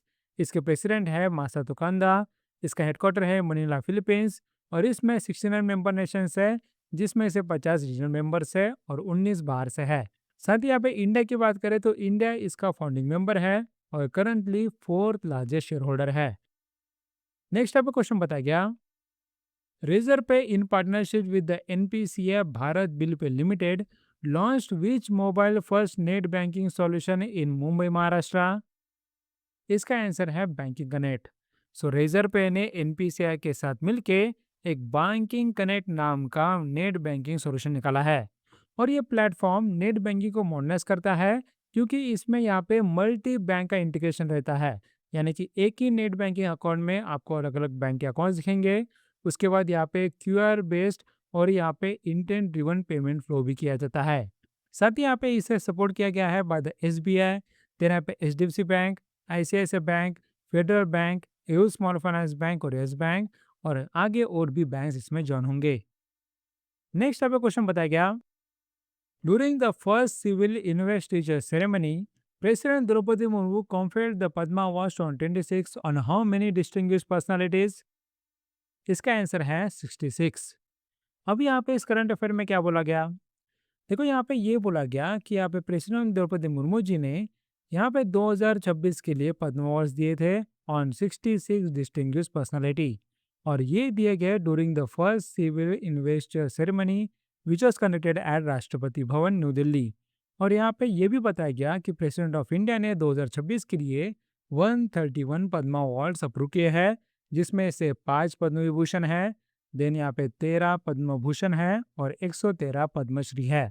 लेकिन यहाँ पे पहले सिविल इन्वेस्टिचर सेरेमनी के लिए यहाँ पे बस 66 डिस्टिंग्विश्ड पर्सनालिटी को पद्म अवार्ड्स दिए गए। उसमें से यहाँ पे 2 पद्म विभूषण अवार्ड दिए गए जो यहाँ पे भारत रत्न के बाद इंडिया का सेकंड हाईएस्ट सिविलियन अवार्ड है। ये दिया गया to the late Dharmendra Singh Deol उसके बाद डॉक्टर एन रजम। साथ ही यहाँ पे इसमें कुछ इंपॉर्टेंट पद्म भूषण अवार्ड भी थे। Bhagat Singh Koshyari, then doctor R Ganesh, then Uday Suresh Kumar Kotak, और यहाँ पे डॉक्टर कलीपट्टी रामास्वामी पलानी स्वामी। उसके बाद यहाँ पे पद्मश्री अवार्ड 58% इसको दिए गए हैं, जिसमें से कुछ इंपॉर्टेंट नाम बताए तो उसमें आते हैं हरमनप्रीत कौर, देन यहाँ पे टागाराम भील, उसके बाद यहाँ पे रतिलाल मोहनलाल बोरीसागर, देन स्वामी ब्रह्मदेव, और यहाँ पे कुमार बोस। और यहाँ पे कौन कौन से फील्ड्स के लिए पद्म अवार्ड दिए जाते हैं, उसमें आते हैं art, literature and education, sports, medicine, science and engineering, public affairs, social work, उसके बाद civil service and trade and industry. Clear हो गया? इतना ही था इस करंट अफेयर में। नेक्स्ट आपको क्वेश्चन बताया गया, the US India strategy partnership forum presented the 2026 leadership award at the 9th leadership summit in Washington DC to whom. इसका आंसर है सुनील भारती मित्तल। सो सुनील भारती मित्तल को लीडरशिप अवार्ड दिया गया था at the 9th leadership summit, जिसका थीम था अमेरिका एट 250। नेक्स्ट आपको question बताया गया, who assumed the charge as the 51st Vice Chief of Air Staff of the Indian Air Force at Air Headquarters, new Delhi. इसका answer है air marshal Ashutosh Dixit. Next आपको question बताया गया, who assumed the additional charge as Chairman and Managing Director of the Indian Renewable Energy Development Agency Limited for a period of 3 months। इसका answer है विजय कुमार मोहंती। सो विजय कुमार मोहंती को additional charge दिया है of CMD of Indian renewable energy development agency limited. Next आपका question बताया गया, the ministry of statistics and programme implementation has proposed a major overhaul of the index of industrial production with a new proposed base year of. इसका answer है 2022-23। अब यहाँ पे इस current affair में क्या बोला गया, देखो यहाँ पे ये बोला गया कि ministry of statistics and programme implementation ने यहाँ पे इंडेक्स ऑफ इंडस्ट्रियल प्रोडक्शन का ओवरऑल प्रपोज किया। लेकिन सबसे पहले आपको बताना चाहिए कि इंडेक्स ऑफ इंडस्ट्रियल प्रोडक्शन क्या होता है। ये एक तरह का इकोनॉमिक इंडिकेटर है जो इंडस्ट्रियल आउटपुट के चेंजेस को ओवर टाइम मेजर करता है। और इसमें मेजर सेक्टर आते हैं जैसे कि माइनिंग, मैन्युफैक्चरिंग, इलेक्ट्रिसिटी और यूटिलिटीज, और इसे हर महीने रिलीज किया जाता है।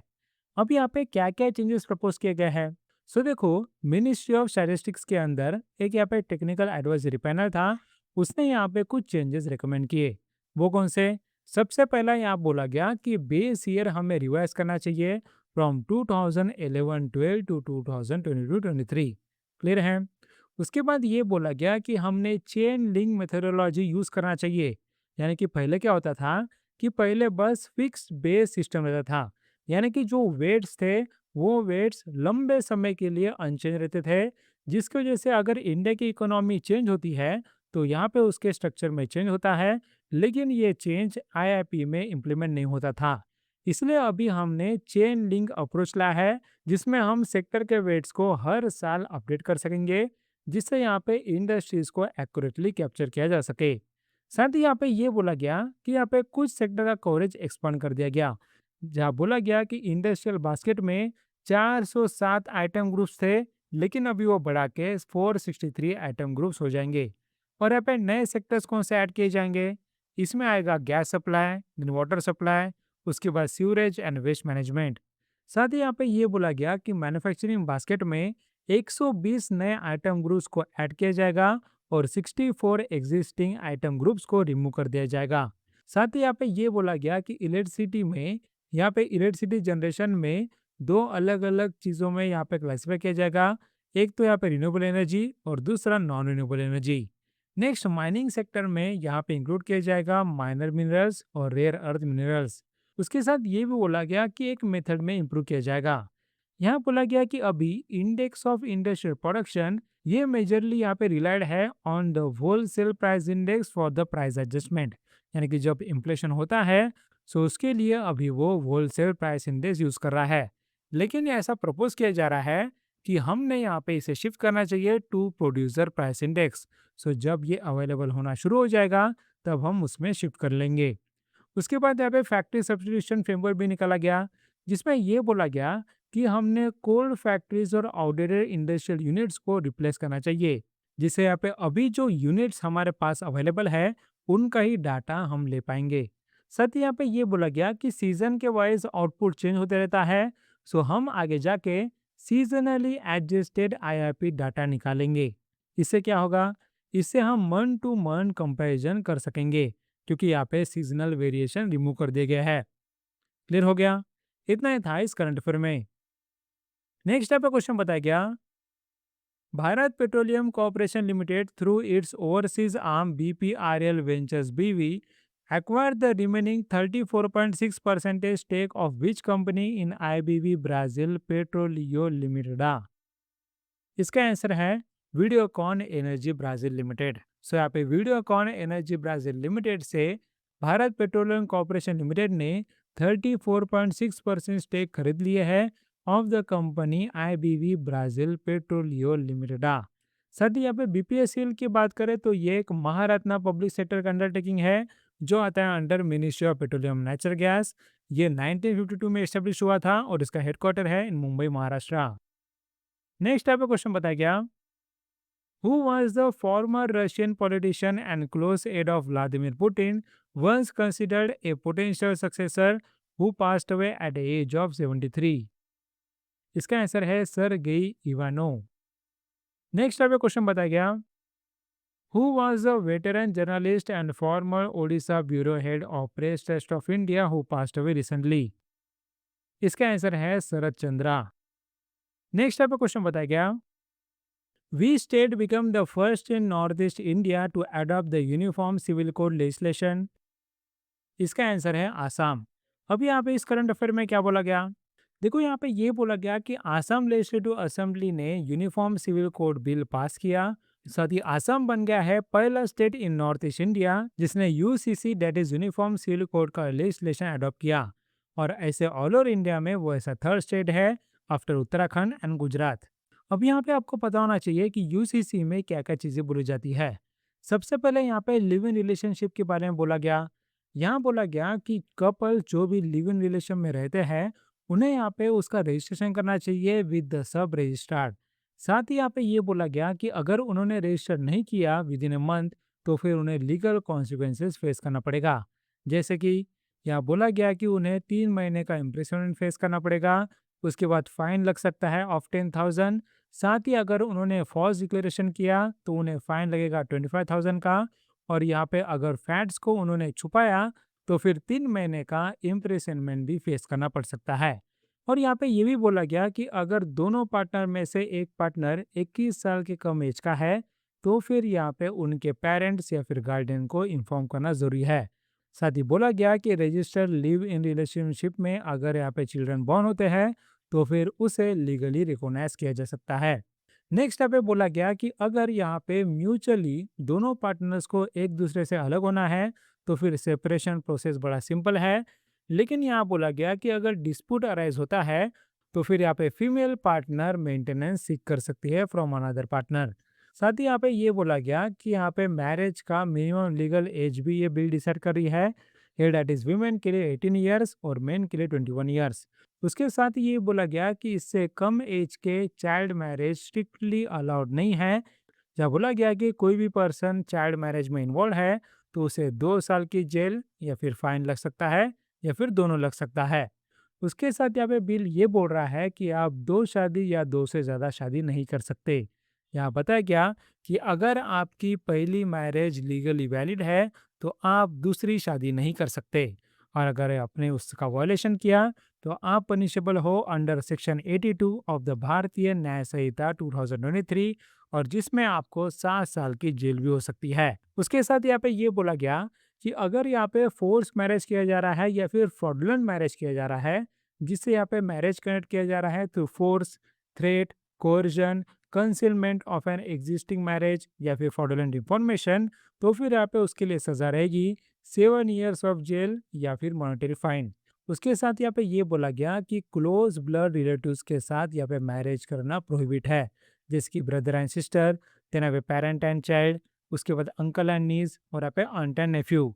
उसके साथ ये बोला गया कि अगर किसी कम्युनिटीज में ऐसा ट्रेडिशन है या फिर यहाँ पे क्लोज ब्लड रिलेटिव्स में मैरिज करना वहाँ पे अलाउड है तो फिर उनके लिए एग्जेम्पशन है। लेकिन अगर अलाउड नहीं है तो भी वो कर रहे हैं तो फिर पेनल्टी लगेगी up to 6 months of imprisonment या फिर फाइन ऑफ 50,000। उसके बाद ये बोला गया कि यहाँ पे मैरिज और डिवोर्स का रजिस्ट्रेशन 60 दिन के अंदर करना जरूरी है। अगर इंटेंशनली उसे नहीं किया गया तो फिर यहाँ पे 10,000 का फाइन लग सकता है। उसके साथ ये बोला गया कि मैरिज, डिवोर्स और लिव इन रिलेशनशिप में अगर फॉल्स डॉक्यूमेंट दिए, फेक सर्टिफिकेट दिया या फिर फॉल्स डिक्लेरेशन दिया तो फिर 3 साल की जेल, देन 25,000 का फाइन या फिर दोनों लग सकता है। उसके साथ ये बोला गया कि डिवोर्स के बाद अगर कोई फोर्सफुली रीमैरिज करने को बोल रहा है तो फिर उस पे 3 साल की जेल या फिर 1 लाख का फाइन लग सकता है। उसके साथ ये बोला गया कि डिवोर्स के बाद अगर यहाँ पे चाइल्ड 5 साल से कम है तो फिर उसकी कस्टडी मदर को ही मिलेगी। उसके साथ एक एग्जाम्पशन ये भी बोला गया कि ट्राइबल कम्युनिटी जो आसाम में रह रहे हैं वो यहाँ पे इस लॉ से बिल्कुल एग्जेम्प्ट है। उसके साथ ये बोला गया कि religious rituals, traditional custom, cultural practices या फिर कम्युनिटी ट्रेडिशंस, ये सारे मैटर्स यूसी से बाहर रहेंगे। क्लियर हो गया? इतना था इस करंट अफेयर में। नेक्स्ट आपका क्वेश्चन बताया गया, according to the World Cities Report 2026, released by the UN Habitat during the World Urban Forum in Baku, approximately how many people worldwide are currently facing housing related challenges? इसका answer है 3.4 billion. साथ ही ये account करता है nearly 40% of the global population. Next आपका question बताया गया, according to the reports on the 2026 heat wave crisis, how many of the world's 100 hottest cities were located in India on a single day? इसका answer है 97। यानी कि पूरे world में जो 100 हॉटेस्ट सिटीज थे उसमें से 97 तो इंडिया के ही थे। नेक्स्ट आपका क्वेश्चन बताया गया, the inaugural international big cat alliance summit originally scheduled in Delhi was planned to be held on which date before being postponed? इसका आंसर है 1 जून।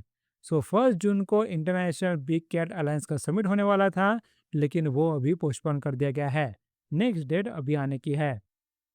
नेक्स्ट आपका क्वेश्चन बताया गया, the reserve bank of India has revived which project as part of its plan to test plastic currency notes in India? इसका answer है polymer note project.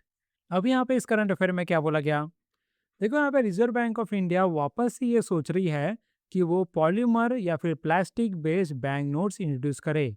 और ये क्यों निकाला जा रहा है? ये निकाला जा रहा है क्योंकि करेंसी नोट्स की लाइफ स्पैन इंक्रीज करनी है, साथ ही यहाँ पे उसका प्रिंटिंग और रिप्लेसमेंट कॉस्ट रिड्यूस करना है और यहाँ पे कैश मैनेजमेंट एफिशिएंसी को इम्प्रूव करना है। उसके साथ ये बोला गया है कि डिजिटल पेमेंट इतना इंक्रीज होने के बावजूद कैश सर्कुलेशन भी इंक्रीज हो रहा है। अगर आप यहाँ पे डाटा देखें तो यहाँ पे करेंसी इन सर्कुलेशन 15 मई को 42.86 ट्रिलियन था, जो यहाँ पे पिछले साल से 11.5% इंक्रीज है। उसके साथ यहाँ पे प्रिंटिंग का कॉस्ट भी इंक्रीज हो रहा है, जैसे कि यहाँ पे फाइनेंशियल ईयर 24 में 5,101 करोड़ लगे थे और यहाँ पे फाइनेंशियल ईयर 25 में 6,372 करोड़ लगे हैं। उसके बाद ये बोला गया कि यहाँ पे फाइनेंशियल ईयर 25 में तो हमने 23.8 बिलियन सॉइल बैंक नोट्स को डिस्पोज किया, जिसमें से यहाँ पे 500 डिनोमिनेशन के नोट हाईएस्ट नंबर के थे, उसके बाद थे 100 रुपीज के नोट। साथ ही यहाँ पे ये भी ऑब्जर्व किया गया कि यहाँ पे 10 और 20 डिनोमिनेशन की नोट की डिमांड अभी भी है और ये यहाँ पे ज़्यादा बार फ्रिक्वेंटली यूज़ किए जाते हैं, जिसकी वजह से ये जल्दी खराब होता है। अब अगर हम इनका शेयर देखें, यानी कि 10 रुपए का नोट का यहाँ पे टोटल वैल्यू में शेयर है बस 0.7% और 20 रुपीज़ का नोट का शेयर है 0.8%। लेकिन यहाँ पे बार बार यूज़ होने की वजह से ये जल्दी फट सकते हैं। अगर हम इनके जगह पॉलीमर मटेरियल यूज़ करें यानी कि प्लास्टिक मटेरियल यूज़ करें तो इनका लाइफ स्पैन एक्सटेंड किया जा सकता है। और ऐसा पहली बार नहीं है कि हम इस तरह से सोच रहे हैं। इसके पहले भी 2012 में गवर्नमेंट ने एक पायलट प्रोजेक्ट अप्रूव किया था, जिसमें यहाँ पे पॉलीमर बैंक नोट्स निकालने की बात की गई थी। यहाँ पे जिसमें 1 बिलियन 10 रुपए के पॉलीमर बैंक नोट्स निकालने की बात की गई थी इन सिलेक्टेड सिटीज। क्लियर हो गया? इतना था इस करंट अफेयर में। नेक्स्ट टाइप का क्वेश्चन बताया गया, a major coal mine explosion that claim at least 90 lives occurred at the Lushan Yu coal mine in which country? इसका आंसर है चाइना। नेक्स्ट टाइप का क्वेश्चन बताया गया, Football icon Cristiano Ronaldo, who is expected to play his last FIFA World Cup, represent which country? इसका answer है पोर्टुगल। सो यहाँ पे कुछ प्लेयर्स अपना आखिरी गेम खेल सकते हैं इन फीफा वर्ल्ड कप, जिसमें से एक है क्रिस्टियानो रोनाल्डो जो है फ्रॉम पोर्टुगल। उसके जैसे यहाँ पे और नाम देखें तो इसमें आते हैं Lionel Messi of Argentina, then Neymar junior of Brazil, उसके बाद यहाँ पे Casemiro of Brazil, then Luka Modric of Croatia, then Kevin De Bruyne for Belgium, then Mohamed Salah of Egypt, then Son Heung Min of South Korea, then Sadio Mane of Senegal, then James Rodriguez of Colombia, उसके बाद यहाँ पे Virgil van Dijk of the Netherlands. उसके साथ यहाँ पे कुछ famous player है, हेरा डिस्कालियन मवाप्पे ऑफ फ्रांस, देन यहाँ पे Erling Haaland of Norway, then Lamine Yamal of Spain. साथ ही आपको पता होना चाहिए कि फीफा वर्ल्ड कप 2026 का ये होस्ट किया जा रहा है across 16 cities in Canada, Mexico and United states. Next यहाँ पे क्वेश्चन बताया गया, Rash Bihari Bose, whose birth anniversary is observed by India on 25th May, is best known as a, इसका आंसर है फ्रीडम फाइटर। नेक्स्ट आपका question बताया गया, who won the golden ball award at the FIFA world cup 2022 for wing the tournaments best overall player? इसका answer है Lionel Messi.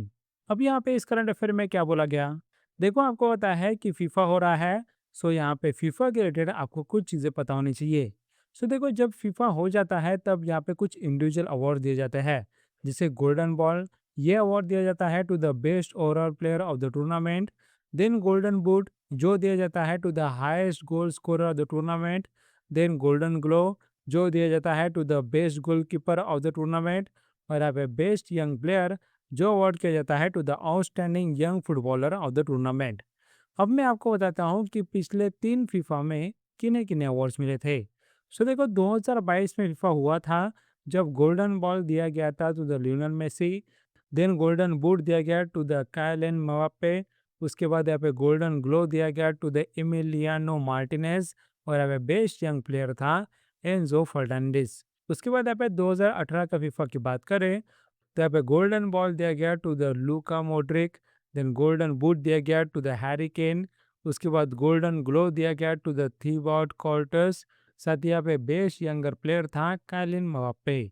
Then यहाँ पे 2014 FIFA की बात करें तो गोल्डन बॉल फिर से मिला था to the Lionel Messi, the golden boot मिला था to the James Rodriguez, then golden glove दिया गया to the manual newer.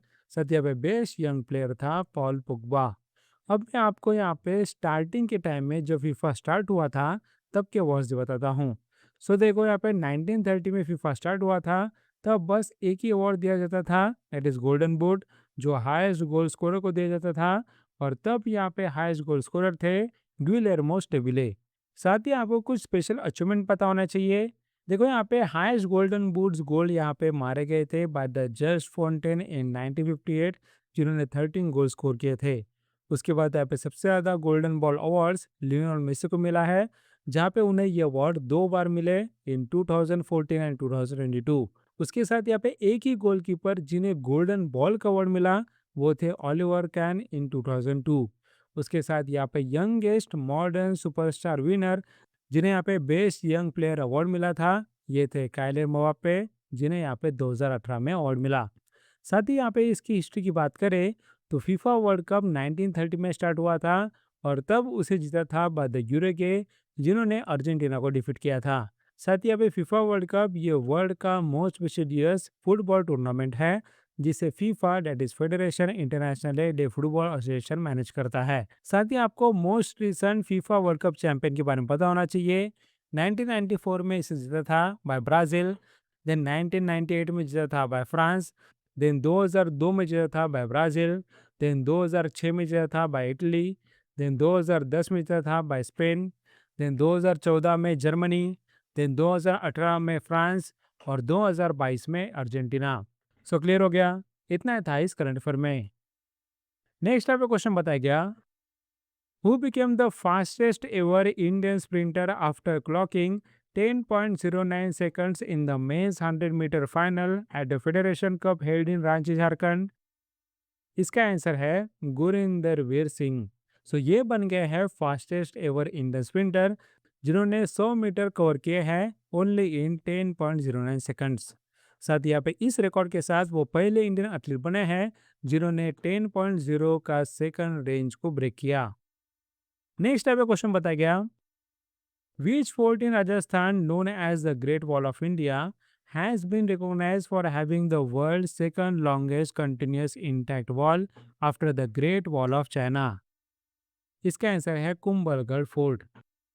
Next type का क्वेश्चन बताया गया, who has been appointed as the chairman of the committee on petitions after the Rajya Sabha reconstituted the panel? इसका answer है राघव चड्डा। Next type का question बताया गया, the Ministry of Statistics and Program Implementation has released the final guidelines for the district domestic product estimates with which new base year? इसका answer है 2022-23। अब यहाँ पे इस करंट अफेयर में क्या बोला गया, देखो यहाँ पे ये बोला गया कि नेशनल स्टैटिस्टिक ऑफिस ने फाइनल यूनिफॉर्म गाइडलाइंस निकाले हैं for the compilation of the district domestic product, जिसका यहाँ पे बेस ईयर रहेगा 2022-23। और इसके पहले ड्राफ्ट गाइडलाइंस निकाले थे ऑन 7 अप्रैल 2026। लेकिन यहाँ पे डिस्ट्रिक्ट डोमेस्टिक प्रोडक्ट है क्या? सो देखो, ये एक इकोनॉमिक इंडिकेटर है जिससे एक डिस्ट्रिक्ट में कितना value of goods and services produce किया जाता है वो देखा जाता है। और ये जो गाइडलाइंस निकाला गया है उससे हम तीन चीजें एस्टिमेट करेंगे, that is gross district domestic product, then net district domestic product, और यहाँ पे per capita income at the district level. So यहाँ पे तीनों को देखते हैं। सबसे पहले ग्रॉस डिस्ट्रिक्ट डोमेस्टिक प्रोडक्ट। मैंने आपको बताया था कि यहाँ पे किसी स्पेसिफिक पीरियड में सारे गुड्स एंड सर्विसेज जो डिस्ट्रिक्ट में प्रोड्यूस होते हैं उसे हम मेजर करते हैं ग्रॉस डिस्ट्रिक्ट डोमेस्टिक प्रोडक्ट। लेकिन यहाँ पे उसके साथ यहाँ पे कुछ कैपिटल एसेट्स का वियर एंड टेयर होता है, सो उसे अगर हम माइनस करें तो आ जाएगा नेट डिस्ट्रिक्ट डोमेस्टिक प्रोडक्ट। उसके बाद यहाँ पे पर कैपिटल इनकम की बात करें तो यहाँ पे एक डिस्ट्रिक्ट में एक पर्सन का कितना एवरेज इनकम है वो रिप्रेजेंट करता है पर कैपिटल इनकम। और वो कैसे कैलकुलेट किया जाता है? It is net district domestic product divided by district population. इससे हमें पता चलता है कि डिस्ट्रिक्ट में लोगों की स्टैंडर्ड ऑफ लिविंग क्या है। क्लियर हो गया? इतना ही था इस करंट अफेयर में। नेक्स्ट आपका क्वेश्चन बताया गया, which footballer has officially become a billionaire, joining the Cristiano Ronaldo as the only second footballer to achieve this milestone? इसका आंसर है लियोनेल मेसी। नेक्स्ट आपका क्वेश्चन बताया गया, India has overtaken which country to become Sri Lanka second largest export destination 2026? इसका answer है United kingdom. So यहाँ पे श्रीलंका का सेकंड लार्जेस्ट एक्सपोर्ट डेस्टिनेशन पहले यूके था, लेकिन इंडिया भी वो बन गया है।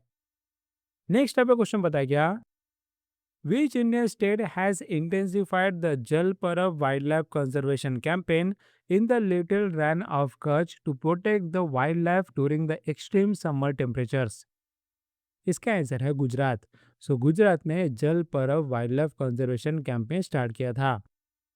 नेक्स्ट आपका क्वेश्चन बताया गया, India's first greenfield refinery cum petrochemical complex inaugurated by the Prime Minister Narendra Modi is located at? इसका आंसर है पचपदरा बलोत्रा राजस्थान।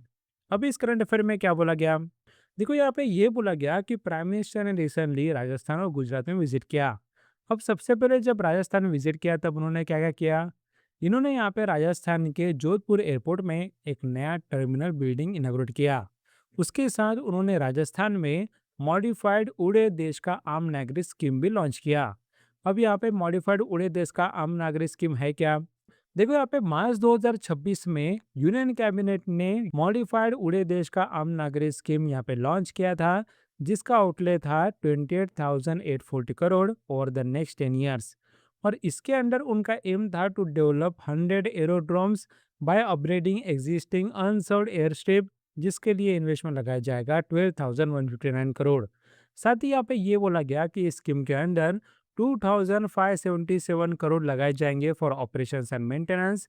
और यहाँ पे ये भी बोला गया कि 200 मॉडर्न हेलीपैड्स भी डेवलप किए जाएंगे, जिसके लिए 3,661 करोड़ इन्वेस्टमेंट लगाया जाएगा। और यहाँ पे ये भी बोला गया कि रीजनल एयरलाइन ऑपरेशन के लिए वायबिलिटी गैप फंडिंग कंटिन्यू किया जाएगा, जिसके लिए 10,043 करोड़ लगाए जाएंगे। उसके बाद यहाँ पे पीएम मोदी ने जोधपुर से बड़ोदरा गए। सो बलोत्रा जाकर उन्होंने इनाग्रेट किया इंडिया का पहला greenfield refinery cum petrochemical complex at the Pachpadra Balotra Rajasthan. और ये डेवलप किया गया है as a joint venture between the Hindustan petroleum corporation limited और गवर्नमेंट ऑफ राजस्थान। उसके बाद यहाँ पे और इनाग्रेशन किए गए, जैसे कि यहाँ पे फाउंडेशन स्टोन ले किया गया for the phase 2 of the Jaipur metro rail project. Then यहाँ पे एनएचपीसी लिमिटेड का 300 मेगावाट का Karnisar solar power plant Bikaner Rajasthan में इनॉग्रेट किया। उसके साथ यहाँ पे एसजेवीएन लिमिटेड का 1000 मेगावाट का बीकानेर सोलर एनर्जी प्रोजेक्ट भी इनॉग्रेट किया। उसके बाद यहाँ पे उन्होंने नेशनल हाईवे 125A में 4 लेनिंग भी इनॉग्रेट किया। उसके बाद यहाँ पे पीएम मोदी ने विजिट किया गुजरात में, और गुजरात में उन्होंने इनॉग्रेट किया CG semi outsource semiconductor assembly and testing facility at the Sanand Ahmedabad Gujarat. और ये इंपॉर्टेंट इसलिए है क्योंकि ये one of the 4 semiconductor projects है जो अप्रूव किए गए थे under the India semiconductor mission, जो एक फ्लैगशिप इनिशिएटिव ऑफ मैती। और ये यहाँ पे 2021 में लॉन्च हुआ था, जिसका बजट आउटले है 76,000 करोड़। अब यहाँ पे लास्ट में राजस्थान की बात करें तो इसके चीफ मिनिस्टर है भजनलाल शर्मा, इसके गवर्नर है हरिभाऊ किशन राव बगड़े, इसका कैपिटल है जयपुर, साथ ही इसमें नेशनल पार्क है केवला देव और यहाँ पे रणथंबोर। देर हो गया, इतना ही था इस करंट अफेयर में।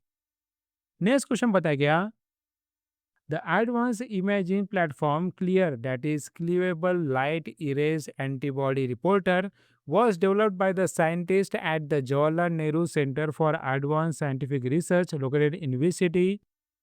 इसका आंसर है बेंगलुरु।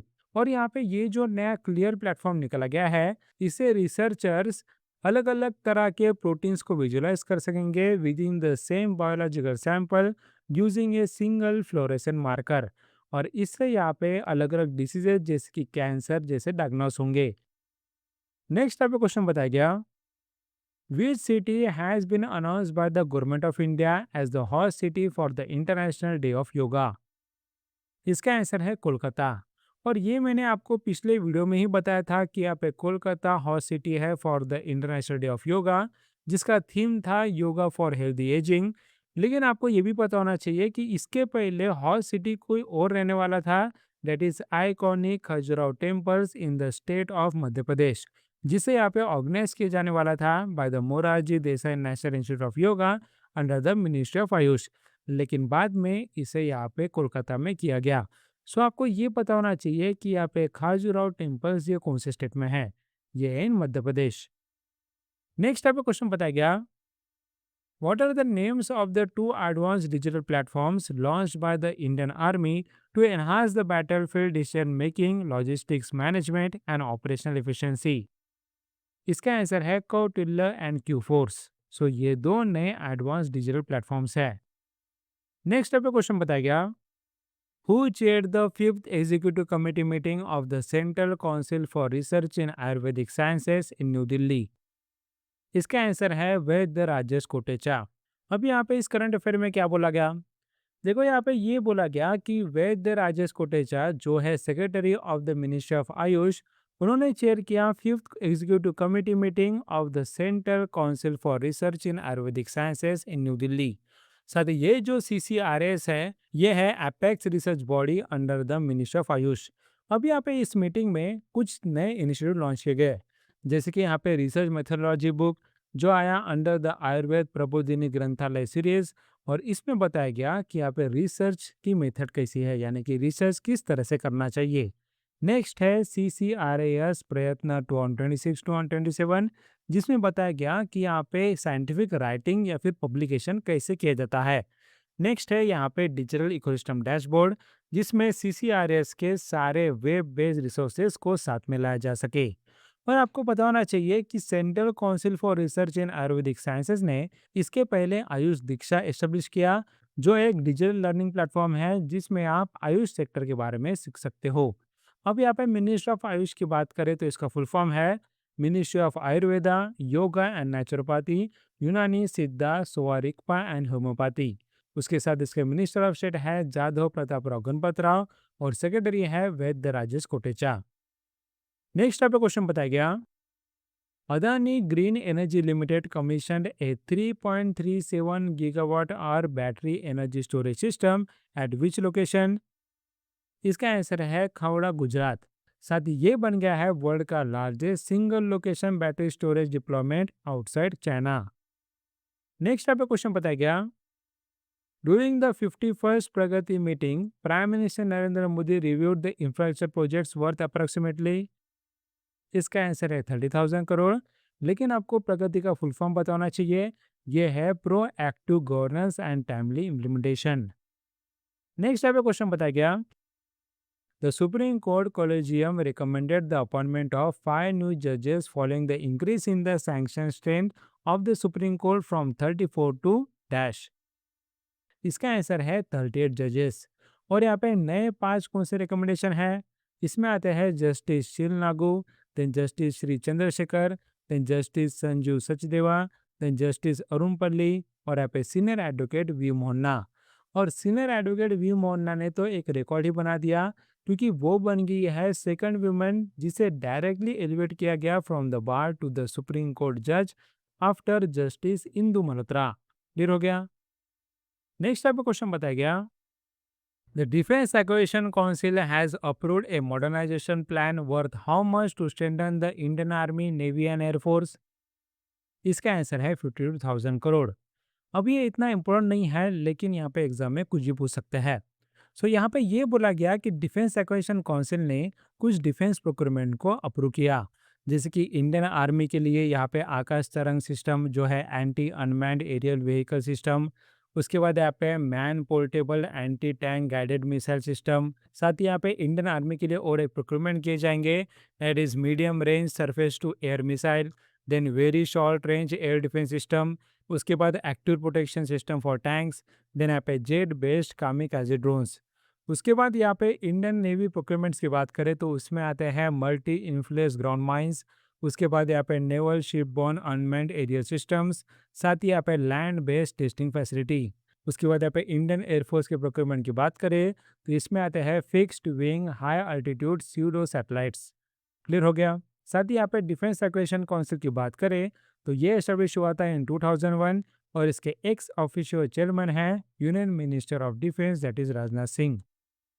नेक्स्ट आपका क्वेश्चन बताया गया, the supreme court upheld the election commission special intensive revision of the electoral rolls in which state. इसका आंसर है बिहार। सो यहाँ पे सुप्रीम कोर्ट ने ये बोला कि यहाँ पे बिहार में जो special intensive revision that is SR किया जा रहा है वो एक्चुअली वैलिड है, और ये लीगली वैलिड है under the article 324 of the constitution and the representation of the people act 1950। Next आपका क्वेश्चन बताएंगे, which Indian American student won the prestigious Scripps National Spelling Bee 126 after correctly spelling 32 words in a dramatic spell off। इसका answer है श्रेय पारिक। सो श्रेय पारिक ने जीता था और ये इंडियन अमेरिकन स्टूडेंट है। नेक्स्ट आपका क्वेश्चन बताया गया, Goa became India's dash state on 30th May 1987 which is commemorated as Goa Statehood Day। इसका आंसर है 25th स्टेट। सो गोवा इंडिया का 25th स्टेट था। साथ ही ये बना था ऑन 30th मई 1987 और उसे गोवा स्टेटहुड डे भी बोला जाता है। नेक्स्ट आपका क्वेश्चन बताया गया, which country one it's 7th ICC women's T20 cricket world cup title by defeating England in the final. इसका आंसर है ऑस्ट्रेलिया। अब यहाँ पे इस करंट अफेयर में क्या बोला गया, देखो यहाँ पे ये बताया गया कि यहाँ पे 2026 का ICC women's T20 cricket world cup ये हुआ था at the Lord's cricket ground in London England, और उसमें ऑस्ट्रेलिया ने इंग्लैंड को डिफीट किया था बाय 7 विकेट्स। साथ ही यहाँ पे इससे ऑस्ट्रेलिया ने अब तक 7वीं बार T20 वर्ल्ड कप टाइटल जीता। उसके बाद यहाँ पे टूर्नामेंट के फॉर्मेट की बात करें तो इसमें 12 टीम ने पार्टिसिपेट किया था, जिन्हें 2 ग्रुप में डिवाइड किया गया ऑफ 6 टीम ईच, और इसमें टॉप 2 टीम्स यहाँ पे क्वालिफाई किए गए थे फॉर द सेमीफाइनल्स। साथ ही आपको पता होना चाहिए कि इंग्लैंड में 2009 में सबसे पहला ICC women's T20 world cup held हुआ था। अगर हम यहाँ पे इस बार इंडिया की सिग्निफिकेंस की बात करें तो इंडियन बॉलर श्रीचरनी इमर्ज हुई as a leading wicket taker of the 2026 ICC women's world cup, जिन्होंने 14 विकेट्स लिए थे। लेकिन यहाँ पे फिर भी इंडिया ने ग्रुप ए में 3rd फिनिश किया, जिसकी वजह से वो सेमीफाइनल के लिए क्वालिफाई नहीं हुई। साथ ही यहाँ पे इस बार साउथ अफ्रीका के फास्ट बॉलर शबनम इस्माइल ने आईसीसी वीमेंस टी20 वर्ल्ड कप के हिस्ट्री में 50 विकेट क्लेम किए और ये बन गई है पहली प्लेयर। उसके बाद यहाँ पे इंटरनेशनल क्रिकेट काउंसिल की बात करें तो इसके चेयरमैन है जय अमित भाई शाह। इसका हेडक्वार्टर है इन दुबई यूएई और ये एस्टेब्लिश हुआ था इन 1909। क्लियर हो गया। इतना ही था इस करंट अफेयर में। नेक्स्ट यहाँ पे क्वेश्चन बताया गया, the reserve bank of India signed an MoU on digital payments and financial innovation with the central bank of which country. इसका आंसर है वियतनाम। नेक्स्ट टाइप का क्वेश्चन बताया गया, which airport has overtaken Mumbai Chhatrapati Shivaji Maharaj international airport to become the India second biggest domestic airport. इसका answer है Kempegowda international airport Bengaluru. So यहाँ पे बोला गया कि इंडिया का सेकंड बिगेस्ट डोमेस्टिक एयरपोर्ट ये पहले मुंबई का छत्रपति शिवाजी महाराज इंटरनेशनल एयरपोर्ट था, लेकिन अभी वो बन गया है केम्पेगौड़ा इंटरनेशनल एयरपोर्ट बेंगलुरु। साथ ही इंडिया का बिगेस्ट एयरपोर्ट अभी भी है दिल्ली का Indira Gandhi international airport. Next type का क्वेश्चन बताया गया, Indian Railways unveiled a new logo featuring how many stars after the creation of the South Coast Railway Zone as India's 18th railway zone। इसका answer बताया गया 18 स्टार। सो यहाँ पे बोला गया कि रिसेंटली साउथ कोस्ट रेलवे को इंडिया का 18th रेलवे जोन बनाया गया, जिसका हेडक्वार्टर है इन विशाखापट्टनम। और उसके बाद इंडियन रेलवेज ने एक नया लोगो फीचर किया जिसमें 18 स्टार्स है। नेक्स्ट अब क्वेश्चन बताया गया, who became India's youngest international debutant breaking Sachin Tendulkar's long standing record. इसका आंसर है वैभव सूर्यवंशी। अब यहाँ पे इस करंट अफेयर में क्या बोला गया, देखो यहाँ पे ये बोला गया कि वैभव सूर्यवंशी बने हैं इंडिया के यंगेस्ट इंटरनेशनल क्रिकेट डेब्यूटेंट। उसका रीजन ये है कि उन्होंने अपना सीनियर टी20 इंटरनेशनल डेब्यूट किया था against England at the Old Trafford Manchester England. और ये डेब्यूट उन्होंने किया था at the age of 15 years 99 days. और यहाँ पे इसकी वजह से उन्होंने तोड़ा 36 year old record of Sachin Tendulkar, क्योंकि सचिन तेंदुलकर ने टेस्ट डेब्यूट किया था अगेंस्ट पाकिस्तान इन 1989 जब उनकी एज थी 16 ईयर्स एंड 205 डेज। उसके साथ उन्होंने ओडिया डेब्यूट किया था at the age of 16 years 238 days. उसके बाद यहाँ पे वैभव सूर्यवंशी ने और एक रिकॉर्ड ब्रेक किया ऑफ द शेफाली वर्मा, क्योंकि इसके पहले वो इंडिया की यंगेस्ट ओवरऑल इंटरनेशनल डेब्यूटेंट थी जब उन्होंने इंटरनेशनल डेब्यूट किया था अगेंस्ट साउथ अफ्रीका इन 2019। तब उनकी एज थी 15 ईयर्स एंड 239 डेज, लेकिन यहाँ पे वैभव सूर्यवंशी ने करके दिखाया इन 15 ईयर्स 99 डेज। साथ ही यहाँ पे वैभव सूर्यवंशी की बात करें तो वो बॉर्न हुए थे इन 2011 इन ताजपुर बिहार। उसके साथ उन्होंने पहला फर्स्ट क्लास डेब्यूट यहाँ पे किया था इन 2024 जब उनकी एज थी ओनली 12 ईयर्स एंड 284 डेज। और उसी साल उन्होंने स्कोर किया 58 ball century in the India under 19 U test against Australia. Clear हो गया। इतना था इस करंट अफेयर में। नेक्स्ट आप क्वेश्चन बताया गया, India's first rock check dam inaugurated to promote the sustainable water management and agricultural development is located in which union territory? इसका आंसर है लद्दाख। सो लद्दाख में इंडिया का पहला रॉक चेक डैम है और ये लोकेटेड है near the Upshi in Leh district on the Indus river. और ये एक इनोवेटिव स्ट्रक्चर है जिसे यहाँ पे वाटर सिक्योरिटी टैकल करने के लिए डिजाइन किया गया। नेक्स्ट टाइप का क्वेश्चन बताया गया, Who has assumed the charge as the 27th Chief of the Naval Staff of the Indian Navy? इसका आंसर है एडमिरल कृष्ण स्वामीनाथन।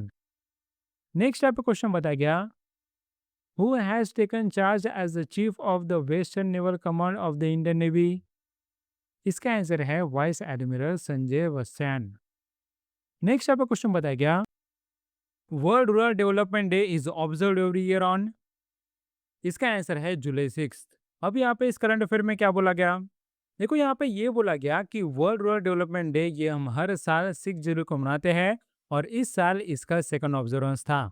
और ये दिन कमेमोरेट करता है establishment of the centre on integrated rural development for Asia and the Pacific, जो यहाँ पे 1979 को खुला गया था और इसका हेडक्वार्टर है इन बांग्लादेश। साथ ही 2026 का थीम था financing the first mile of food systems. लेकिन यहाँ पे रूरल डेवलपमेंट क्यों मैटर करता है, देखिए क्यों नहीं मैटर करेगा, क्योंकि वर्ल्ड के पूरेस्ट पीपल में से 80% रूरल एरियाज में रहते हैं। उसके साथ यहाँ पे 1 बिलियन पीपल यहाँ पे मल्टी डायमेंशनल पॉवर्टी के अंदर होते हैं। वो भी रूरल एरियाज में रहते हैं। उसके बाद यहाँ पे रूरल एरियाज में भी यहाँ पे फैमिली फार्म्स होते हैं जो प्रोड्यूस करते हैं 80% ऑफ द वर्ल्ड फूड। और यहाँ पे उसमें जो एग्रीकल्चर वर्कफोर्स होता है उसमें से 43% तो वीमेन होते हैं। इसकी वजह से रूरल डेवलपमेंट मैटर करता है। साथ ही यहाँ पे ये बोला गया कि international fund for agriculture development ने ये बोला कि यहाँ पे रूरल डेवलपमेंट में अगर आप 1% of the country GDP invest करते हो तो इससे इंटरनेशनल आउट माइग्रेशन 1% से कम हो सकता है। उसके बाद यहाँ पे अगर international fund for agriculture development की बात करें तो ये यूनाइटेड नेशन की स्पेशलाइज्ड एजेंसी है। इसके प्रेसिडेंट है अल्वेरो लैरियो। इसका हेडक्वार्टर है रोम इटली और ये सर्विस हुआ था इन 1977। क्लियर हो गया। इतना ही था इस करंट अफेयर में। नेक्स्ट टाइप का क्वेश्चन बताया गया, India has provided emergency medical assistance to the Africa centres for disease control and prevention to support the African nations in combating which disease outbreak. इसका आंसर है Ebola. So यहाँ पे Africa में Ebola disease का outbreak है और उसके लिए India emergency medical assistance provide कर रहा है। नेक्स्ट टाइप का क्वेश्चन बताया गया, the Indian Air Force used Mi-17 V5 helicopters equipped with which firefighting device to combat the massive Kasoli forest fire in Himachal Pradesh? इसका answer है बम्बी bucket.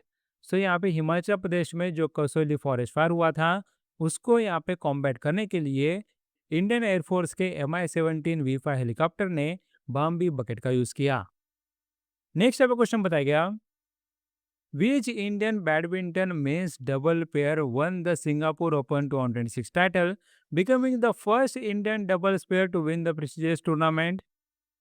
इसका answer है सात्विक साईराज रांकिरेड्डी एंड चिराग शेट्टी। सो इन्होंने मेंस डबल जीता है इन द सिंगापुर ओपन 2026 और ये बने हैं इंडिया के second BWF world tour victory of 2026, क्योंकि इसके पहले यहाँ पे देविका सिन्हा ने विमेंस सिंगल टाइटल जीता था at the Thailand master super 300। Next आपका क्वेश्चन बताया गया, world zoonosis day is observe every year on. इसका आंसर है जुलाई 6।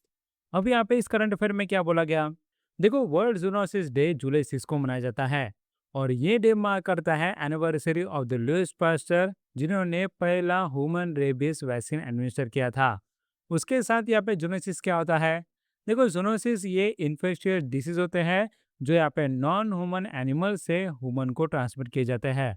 और यहाँ पे मेजर जूनोटिक डिसीज आपको बताना चाहिए, इसमें आते हैं Zika, then Ebola, then avian influenza, then severe acute respiratory syndrome, उसके बाद middle east respiratory syndrome, then यहाँ पे West Nile fever, then Lyme disease और यहाँ पे येलो फीवर। अब यहाँ पे इसके अगेंस्ट यहाँ पे कौन कौन से कंट्रोल मेजर्स है। सो एक बड़ा इनिशिएटिव है that is one health initiative जो यहाँ पे वर्ल्ड हेल्थ ऑर्गेनाइजेशन ने प्रमोट किया है। इसके अंदर हम यहाँ पे ह्यूमन हेल्थ, एनिमल हेल्थ और इन्वायरमेंट हेल्थ साथ में इंटीग्रेट करते हैं जिससे सबका ख्याल रखा जा सके। उसके साथ यहाँ पे इस इनिशिएटिव के अंदर WHO, food and agriculture organisation, उसके बाद यहाँ पे world organisation for animal health, ये सारे कोलैबोरेट करते हैं through the global early warning system for the major animal diseases. साथ ही इंडिया के कौन कौन से इनिशिएटिव है। सो इंडिया के इनिशिएटिव है जैसे कि national animal disease control programme जो लॉन्च हुआ था इन 2019 और इसका एम है to control livestock diseases जैसे कि यहाँ पे brucellosis and foot and mouth diseases. उसके बाद और इनिशिएटिव की बात करें तो इसमें आते हैं मोबाइल वेटरनरी यूनिट्स जो 2021-22 में इंट्रोड्यूस किए गए थे और इसमें डोर स्टेप वेटरनरी केयर दिया जाता है। देन यहाँ पे इंडिया ने 2022 में नेशनल वन हेल्थ मिशन भी लॉन्च किया था। साथ ही यहाँ पे 2023 में एनिमल बर्ड कंट्रोल रूल्स भी निकाले थे जिसमें यहाँ पे स्ट्रे एनिमल्स का वैक्सीनेशन प्रमोट किया जाता था। उसके साथ यहाँ पे इस दिन 2026 में national multi stake holder consultation किया गया और यहाँ पे उसका थीम था national action plan for prevention and control of zoonosis, a strategic framework with one health approach.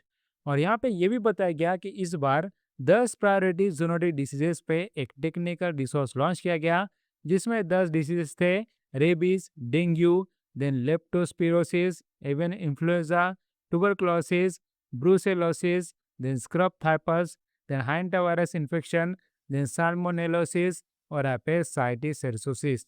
उसके बाद लास्ट में world organisation for animal health की बात करें तो इसे पहले ऑफिस इंटरनेशनल डेज एपिसोडिस बोला जाता था। इसमें 183 मेंबर कंट्रीज थे, जिसमें डायरेक्टर जनरल डॉक्टर इमैनुएल सोबरान थे। साथ ही इसका हेडक्वार्टर पेरिस, फ्रांस है, और ये सब इशू हुआ था इन 1924। क्लियर हो गया? इतना ही था इस करंट अफेयर में। नेक्स्ट टाइप का क्वेश्चन बताया गया, the Telangana formation day is celebrated every year on which date?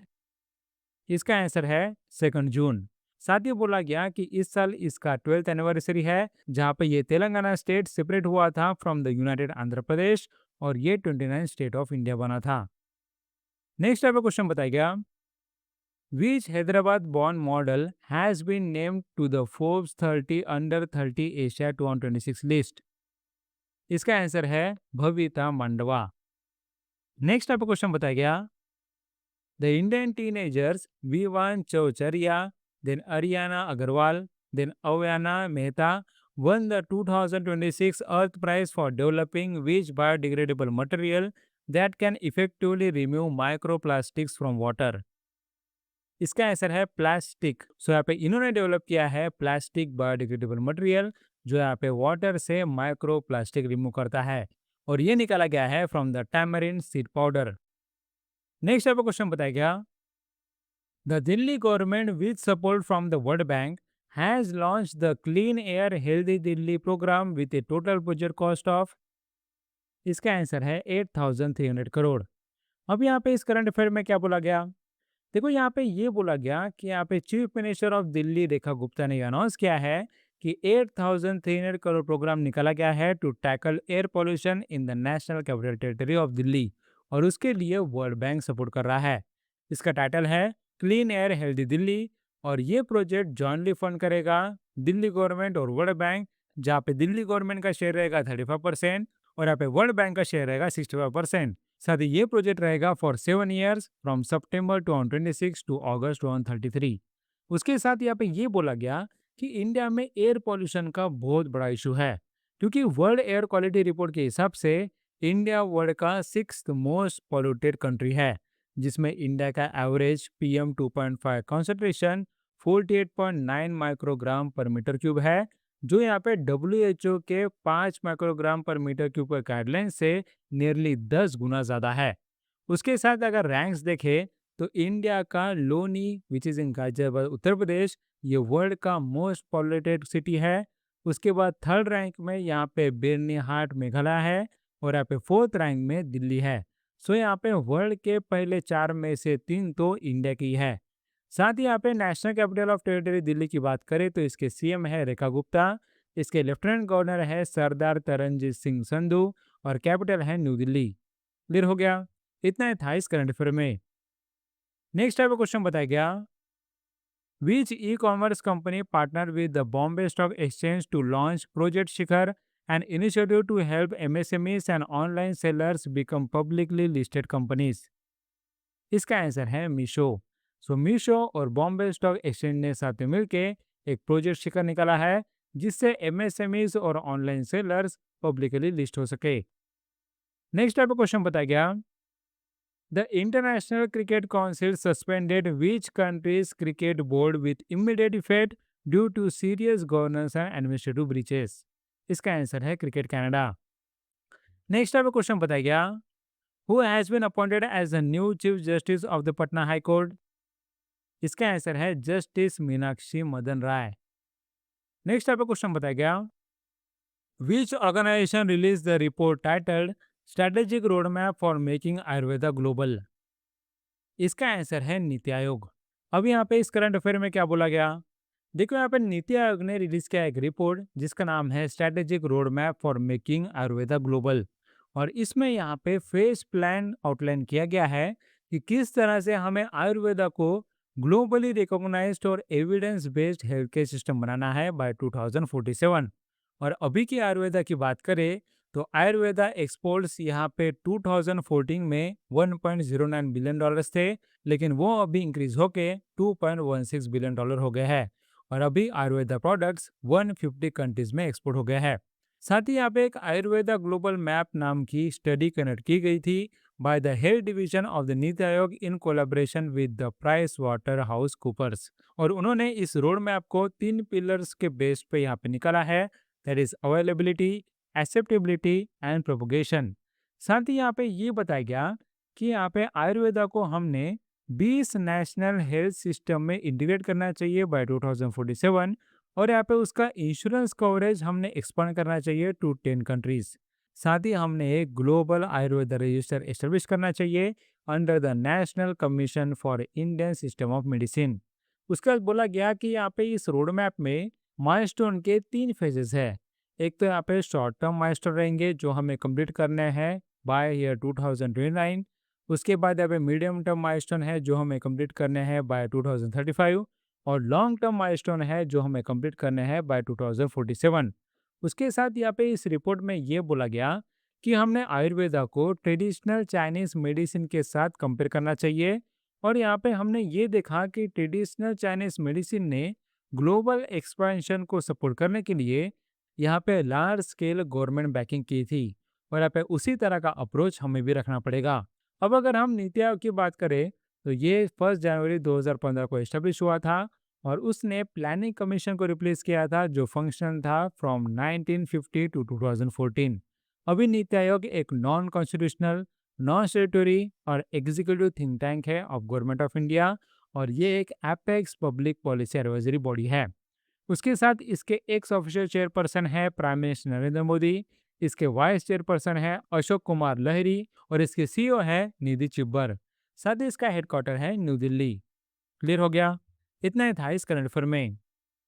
Next आपको क्वेश्चन बताया गया, according to the recent data release by the S&P global market intelligence, which bank recorded the highest leverage ratio among the major Asia Pacific banks with the assets exceeding $100 billion? इसका answer है Kotak Mahindra bank. सो यहाँ पे ये बोला गया कि Asia Pacific bank में से कोटक महिंद्रा बैंक का हाईएस्ट लिवरेज रेशियो है, अगर हम ऐसे बैंक देखें जिनका एसेट $100 बिलियन से ज़्यादा है। और यहाँ पे लिवरेज रेशियो का मतलब क्या होता है? ये होता है tier 1 capital divide by total exposure. Next आपको क्वेश्चन बताया गया, who has been appointed as a managing director and CEO of the protean e governance technologies? इसका आंसर है अजय रंजन। और ये जो प्रोटीन है ये इनकॉर्पोरेट हुआ था इन दिसंबर 1995, और ये ऑपरेट करता है as a central record keeping agency for the PFRDA। Next आपको क्वेश्चन बताया गया, which British actor, musician and activist has been awarded a knighthood, one of the united kingdom's highest honours? इसका आंसर है Idris Elba. So पे Idris Elba को knighthood award किया गया। उसके साथ यहाँ पे कुछ और अवार्ड्स दिए गए, जैसे कि यहाँ पे क्रिस्टोफर डीन जो एक ओलंपिक आइस स्केटर है, उन्हें भी नाइटहुड अवार्ड किया गया। उसके बाद यहाँ पे जेन टोरविल को अवार्ड किया गया dame commander of the order of the British empire. उसके बाद यहाँ पे मीरा सैल को अवार्ड दिया गया ऑफ द डेम कमांडर। फिर यहाँ पे पॉल चकल को अवार्ड दिया गया as a member of the order of the British empire. Clear हो गया? नेक्स्ट यहाँ पे क्वेश्चन बताया गया, who served as the Prime Minister of Japan during the 16th India-Japan Annual Summit and paid an official visit to India in July 2026? इसका answer बड़ा simple है, that is सनाए ताकेची, क्योंकि ये है प्राइम मिनिस्टर ऑफ जापान। साथ ही यहाँ पे जापान का कैपिटल है टोक्यो, और इसकी करेंसी है जापानीज येन। अभी इस करंट अफेयर में क्या बोला गया? देखो यहाँ पे बोला गया कि यहाँ पे जापान के प्राइम मिनिस्टर ने इंडिया में विजिट किया है here for 16th India Japan annual visit, और उन्होंने नरेंद्र मोदी के साथ बायलैटरल मीटिंग भी की थी at Hyderabad house new Delhi. साथ ही यहाँ पे इस मीटिंग में क्या क्या हुआ? उसके बाद बोला गया कि यहाँ पे एक Japan India joint economic forum हुआ जिसे होस्ट किया था जापान एक्सटर्नल ट्रेड ऑर्गेनाइजेशन ने, और इस फोरम में मारुति सुजुकी के 4th व्हीकल मैन्युफैक्चरिंग फैसिलिटी को इनॉग्रेट किया गया एट द खारखोड़ा हरियाणा। उसके बाद यहाँ पे इंडिया जापान एनुअल समिट हुआ था, जिसमें यहाँ पे 2027 के लिए यहाँ पे कौन कौन से इवेंट होंगे उसका अनाउंसमेंट किया था as the India Japan year of shared horizons, और ये मार्क करता है 75th anniversary of the establishment of India Japan diplomatic relations. उसके साथ यहाँ पे कुछ MOU साइन किए गए, जैसे कि यहाँ पे India Japan cooperative biogas for growth initiative, जिसमें सपोर्ट किया जाएगा establishment of 1000 biogas and organic fertiliser plants across India. उसके बाद यहाँ पे बहुत सारे एमयू साइन किए गए। ये इतने इम्पोर्टेंट नहीं है, लेकिन आपको इसके बारे में पता होना चाहिए। सो देखो, एक battery supply chain pharmaceutical and medical devices critical minerals एम्यूसन किया गया। उसके बाद यहाँ पे इंडिया एआई मिशन के साथ जापान का ministry of economy trade and industry ने एम्यूसन किया, जिसके लिए कोलैबोरेशन किया है with Japan generative AI asset challenge initiative. उसके बाद यहाँ पे नेक्स्ट जनरेशन मोबिलिटी पार्टनरशिप के तौर पे एक मेमोरेंडम ऑफ कोऑपरेशन साइन किया गया। देन आगे बोला गया कि लाइफ साइंस में इनोवेशन के लिए यहाँ पे एक एमयू साइन किया गया between the centre for cellular and molecular platforms और यहाँ पे RIKEN, that is institute of physical and chemical research.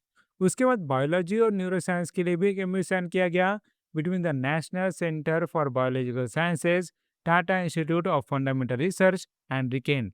उसके बाद ये बोला गया कि आईआईटी बॉम्बे, देन भारत जैन, साथ ही यहाँ पे जापान का नेशनल इंस्टीट्यूट ऑफ इंफॉर्मेटिक्स ने एक एमयू साइन किया, जहाँ पे रिसर्च करेंगे ऑन लार्ज लैंग्वेज मॉडल्स। उसके बाद यहाँ पे सर्वम एआई ने जापान के प्रिफर नेटवर्क के साथ एमयू साइन किया for AI research and development. Then यहाँ पे बोला गया कि national internet exchange of India ने जापान नेटवर्क इंफॉर्मेशन सेंटर के साथ एमयू साइन किया। साथ ही यहाँ पे आईएफएससीए ने जापान के फाइनेंशियल सर्विसेज एजेंसी के साथ एमयू साइन किया। उसके बाद बोला गया कि इंडिया और जापान ने एग्री किया है कि यहाँ पे fourth India Japan 2+2 minister meeting होगी। अब यहाँ पे कौन कौन से दो मिनिस्टर? इसमें यहाँ पे foreign minister that is external minister रहेंगे, साथ ही यहाँ पे डिफेंस मिनिस्टर रहेंगे। उसके बाद यहाँ पे ये बोला गया कि ये मीटिंग 2026 के एंड में टोक्यो जापान में होगी। नेक्स्ट यहाँ पे जापान ने फुल सपोर्ट एक्सटेंड किया है कि इंडिया को फुल मेंबरशिप मिलना चाहिए ऑफ इंटरनेशनल एनर्जी एजेंसी। और इंडिया और जापान ने एक टारगेट सेट किया है कि जापानीज एन 10 ट्रिलियन यहाँ पे इन्वेस्टमेंट इंडिया में हो इन नेक्स्ट 10 ईयर्स। उसके बाद इंडिया और जापान ने दोनों का पहला joint defence co development project announce किया, जिसके अंडर वो मैन्युफैक्चर करेंगे unified complex radio antenna mast for the Indian navy. और इससे इंडिया सेकंड एशियन कंट्री बनी है आफ्टर फिलीपींस, जिसे जापानीज डिफेंस टेक्नोलॉजी मिल रही है। उसके बाद ये बोला गया कि एक्शन कंस्ट्रक्शन इक्विपमेंट लिमिटेड और यहाँ पे जापान का काटो कॉर्पोरेशन ने एक पार्टनरशिप साइन की, जहाँ पे वो साथ में मिलकर एक जॉइंट वेंचर खड़ा करेंगे दैट इज एस काटो। और वो मैन्युफैक्चर करेगा high capacity cranes in India in Haryana. उसके साथ यहाँ पे गवर्नमेंट ऑफ मिजोरम ने टोयोटा किर्लोस्कर मोटर के साथ एमयू साइन किया, जहाँ पे टोयोटा मिजोरम के विजुअली इम्पेयर्ड पर्सन्स को एजुकेशन अपॉर्चुनिटी देगा। क्लियर हो गया? इतना था इस करंट अफेयर में। नेक्स्ट आपका क्वेश्चन बताया गया, which country has one the most FIFA world cup titles in the history of tournament? इसका आंसर है ब्राजील। और वो कब कब किया था? सो उन्होंने जीता था इन 1958, देन 62, देन 70, देन 1994 और 2002। नेक्स्ट आपका क्वेश्चन बताया गया, who has been appointed as India's next ambassador to Saudi Arabia? इसका आंसर है विपुल। नेक्स्ट आपका क्वेश्चन बताया गया, which global football icon received a star on the Hollywood Walk of Fame in Los Angeles? इसका answer है sir David Beckham. Next आपका question बताया गया, according to the sustainable development report 2026, what is India's rank in the global sustainable development goals index? इसका answer है 94th। अब यहाँ पे इस करंट अफेयर में क्या बोला गया? देखो, यहाँ पे ये बोला गया कि United nation sustainable development solution network ने 11th edition of the sustainable development report 2026 release किया। और इसमें इंडिया का रैंक था 94th अमॉन्ग द 167 कंट्रीज, जहाँ पे इंडिया का स्कोर था 68.3। और इंडिया ने अपनी पोजीशन 99th इन 2025 से 94th इन 2026 इंप्रूव की। अब यहाँ पे टॉप रैंक की बात करें तो फर्स्ट था फिनलैंड, सेकंड था स्वीडन और थर्ड था डेनमार्क। उसके बाद यहाँ पे लोएस्ट परफॉर्मिंग कंट्रीज की बात करें तो इसमें यहाँ पे 165 था चैड, फिर 166 था सेंट्रल अफ्रीकन रिपब्लिक और 167 था साउथ सूडान। उसके बाद यहाँ पे सस्टेनेबल डेवलपमेंट गोल्स की बात करें तो ऐसे 17 ग्लोबल गोल्स है, जिन्हें 2015 में अडॉप्ट किया गया था under the 2030 agenda for sustainable development. साथ ही यहाँ पे एसडीजी इंडेक्स ये पब्लिश किया जाता है by the United nation sustainable development solution network. और इसमें कंट्रीज को 0 से 100 स्केल में रैंक किया जाता है बेस्ड ऑन देयर परफॉर्मेंस। उसके साथ अगर इंडिया की परफॉर्मेंस की बात करें तो 2015 से इंडिया का रैंक 18 रैंक से इम्प्रूव हुआ है, जहाँ पे पहले वो था 112, लेकिन अभी वो है 94th। लेकिन फिर भी ये बोला गया कि इंडिया का रैंक बिहाइंड है आफ्टर भूटान, देन यहाँ पे मालदीव्स, नेपाल और श्रीलंका। साथ ही यहाँ पे ये बोला गया कि सस्टेनेबल डेवलपमेंट गोल्स के अंदर कुछ टारगेट्स होते हैं, वो टारगेट्स कंप्लीट करना पड़ता है। सो यहाँ पे इंडिया के जो भी सस्टेनेबल डेवलपमेंट के टारगेट्स है, उसमें से बस 33% अचीव हो सकते हैं बाय 2030। और इंडिया बहुत बड़े चैलेंजेस फेस कर रही है इन 13 out of 17 sustainable development goals. और उसमें सबसे बड़ा कंसर्न है इन जीरो हंगर। ये इंडिया को अचीव करना बहुत मुश्किल है। लेकिन इंडिया ने बहुत अच्छा प्रोग्रेस दिखाया है in sustainable development goal 7, that is affordable and clean energy. साथ ही इंडिया ने इंप्रूवमेंट दिखाया है in SDG 9, that is industry innovation and infrastructure. और अगर हम ग्लोबल परफॉर्मेंस की बात करें, तो ग्लोबली कोई भी सस्टेनेबल डेवलपमेंट गोल अभी ट्रैक पे नहीं है कि वो फुल्ली अचीव हो जाएगा बाय 2030। साथ ही जैसे कि मैंने बताया कि गोल्स के अंदर कुछ टारगेट्स होते हैं। सो चाहे कोई भी सस्टेनेबल डेवलपमेंट गोल यहाँ पे ट्रैक पे नहीं है, फिर भी टारगेट्स में से 16% टारगेट्स अभी उस पेज से प्रोग्रेस कर रहे हैं कि वो अचीव हो सकते हैं बाय 2030, राइट। उसके बाद लास्ट में United nation sustainable development solution network की बात करें, तो इसके प्रेसिडेंट है जेफरी सैच। इसका हेडक्वार्टर है इन न्यूयॉर्क यूएसए, और ये सर्विस हुआ था इन 2012। क्लियर हो गया? इतना ही था इस करंट अफेयर में। नेक्स्ट आपका क्वेश्चन बताया गया, विच technology company has unveiled the fair water air data centre in Wisconsin USA, featuring an innovative closed loop cooling system to significantly reduce water consumption। इसका आंसर है माइक्रोसॉफ्ट। सो Microsoft एक fair water air data centre खोल रहा है इन Wisconsin USA. Next आपका question बताया गया, India's first model border village project, located near the line of actual control with China, has been launched at which place in Ladakh? इसका answer है चुमूर, और ये डेवलप किया जा रहा है under the vibrant village programme. Next आपका question बताया गया, which space agency has officially ended the MAVEN Hill, that is Mars Atmosphere and Volatile Evolution mission, after more than 11 years in orbit around Mars? इसका answer है NASA, that is national aeronautics and space administration. Next आपका question बताया गया, during which foundation day ceremony of the ministry of corporation did union minister Amit Shah launch several key initiatives at Bharat Mandapam New Delhi? इसका answer है fifth foundation day. अब यहाँ पे इस current affair में क्या बोला गया, देखो यहाँ पे ये बोला गया कि यहाँ पे मिनिस्टर ऑफ कॉर्पोरेशन का फिफ्थ फाउंडेशन डे था। साथ ही इसकी सेरेमनी यहाँ पे भारत मंडपम न्यू दिल्ली में हुई थी। और यहाँ पे अमित शाह जो संभालते हैं मिनिस्ट्री ऑफ होम अफेयर्स और कॉर्पोरेशन, उन्होंने कुछ की इनिशिएटिव लॉन्च किए। सबसे पहले गवर्नमेंट ऑफ इंडिया ने ये बोला कि यहाँ पे वो एस्टेब्लिश करेंगे कोऑपरेटिव लाइफ इंश्योरेंस कंपनी, जिससे यहाँ पे कोऑपरेटिव सेक्टर में लाइफ इंश्योरेंस बेचा जाएगा। उसके साथ यहाँ पे ये बोला गया कि अमित शाह ने मॉडल बायलॉज निकाले हैं for the dairy cooperative societies, यानी कि ये एक तरह के रूल्स होते हैं जिसके स्टैंडर्ड्स के हिसाब से डेयरी कोऑपरेटिव सोसाइटी को काम करना पड़ेगा।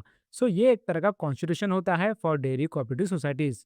उसके साथ यहाँ पे और कुछ की इनिशिएटिव थे, जैसे कि यहाँ पे सहकार वैन का भूमि पूजन करा गया, जिसे परफॉर्म किया गया by the Amul and the national cooperative consumers federation of India limited.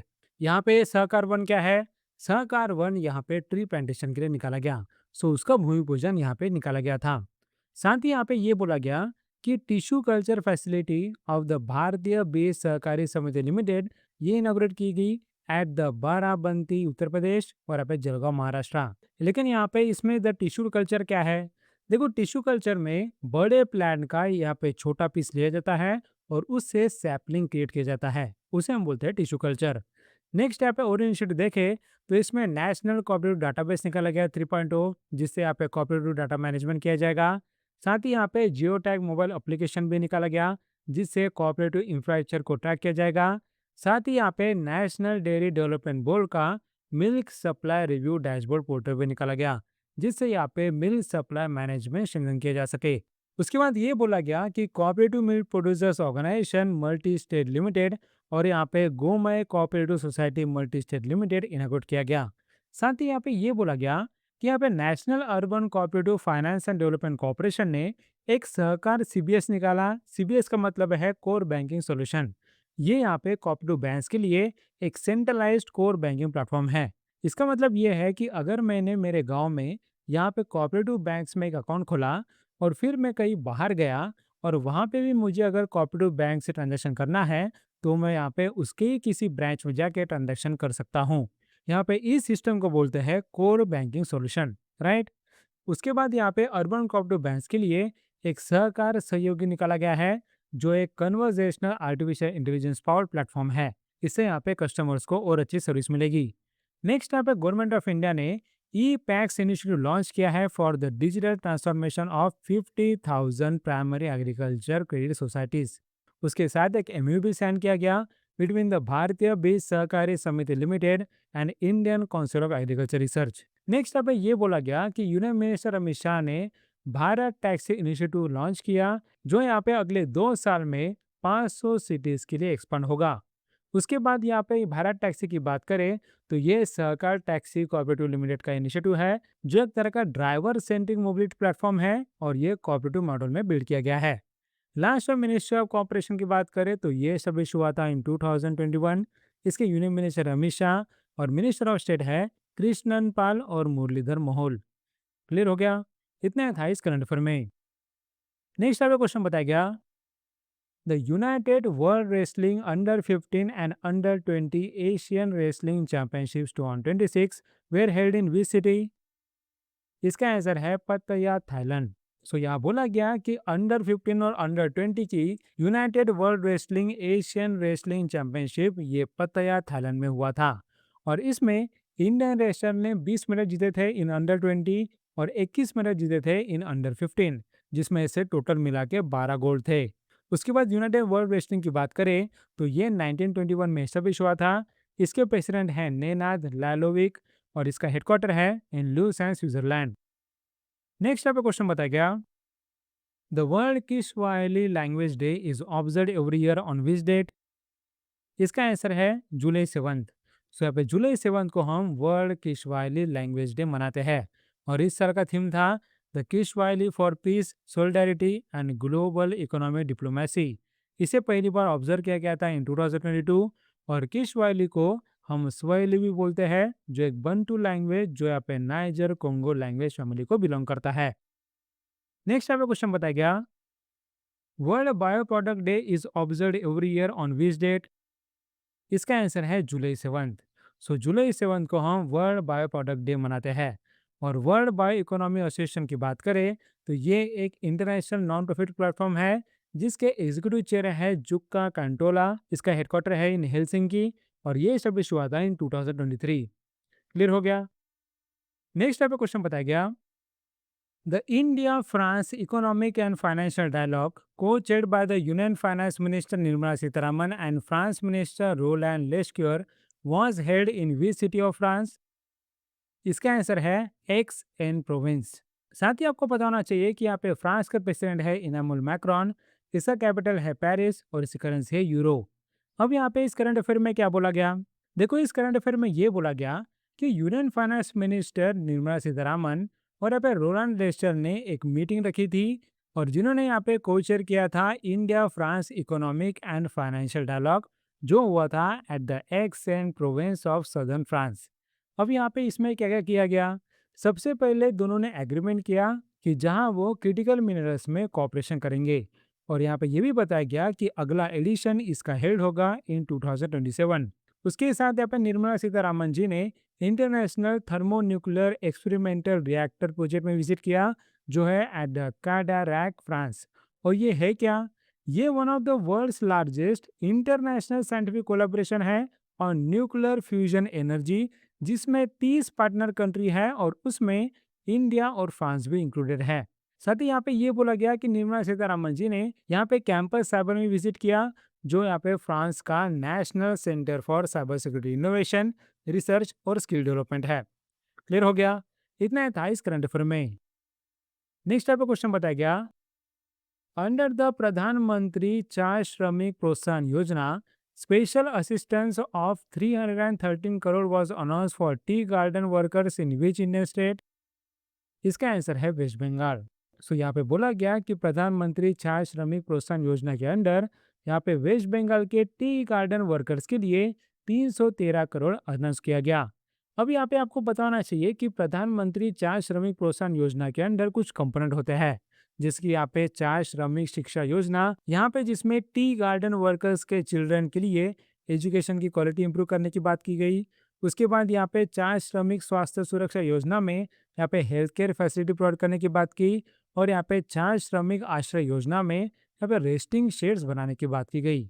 साथ ही यहाँ पे प्रधानमंत्री चार श्रमिक प्रोत्साहन योजना की बात करें तो ये एक सेंट्रल स्पॉन्सर्ड स्कीम है, जो यहाँ पे दो मेजर टी प्रोड्यूसिंग स्टेट्स के लिए निकाला गया, that is Assam and West Bengal. और ये यहाँ पे एक्चुअली फाइनेंशियल ईयर 25 और फाइनेंशियल ईयर 26 के लिए लॉन्च किया गया था, जिसका टोटल आउटले था 1000 करोड़। लेकिन इसे और एक साल एक्सटेंड किया गया है for the financial year 27। Clear हो गया। नेक्स्ट आपको क्वेश्चन बताया गया, India's first indigenous process technology for hydrofluoroolefin 1234YF was developed by the CSIR Indian Institute of Chemical Technology located in which city? इसका आंसर है हैदराबाद तेलंगाना। सो यहाँ पे ये बोला गया है कि CSIR Indian institute of chemical technology जो हैदराबाद तेलंगाना का है, उसने इंडिया का पहला indigenous process technology for the hydrofluoroolefin 1234YF develop किया। उसके साथ यहाँ पे हाइड्रोफ्लोरोकार्बन्स की बात करें तो फिर यहाँ पे किगाली अमेंडमेंट में ये बोला गया कि हमने हाइड्रोफ्लोरोकार्बन्स का फेस डाउन करना चाहिए। और इंडिया यहाँ पे 2032 तक कंजम्पशन 10% रिड्यूस करेगा। उसके बाद 2037 तक 20%, देन 2042 तक 30%, और यहाँ पे 2047 तक 85% रिड्यूस करेगा। साथ ही यहाँ पे ये बोला गया कि फेस डाउन होने की वजह से यहाँ पे 105 मिलियन टन का एमिशन प्रिवेंट हो सकता है of the carbon dioxide equivalent. उसके साथ यहाँ पे CSIR IICT की बात करें तो इसके डायरेक्टर है डी श्रीनिवास रेड्डी। क्लियर हो गया। नेक्स्ट आपको क्वेश्चन बताया गया, Adani Defense and Aerospace announced an investment of 2,500 crore to establish the South Asia's largest private sector missile ecosystem in which location? इसका आंसर है शिवपुरी मध्य प्रदेश। सो शिवपुरी मध्य प्रदेश में साउथ एशिया का largest private sector missile ecosystem खड़ा करने वाला है Adani defence and aerospace. Next आपका question बताया गया, Which country secured the first rank in the Global Passport Index 2026 released by the Global Citizen Solutions? इसका आंसर है स्वीडन। अब यहाँ पे इस करंट अफेयर में क्या बोला गया, देखो यहाँ पे ये बोला गया कि ग्लोबल पासपोर्ट इंडेक्स निकाला गया और यहाँ पे उसमें इंडिया का रैंक था 125th अमॉन्ग द 197 कंट्रीज, जिसमें उसका कंपोजिट स्कोर था 45.1। लेकिन यहाँ पे फिर भी बताया गया कि पिछले साल से तो इस साल एक पोजीशन हमारा ड्रॉप हुआ है, क्योंकि 2025 में इसका रैंक था 124 और 2026 में वो कम होके 125 हो गया है। और यहाँ पे बताया गया कि पिछले 5 साल में इंडिया का रैंक बस 2 पोजीशन इंप्रूव हुआ है, फ्रॉम 127 टू 125। और अभी यहाँ पे इंडियन पासपोर्ट प्रोवाइड करता है visa free access to only 26 countries. और अगर हम टॉप रैंकिंग्स की बात करें तो इसमें फर्स्ट आता है स्वीडन, देन यहाँ पे सेकंड स्विट्जरलैंड, उसके बाद फिनलैंड, देन जर्मनी और नीदरलैंड्स। साथ ही ग्लोबल पासपोर्ट इंडेक्स की बात करें तो इसके अंदर 3 कैटेगरी होते हैं।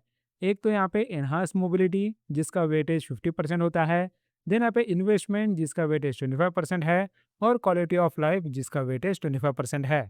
और ये रैंकिंग है based on the 14 different indicators, यानी कि कैटेगरी 3 है लेकिन 3 कैटेगरी के अंदर 14 डिफरेंट इंडिकेटर्स है। और यहाँ पे ये बोला गया कि बॉटम 3 कंट्रीज कौन से है। इसमें यहाँ पे सबसे बॉटम में आता है अफगानिस्तान, उसके बाद यहाँ पे सोमालिया, देन साउथ सुडान।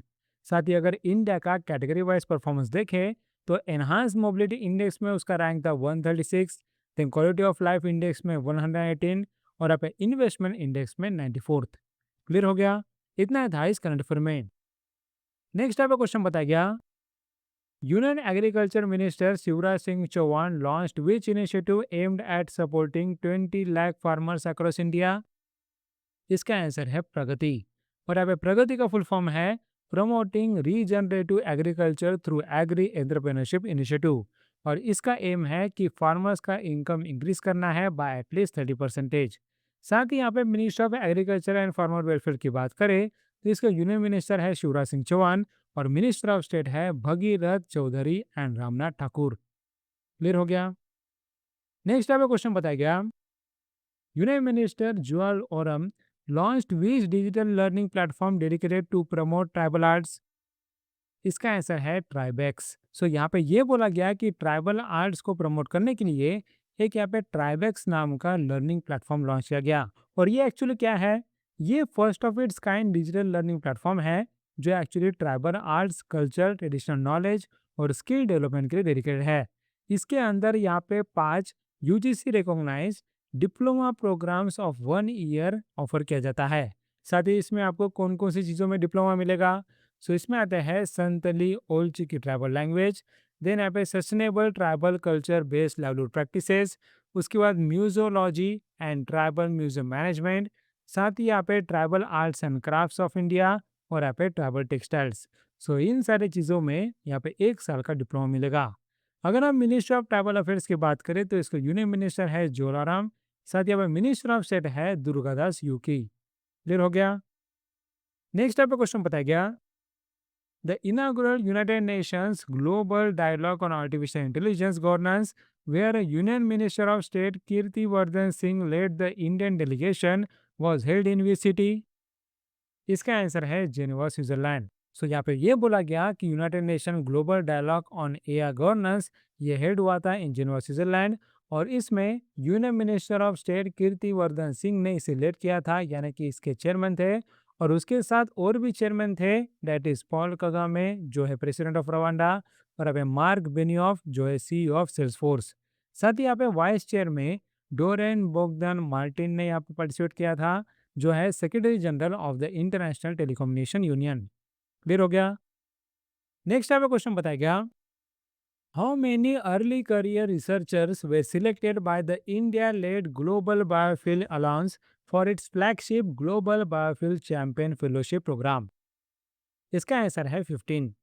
अब यहाँ पे इस करंट अफेयर में क्या बोला गया, देखो इंडिया ने जो ग्लोबल बायोफिल अलायंस लीड किया है उसमें यहाँ पे 15 अर्ली करियर रिसर्चर्स को सिलेक्ट किया गया from the leading universities and research institution, जो यहाँ पे सिलेक्ट किया गया है for its flagship global biofilm champion fellowship programme. इसका मतलब ये है कि इन 15 लोगों को यहाँ पे ट्रेनिंग दी जाएगी। साथ ही इसमें इंडिया रिप्रेजेंटेशन है, यानी कि यहाँ पे इंडिया के लोग भी सिलेक्ट हुए हैं, जैसे कि रुचि अग्रवाल जो है from the energy and resources institute Delhi, और यहाँ पे अभिषेक साहू जो है फ्रॉम द आईआईटी दिल्ली। उसके बाद यहाँ पे ग्लोबल बायोफिल अलायंस है क्या, सो देखो ग्लोबल बायोफिल अलायंस सितंबर 2023 को लॉन्च किया गया था on the sidelines of the G20 summit जो यहाँ पे न्यू दिल्ली में हुई थी। इसका मतलब global biofilm alliance G20 summit में यहाँ पे लॉन्च किया गया। उसके बाद इसकी लीडरशिप की बात करें तो इसके इंटरिम डायरेक्टर जनरल है डॉक्टर नीरज मित्तल, जो है अभी secretary of the ministry of petroleum and natural gas, और इसका हेडक्वार्टर है इन न्यू दिल्ली। क्लियर हो गया। इतना ही था इस करंट अफेयर में। नेक्स्ट टाइप का क्वेश्चन बताया गया, general Dhiraj said after assuming charge as the 31st chief of the army staff unveiled we strategic road map for the Indian army. इसका आंसर है विजय। साथ ही यहाँ पे इसमें विजय का फुल फॉर्म है vigilance, innovation, jointness and integration, atmanirbharta and yoddha first. और ये अलाइन है with the ministry of defence initiative that is decade for transformation from 2023 to 2032। उसके बाद यहाँ पे इंडियन आर्मी की बात करें तो वो 1895 में एस्टेब्लिश हुआ था। इसका मोटो है सेवा परमो धर्म। नेक्स्ट टाइप का क्वेश्चन बताया गया, the International Telecommunication Union launched the Artificial Intelligence for the Good Global Commission with how many founding members? इसका आंसर है 44 फाउंडिंग मेंबर्स। और इस फाउंडिंग मेंबर्स में इंडिया के मुकेश अंबानी, सुनील मित्तल और लक्ष्मी मित्तल भी है। और इंटरनेशनल टेलीकम्युनिकेशन यूनियन की बात करें तो इसके सेक्रेटरी जनरल डोरेन बोगडन मार्टिन है। इसका हेडक्वार्टर है इन जेनेवा, स्विट्जरलैंड, और ये सब हुआ था इन 1865। नेक्स्ट टाइप का क्वेश्चन बताया गया, the international day for cooperatives was observed on which date in 2026? इसका आंसर है जुलाई 4th। साथ ही आपको पता होना चाहिए कि यहाँ पे ये हर जुलाई के पहले सैटरडे को मनाया जाता है, और 2026 में पहला सैटरडे आता है ऑन 4 जुलाई, इसलिए ये 4 जुलाई को मनाया गया। इसका थीम था cooperatives for a peaceful world. साथ ही यहाँ पे इसी दिन इंटरनेशनल कोऑपरेटिव अलायंस एस्टेब्लिश हुआ था, जो वर्ल्ड का ओल्डेस्ट नॉन गवर्नमेंटल ऑर्गेनाइजेशन है। और यहाँ पे ये बोला गया कि 1995 से यूनाइटेड नेशन का जो इंटरनेशनल डे ऑफ कोऑपरेटिव्स है, उसे यहाँ पे जॉइंटली ऑब्जर्व किया गया with the international cooperative day. Next type का क्वेश्चन बताया गया, the prime minister Narendra Modi was conferred with the Bintang Adipurna medal of honour, the high civilian honour of which country? इसका आंसर है इंडोनेशिया। अब यहाँ पे इस करंट अफेयर में क्या बोला गया? देखो, यहाँ बोला गया कि प्राइम मिनिस्टर नरेंद्र मोदी ने 3 दिन का विजिट किया था टू इंडोनेशिया, और ये पहली बायलैटरल विजिट है जब से यहाँ पे इंडिया और इंडोनेशिया ने अपना रिलेशनशिप एलिवेट किया है to the comprehensive strategy partnership in 2018।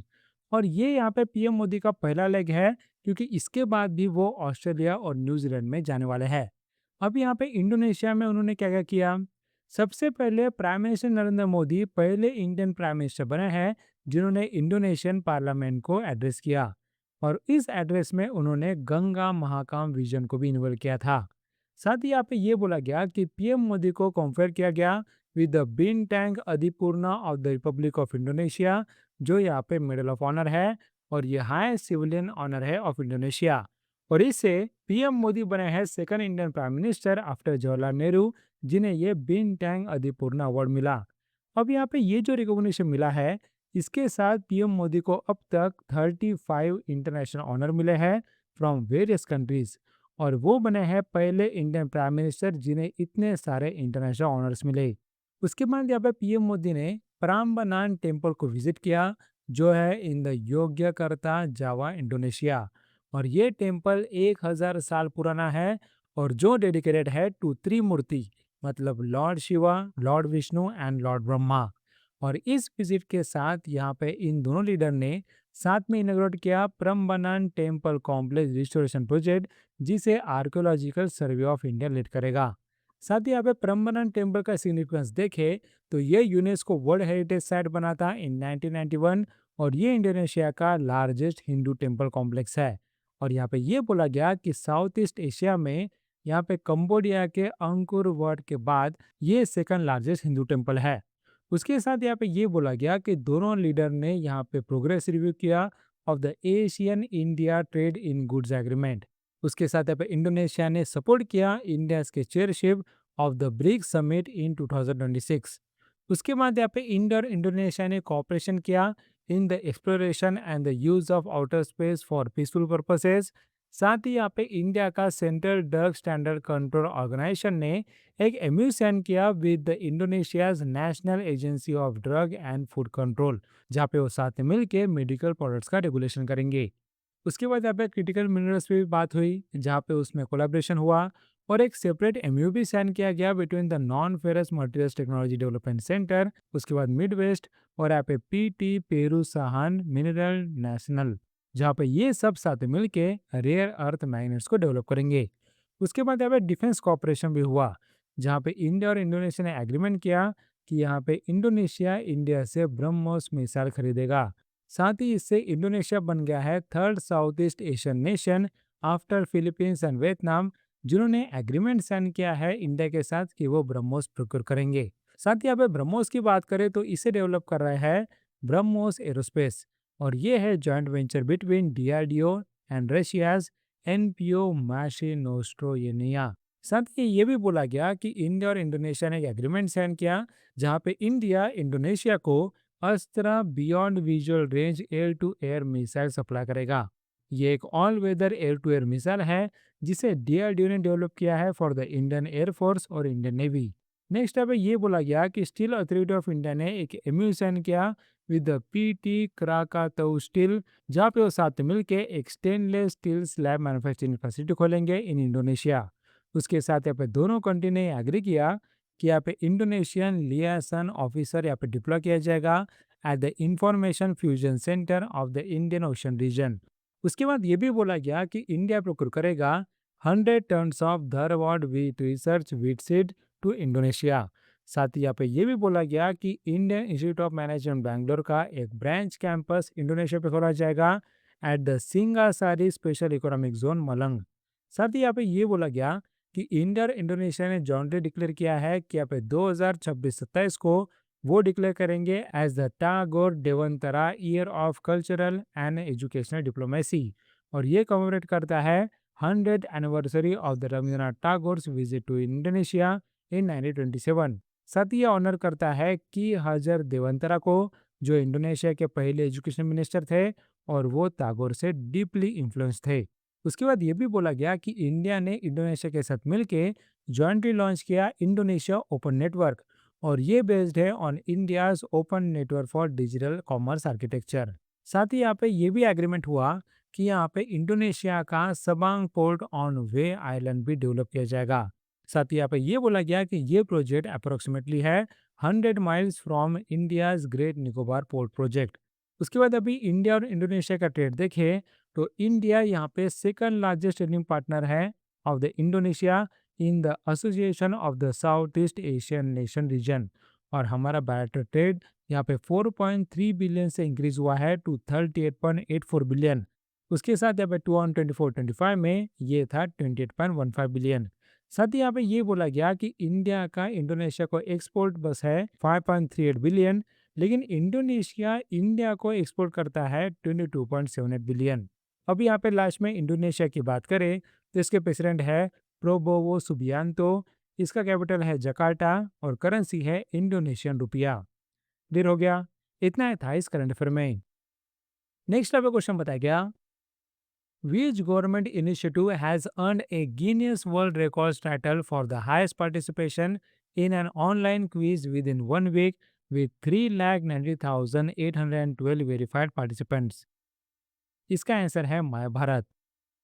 Next आपको क्वेश्चन बताया गया, which foreign university has received approval from the Ministry of Education to establish its campus in Bengaluru, Karnataka? इसका आंसर है यूनिवर्सिटी ऑफ लिवरपूल।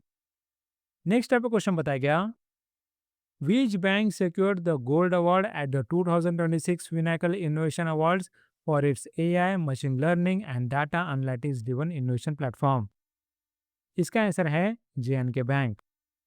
नेक्स्ट आपको question बताया गया, According to the Ministry of Education's Performance Grading Index 2.0 States and PGI Districts Report for 2025-26, how many states or union territories achieved the highest performance grade? इसका answer है none. कोई भी state और union territory ने highest performance grade achieve नहीं किया। अब यहाँ पे इस करंट अफेयर में थोड़ा ध्यान दो क्योंकि ये इंपॉर्टेंट है।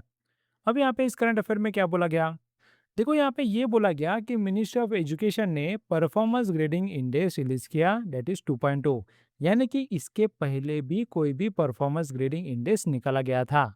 साथ ही यहाँ पे ये बोला गया कि ये निकाला गया है फॉर स्टेट्स और यूनियन टेरिटरीज एंड डिस्ट्रिक्ट्स, यानी कि दोनों के लिए अलग अलग इंडेक्स है। और यहाँ पे ये भी मेंशन किया गया कि यहाँ पे कोई भी स्टेट और यूनियन टेरिटरी ने हाईएस्ट परफॉर्मेंस ग्रेड सिक्योर नहीं किया है, और इसके पहले के साल पे भी ऐसा ही हुआ था।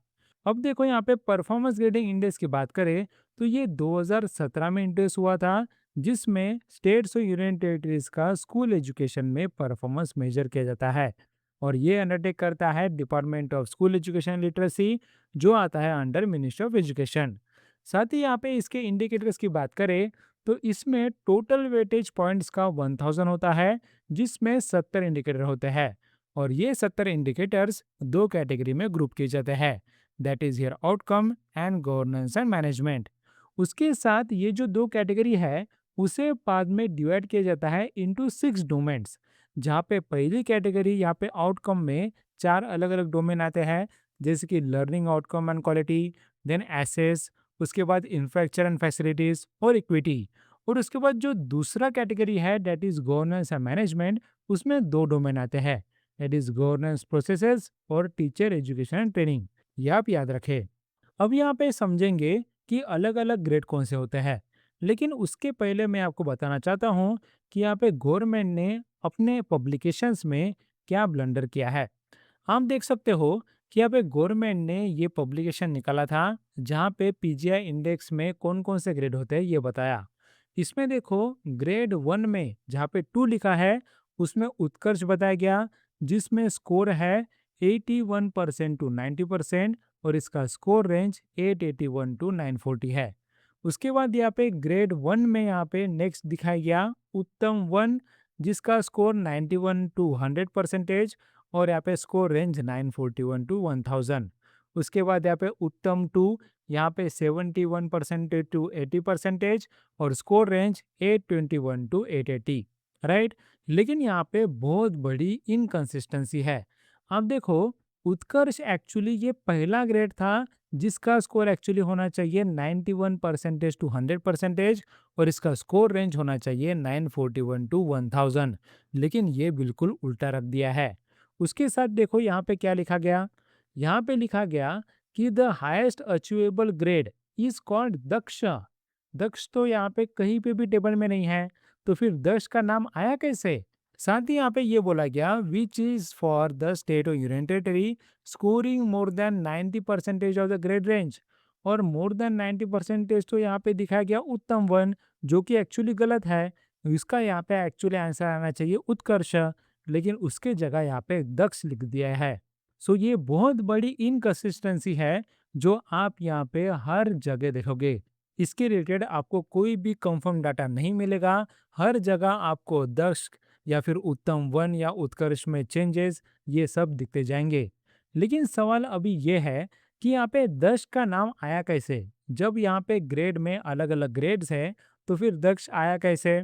सो मैं आपको बताना चाहता हूँ कि ये जो उत्कर्ष, उत्तम या फिर प्रशस्ता, ये सारे जो ग्रेड दिए गए, ये यहाँ पे नए मेथोडोलॉजी में दिए गए। इसका पहला जो मेथोडोलॉजी था वो थोड़ा अलग था। वो कैसा था? उसमें यहाँ पे दक्ष का नाम था जब उसका स्कोरिंग रेंज 941 टू 1000 था। उसके बाद उत्कर्ष, उसके बाद अति उत्तम, देन उत्तम। सो ये सारे ग्रेड थे पहले, यानी कि ओल्ड मेथोडोलॉजी में। लेकिन नए मेथड्स में ये ग्रेड्स नहीं है। नए मेथड्स में यहाँ पे ग्रेड चेंज कर दिए गए हैं। ग्रेड अभी यहाँ पे सबसे पहला आता है उत्कर्ष, जिसका परसेंटेज रेंज है 91 टू 100 और इसका स्कोर रेंज है 941 टू 1000। उसके बाद आता है उत्तम 1, जिसका परसेंटेज है 81 टू 90%। उसके बाद उसका स्कोर रेंज है 881 टू 940। उसके बाद उसी तरह आता है उत्तम 2, देन उत्तम 3। उसके बाद यहाँ पे प्रचेष्ट 1 2 3 और यहाँ पे आकांक्षी 1 2 3। लास्ट में यहाँ पे परसेंटेज आता है अप टू 10% और इसका स्कोर रेंज है 401 टू 460। आप ये याद रखें। ये हमारी नई मेथोडोलॉजी है और इसमें दक्ष बिल्कुल नहीं है। सबसे पहला ग्रेड उत्कर्ष है। लेकिन अब आप सवाल पूछोगे कि सर, अगर यहाँ पे मिनिस्ट्री ऑफ एजुकेशन के पब्लिकेशन में ही गलत लिखा गया तो फिर आपने कैसा बताया कि ये सही है। बिल्कुल सही सवाल है। सो देखो, मिनिस्ट्री ऑफ एजुकेशन के दूसरे पब्लिकेशन में या फिर दूसरे पीडीएफ में जहाँ पे इसके डिटेल दिए गए, उसमें सही सही बताया गया। यहाँ पे आप देख सकते हो द समरी ऑफ पीजीआई 2.0 2025-26, और ये आपको इसके पीडीएफ के 6 पेज में मिलेगा। ये भी मैं आपको बता देता हूँ।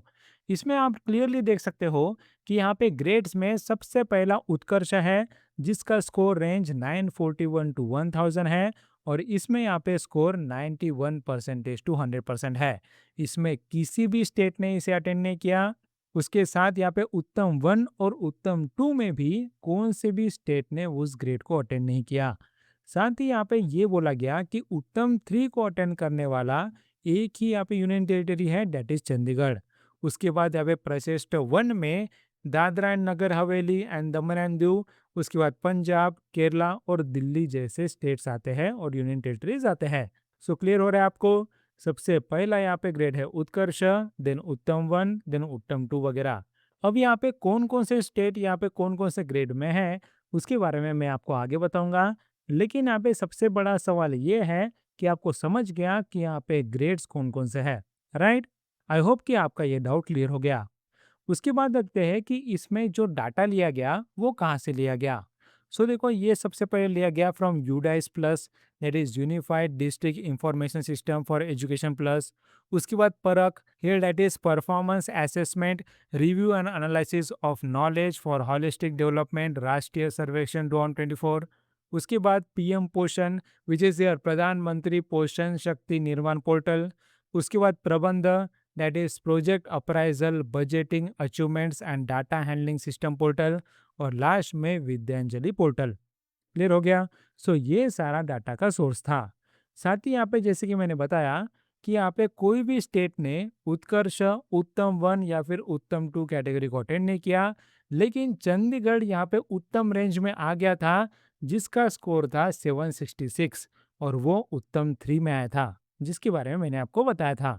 साथ ही यहाँ पे ये बोला गया कि चंडीगढ़ के बाद Dadra and Nagar Haveli and Daman and Diu, then Punjab, Kerala और दिल्ली जैसे स्टेट्स और यूनियन टेरिटरीज यहाँ पे प्रचेस्ट 1 में आए थे। और यहाँ पे लास्ट में आया है मेघालय, जिसका लोवेस्ट स्कोर है। साथ ही अगर हम इन सब का परफॉर्मेंस देखें तो हाई स्कोर यहाँ पे 766 का है और लोवेस्ट स्कोर है 525.7 का। इसकी वजह से जो डिफरेंस है वो आता है 240 पॉइंट्स। अब हम यहाँ पे देखते हैं कि यहाँ पे अलग अलग ग्रेड्स में कौन कौन से स्टेट है। इसे आप अच्छे से ध्यान में रखना, क्योंकि इस पे क्वेश्चन आ सकता है। सो उत्कर्ष में यहाँ पे कोई भी स्टेट नहीं है। वैसे उत्तम 1 और उत्तम 2 में कोई नहीं है। देन उत्तम 3 में चंडीगढ़ है। देन यहाँ पे प्रचेस्ट 1 में Dadra and Nagar Haveli and Daman and Diu, then Punjab, Kerala and Delhi है। देन यहाँ पे प्रचेस्ट 2 में लक्षद्वीप, हिमाचल प्रदेश, गोवा, महाराष्ट्र, ओडिशा है। देन यहाँ पे प्रचेस्ट 3 में अंडमान निकोबार आइलैंड्स, तमिलनाडु, सिक्किम, आंध्र प्रदेश, आसाम, गुजरात, हरियाणा, तेलंगाना, कर्नाटका, लद्दाख, राजस्थान, पुडुचेरी एंड उत्तराखंड है।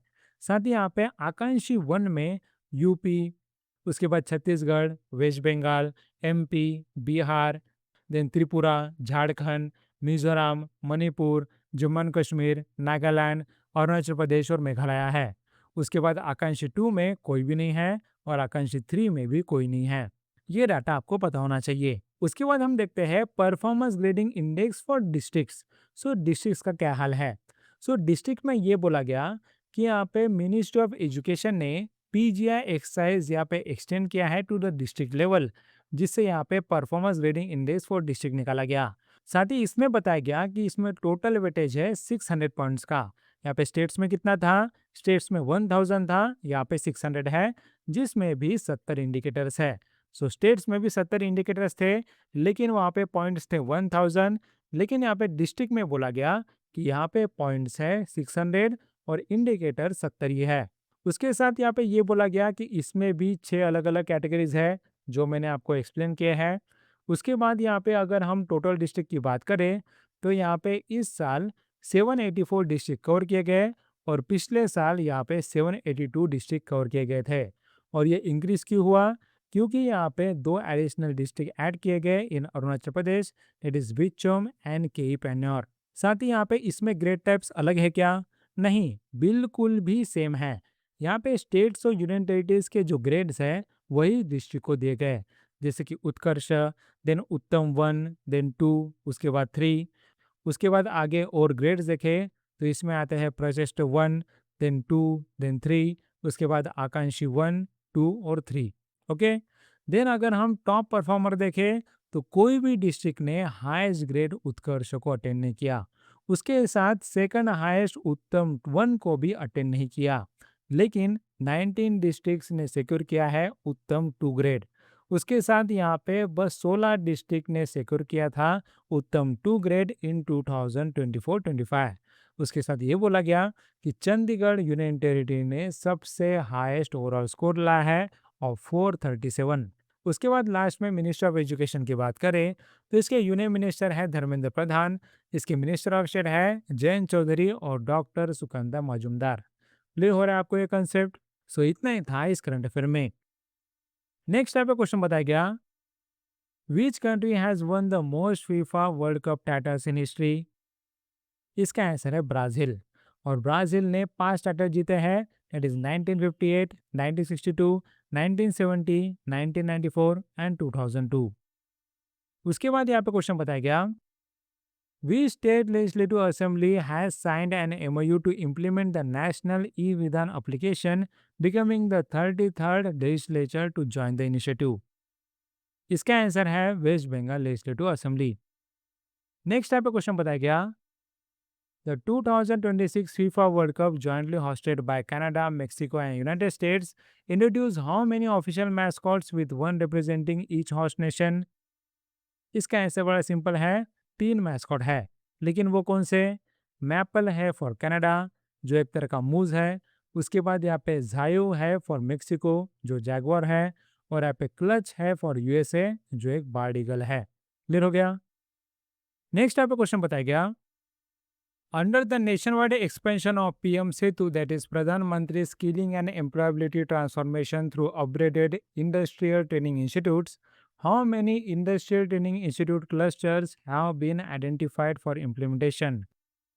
इसका आंसर है 200। अब यहाँ पे इस करंट अफेयर में क्या बोला गया, देखो यहाँ पे ये बोला गया कि गवर्नमेंट ऑफ इंडिया ने नेशन वाइड पीएम सेतु का एक्सपेंशन किया है across all 200 identified ITI clusters, और जिसका अमाउंट रहेगा 1237.5 करोड़। साथ ही आपको पीएम सेतु के बारे में पता होना चाहिए कि इसका काम है कि यहाँ पे वोकेशनल एजुकेशन और स्किल डेवलपमेंट इकोसिस्टम को स्ट्रेंथन करना, और इसका फोकस रहेगा मेनली इंडस्ट्रियल ट्रेनिंग इंस्टीट्यूट्स को मॉडर्नाइज करना। साथ ही यहाँ पे ये स्कीम है सेंट्रली स्पॉन्सर्ड स्कीम, जिसे 2024-25 में अप्रूव की गई थी। उसके साथ ये बोला गया कि इसके इम्प्लीमेंटेशन के लिए ministry of skill development and entrepreneurship ने एक नेशनल स्टीयरिंग कमेटी कॉन्स्टिट्यूट की थी। और इसका फाइनेंशियल आउटले देखें तो फिर यहाँ पे टोटल फाइनेंशियल आउटले है 60,000 करोड़ और 5 ईयर्स, जिसमें यहाँ पे सेंट्रल गवर्नमेंट का कॉन्ट्रीब्यूशन है 30,000 करोड़, देन स्टेट गवर्नमेंट का कॉन्ट्रीब्यूशन है 20,000 करोड़, और यहाँ पे इंडस्ट्रियल पार्टनर्स का कॉन्ट्रीब्यूशन है 10,000 करोड़। उसके साथ जो सेंट्रल गवर्नमेंट का कॉन्ट्रीब्यूशन है दैट इज 30,000 करोड़, वो पूरी तरह सेंट्रल गवर्नमेंट अपने बजट से नहीं दे रही है, बल्कि यहाँ पे उसका शेयर को फाइनेंस किया जा रहा है by the Asian development bank and the world bank, और यहाँ पे एडीबी और वर्ल्ड बैंक दोनों इक्वली कंट्रीब्यूट करेंगे। उसके बाद यहाँ पे इस स्कीम के अंदर दो कंपोनेंट है। कंपोनेंट वन है upgradation of the government ITIs, जिसका एम है कि यहाँ पे 1000 गवर्नमेंट आईटीआईज को अपडेट करना, जिसके अंदर 200 हब्स रहेंगे और 800 स्पोक आईटीआईज रहेंगे। साथ ही यहाँ पे दूसरा कंपोनेंट देखते हैं। दूसरा कंपोनेंट है capacity augmentation of the national skill training institute. इसके अंदर 5 नेशनल स्किल ट्रेनिंग इंस्टीट्यूट को स्ट्रेंथन करने की बात की गई है, जो है located at the Bhubaneswar Orissa, then Chennai Tamil, उसके बाद हैदराबाद तेलंगाना, देन कानपुर उत्तर प्रदेश और लुधियाना पंजाब। साथ ही यहाँ पे ये बोला गया कि यहाँ पे स्किलिंग के लिए नेशनल सेंटर ऑफ एक्सीलेंस भी खोला जाएगा। उसके बाद यहाँ पे ministry of skill development and entrepreneurship की बात करें तो इसके मिनिस्टर ऑफ स्टेट है जयंत चौधरी। नेक्स्ट यहाँ पे क्वेश्चन बताया गया, from which date will the food safety and standards authority of India make it standardise vegan logo mandatory on approved vegan food products? इसका आंसर है जुलाई 1 2027। सो यहाँ पे ये बोला गया कि 1 जुलाई 2027 से यहाँ पे वेगन लोगो मैंडेटरी होगा on the approved vegan food products, और ये वेगन लोगो यहाँ पे स्टैंडर्डाइज आपको इमेज में दिख रहा है, और ये निकला है by food safety and standards authority of India. Next type का क्वेश्चन बताया गया, India's economy grew by what percentage in the fourth quarter of financial year 26, surpassing expectations? इसका आंसर है 7.8%। नेक्स्ट आपका क्वेश्चन बताया गया, who has been appointed as the next vice chief of the air staff of the Indian air force? इसका answer है air marshal Ashutosh Dixit. So ये बने हैं next vice chief of the air staff. Next आपका question बताया गया, according to the Unified District Information System for Education Plus 2025-26 report, by what percentage did the number of teachers increase between 2022-23 and 2025-26? इसका answer है 8.3%।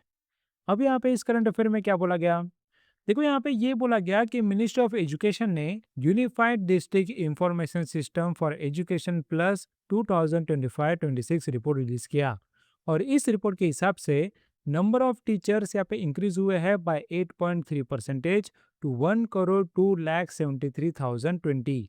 उसके साथ अगर हम UDISE plus की बात करें तो यहाँ पे department of school education literacy जो आता है अंडर मिनिस्ट्री ऑफ एजुकेशन, उसने यूडाइस प्लस इंट्रोड्यूस किया था इन 2018-19। साथ ही ये वर्ल्ड का one of the largest education management information system है, जो एक्चुअली यूडाइस इनिशियली लॉन्च हुआ था इन 2012-13। सो देखो यहाँ पे यूडाइस लॉन्च हुआ था 2012-13 को, और यूडाइस प्लस लॉन्च हुआ इन 2018-19। साथ ही यहाँ पे यूडाइस प्लस लॉन्च होने से पहले जब बस यूडाइस था, तब उसे मैनेज करता था national institute of educational planning and administration. साथ ही यहाँ पे ये डाटा कलेक्ट किया जाता है, ये कहाँ से किया जाता है, सो यहाँ पे बोला गया कि डाटा वॉलंटरली अपलोड किया जाता है by schools through the online data capture format. और यहाँ पे स्कूल्स जिनके पास एक्टिव यूडाइस प्लस कोड है वही इसमें इंक्लूड किए गए हैं। साथ ही ये बोला गया कि 31 मार्च 2026 ये डाटा कलेक्शन की लास्ट डेट थी। उसके साथ यहाँ पे आगे जो इन्फॉर्मेशन बताने जा रहा हूँ उसके लिए आपको यहाँ पे स्कूल के अलग अलग लेवल्स के बारे में पता होना चाहिए। सो देखो, फाउंडेशनल लेवल में बाल वाटिका, दैट इज प्री स्कूल, और क्लासेस 1 to 2 आते हैं, जिसमें यहाँ पे स्टूडेंट्स रहते हैं between the age group of 3 to 8 years. उसके बाद आता है प्रिपरेटरी लेवल। इसमें रहते हैं क्लासेस 3 to 5, जहाँ पे एज ग्रुप होता है 8 to 11। देन यहाँ पे आते हैं मिडिल लेवल, जहाँ पे क्लासेस होता है 6 to 8 और एज ग्रुप होता है 11 to 14। उसके बाद यहाँ पे सेकेंडरी लेवल, जहाँ पे क्लासेस होते हैं 9 to 12 और इसमें एज ग्रुप होते हैं 14 to 18 ईयर्स। याद रखें, ये सारे अलग अलग लेवल्स होते हैं और इनके बारे में मैं आपको आगे बताने वाला हूँ। सो देखो, यहाँ बोला गया कि यहाँ पे अलग अलग लेवल के लिए पीपल टीचर रेशियो कितना था। सो पीपल टीचर रेशियो मतलब क्या, यानी कि एक टीचर के लिए एक एजुकेशन लेवल पे कितने नंबर ऑफ स्टूडेंट्स हैं, यानी कि यहाँ पे टीचर और स्टूडेंट्स का रेशियो क्या है। सो यहाँ पे ये बोला गया कि फाउंडेशन लेवल पे ये रेशियो है 10, देन प्रिपरेटरी लेवल पे है 12, देन मिडिल लेवल पे है 17 और सेकेंडरी लेवल पे है 21। इसका मतलब ये है कि यहाँ पे फाउंडेशन लेवल पे एक टीचर के रेशियो में यहाँ पे 10 स्टूडेंट्स है, राइट। और यहाँ पे ये बोला गया कि सारे पीपल टीचर रेशियो यहाँ पे बिलो है 30:1 रेशियो, जो एक्चुअली नेशनल एजुकेशन पॉलिसी ने रिकमेंड किया था। इसका मतलब जितने स्टूडेंट्स है उससे कई ज़्यादा टीचर्स अवेलेबल है। उसका रीज़न ये है कि नेशनल एजुकेशन पॉलिसी में जो 30:1 का रेशियो था उससे कई कम यहाँ पे foundational level, preparatory level, middle level और सेकेंडरी लेवल पे है। आप इसे दे सकते हो। उसके साथ यहाँ पे ड्रॉप आउट रेट्स क्या होता है। ड्रॉप आउट रेट्स मतलब ऐसे परसेंटेज ऑफ स्टूडेंट्स जिन्होंने एजुकेशन बिना कंप्लीट किए उस लेवल से चले गए। सो यहाँ पे प्रिपरेटरी लेवल पे ड्रॉप आउट रेट 1.8% हो गया था। उसके बाद मिडिल लेवल पे 3.6 और सेकेंडरी लेवल पे 7%। साथ ही यहाँ पे नेक्स्ट देखते हैं डाटा अबाउट स्टूडेंट रिटेंशन। इसका मतलब ये है कि एक लेवल के कितने परसेंट ऑफ स्टूडेंट ने नेक्स्ट लेवल पे यहाँ पे एडमिशन लिया। सो यहाँ पे फाउंडेशन लेवल पे ये थोड़ा सा डिक्लाइन हुआ टू 98.5%। उसके बाद यहाँ पे प्रिपरेटरी लेवल पे था 91.1%। देन मिडिल लेवल पे था 83.7% और सेकेंड लेवल पे था 51%। साथ ही यहाँ पे ग्रॉस एनरोलमेंट रेशियो क्या होता है। इसका मीनिंग सिंपल होता है percentage of students enrolled in a specific level of education. So यहाँ पे बोला गया कि सेकेंडरी लेवल पे एनरोलमेंट था 71.7%, मिडिल लेवल पे था 89.6%। उसके बाद यहाँ पे ट्रांजिशन रेट देखते हैं, यानी कि एक लेवल से दूसरे लेवल पे कितने लोग गए। सो यहाँ पे फाउंडेशनल लेवल से प्रिपरेटरी लेवल में यहाँ पे ट्रांजिशन रेट था 99.2%। उसके बाद preparatory level to middle level पे यहाँ पे था 93.8%। देन मिडिल टू सेकेंडरी था 88.3%। साथ ही यहाँ पे यूडाइस रिपोर्ट में ये बोला गया कि इंफ्रास्ट्रक्चर कितना इम्प्रूव हुआ। सो यहाँ पे ये बोला गया कि 95% ऑफ स्कूल में इलेक्ट्रिसिटी थी। देन 99.5% स्कूल में ड्रिंकिंग वाटर फैसिलिटी थी। उसके बाद यहाँ पे 98.5% स्कूल में गर्ल्स टॉयलेट भी था। साथ ही यहाँ पे ये बोला गया कि 97.2% स्कूल के पास यहाँ पे बॉयज़ टॉयलेट था। उसके बाद 96.9% स्कूल के पास हैंड वॉशिंग फैसिलिटी थी और यहाँ पे लाइब्रेरीज 90.5% स्कूल में अवेलेबल था। उसके साथ 58.2% स्कूल में यहाँ पे रैम्स थे विद हैंड रेल्स, जो यहाँ पे स्टूडेंट्स विद डिसेबिलिटी के लिए ज़रूरी है।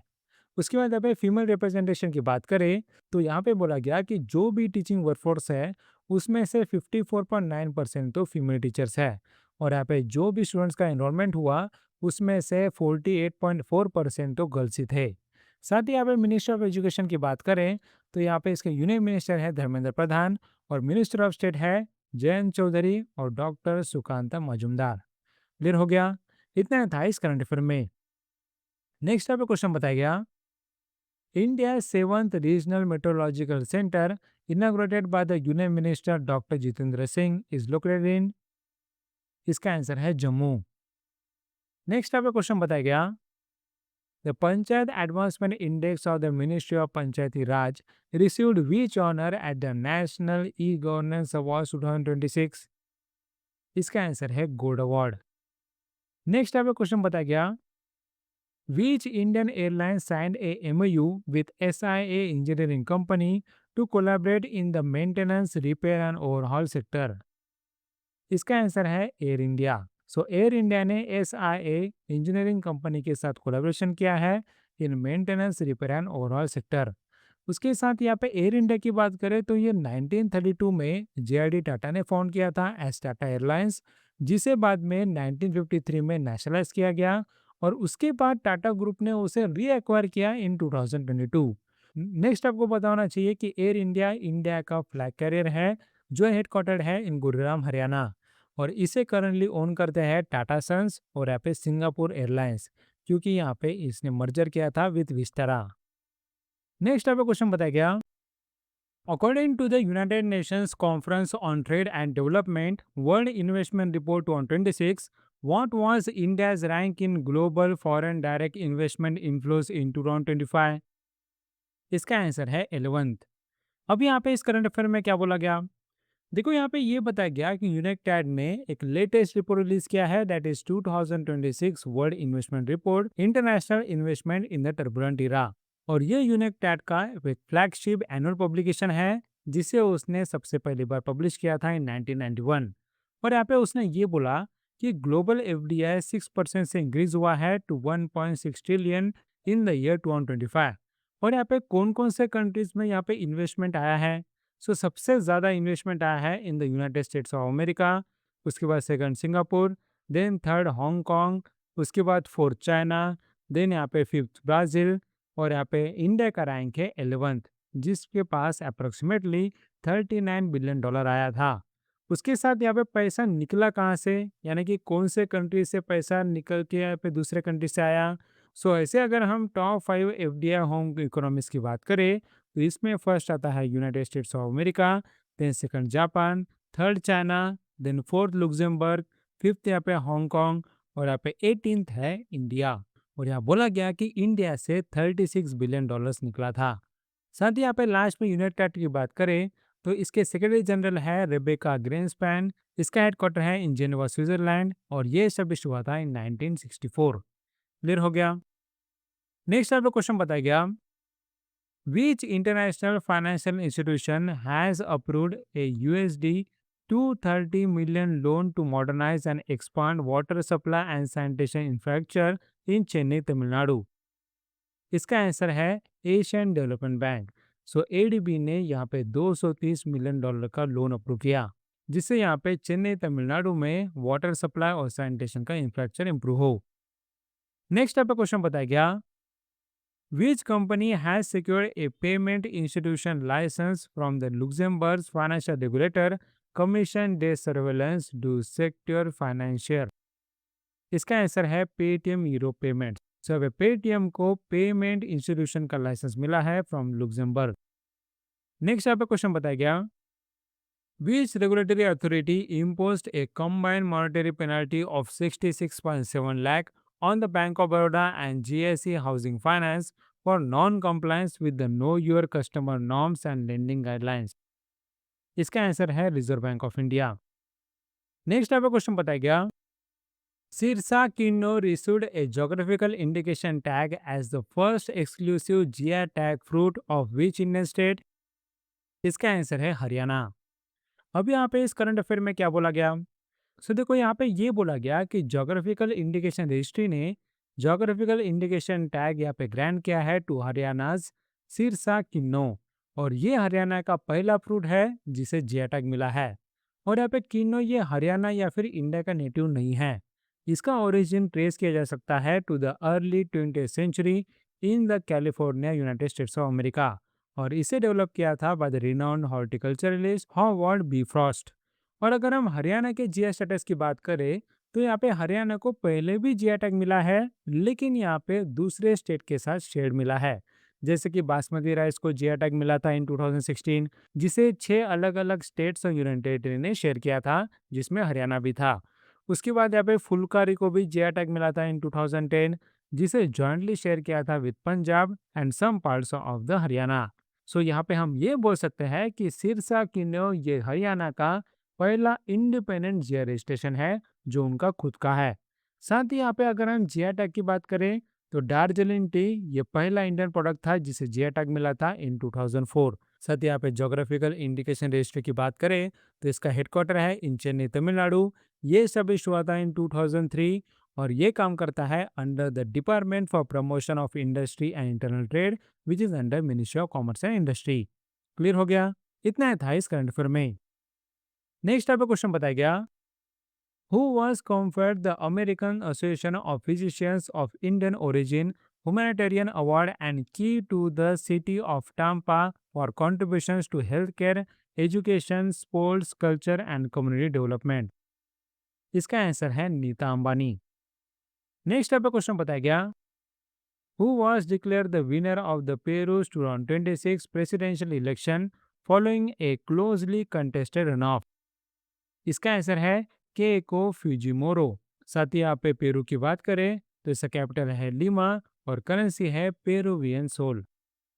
नेक्स्ट आपका क्वेश्चन बताया गया, who has officially taken charge as the chairman and managing director of the Hindustan shipyard limited in Visakhapatnam Andhra Pradesh. इसका आंसर है rear admiral retired Chandrasekharan Raghuram. Next आपका क्वेश्चन बताया गया, the Council of Scientific and Industrial Research, Central Institute of Mining and Fuel Research developed the Smart Algal Liquid Tree in July 2026. The CSIR-CIMFR, that is the Central Institute of Mining and Fuel Research, is located at which of the following places? इसका answer है धनबाद झारखंड। अब यहाँ पे इस current affair में क्या बोला गया? देखो यहाँ पे ये बोला गया कि the council of scientific and industrial research central institute of mining and fuel research जो धनबाद झारखंड में है उसने डेवलप किया है स्मार्ट अल्गल लिक्विड ट्री। यहाँ पे स्मार्ट अल्गल लिक्विड ट्री क्या करता है? ये माइक्रो अल्गाई का यूज करके एयर को प्यूरिफाई करता है। साथ ही ये अभी कहाँ का इंस्टॉल्ड है? ये एक्चुअली धनबाद झारखंड में इंस्टॉल्ड है। उसके साथ यहाँ पे northern coalfield limited Singrauli Madhya Pradesh में भी इंस्टॉल्ड है। और यहाँ पे इसकी टेक्नोलॉजी की बात करें तो इसमें लिक्विड ट्री होता है जो एक तरह का फोटो बायोरिएक्टर होता है। इसमें माइक्रो अल्गा यूज किया जाता है जो कार्बन डाइऑक्साइड को ऑब्जर्व करता है और ऑक्सीजन को रिलीज करता है। अब यहाँ पे लास्ट में council of scientific and industrial research की बात करें तो इसके डायरेक्टर जनरल है डॉक्टर एन कलाई सेल्वी। इसका हेडक्वार्टर है इन न्यू दिल्ली और ये सब हुआ था इन 1942। क्लियर हो गया? नेक्स्ट आपका क्वेश्चन बताया गया, which Indian private space startup signed a memorandum of understanding with the ISI of Fine Line to co-develop a synthetic aperture radar Earth observations ecosystem from India? इसका answer है Agnikul Cosmos. सो Agnikul Cosmos ने MU sign किया है with ISI of Finland. साथ ही यहाँ पे Agnikul Cosmos की बात करें तो ये एस्टेब्लिश हुआ था इन 2017 जो है based at the IIT Madras Chennai Tamil. Next आपको क्वेश्चन बताया गया, researchers from the ICER central marine fisheries research institute have discovered a new deep sea fish species from the Arabian sea of the Kerala coast. What is its name? इसका answer है cytopsis indica, that is Indian dory. Next आपको question बताया गया, which Indian company along with the International Resources Holding signed an MOU with the government of Odisha to develop a USD 11.5 billion integrated greenfield aluminum project? इसका answer है Adani enterprises limited. सो Adani enterprises limited ने international resource holding के साथ एक MOU sign किया जहां पे वो साथ मिल के ओडिशा में एक यहाँ पे integrated greenfield aluminium project develop करेंगे। नेक्स्ट आपको क्वेश्चन बताया गया, The 29th National Conference on E-Governance was organized at the Rajasthan International Center in which city? इसका आंसर है जयपुर और इसका थीम था विकसित Bharat 2047 AI enabled data driven and secure digital governance. Next आपका क्वेश्चन बताया गया, Which Indian university signed a 5-year memorandum of understanding with the Industrial University of the Ho Chi Minh City, Vietnam? इसका answer है शान बसवा university. Next आपका question बताया गया, the इनागुरल India Mali forum for the promotion of exports was launched in which city under the theme reinforcing trade and strategy partnership? इसका answer है Bamako, माली। साथ ही यहाँ पे ये जो फोरम किया गया था वो किया गया था under the duty free tariff preference scheme. और ये क्या है? देखो, ये 2008 में लॉन्च हुआ था। और इस स्कीम के अंदर यहाँ पे लीस्ट डेवलप कंट्रीज को ड्यूटी फ्री मार्केट एक्सेस दिया जाता है, जिससे यहाँ पे उनके साथ ट्रेड और इकोनॉमिक कोऑपरेशन बढ़े। अगर हम माली की बात करें तो इसके प्रेसिडेंट है असीमी गोइता, जिसका कैपिटल है बमाको, और करेंसी है West African CFA franc. Next आपको क्वेश्चन बताया गया, who became the first woman mountaineer from Sikkim to successfully scale Mount Elbrus, the highest peak in Europe? इसका आंसर है शेरिंग चोडेन। सो ये बनी है पहली वुमन माउंटेनर फ्रॉम सिक्किम जिन्होंने स्केल किया है माउंट एल्ब्रस, जिसका अल्टीट्यूड है 5642 मीटर्स। साथ ही सिक्किम की बात करें तो इसका कैपिटल है गैंगटॉक।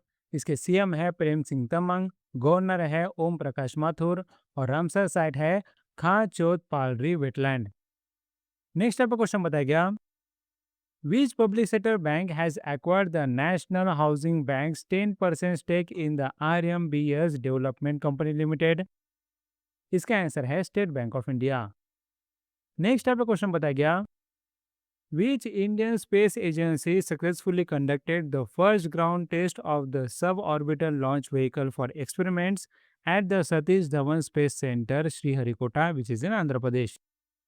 इसका आंसर बड़ा सिंपल है, ISRO, that is Indian space research organisation. So उसने ग्राउंड टेस्ट कंडक्ट किया है of the sub orbital launch vehicle for experiments, that is solve.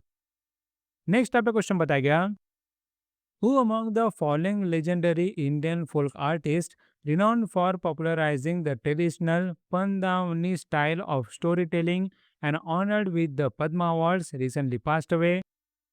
इसका आंसर है तीजन बाई। नेक्स्ट आपका क्वेश्चन बताया गया, which of the following is the name of the recently launched joint civil military trekking initiative flagged off from the Jaswantgarh War Memorial in Tawang by Arunachal Pradesh Chief Minister Pema Khandu? इसका answer है operation Arunodaya. सो operation Arunodaya ये joint civil military trekking initiative है जहाँ पे flag off किया गया by the Arunachal Pradesh CM Pema Khandu. Next आपको क्वेश्चन बताया गया, which Indian state has recently mandated the implementation of the e-office system across all departmental headquarters and district level offices to enhance the digital governance and administrative efficiency? इसका answer है हरियाणा। सो हरियाणा ने implement किया है e office system. Next आपका question बताया गया, 7 endangered golden langurs were recently released into which national park as a part of the wildlife conservation initiative?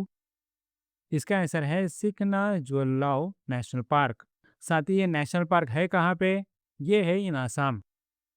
Next आपका question बताया गया, विच फॉर्मर जज of the Punjab and Haryana high court known for his contributions to the Indian judiciary recently passed away? इसका answer है justice Mahavir Singh Sindhu. Next आपका question बताया गया, which country remained the largest export destination for India's frozen shrimp exports, which reached a record high in financial year 2025-26? इसका answer है United States. सो United states ये India के frozen shrimp का largest export destination है। Next आपका question बताया गया, the 48th World Skills Competition for which the Team India recently strengthened its preparation by winning the 5 medals at the Global Skill Challenge in Australia will be hosted in which city? सो यहाँ पे पूछा गया कि यहाँ पे recently Indian team ने global skills challenge जो Australia में हुआ था वहाँ पे 5 मेडल जीते।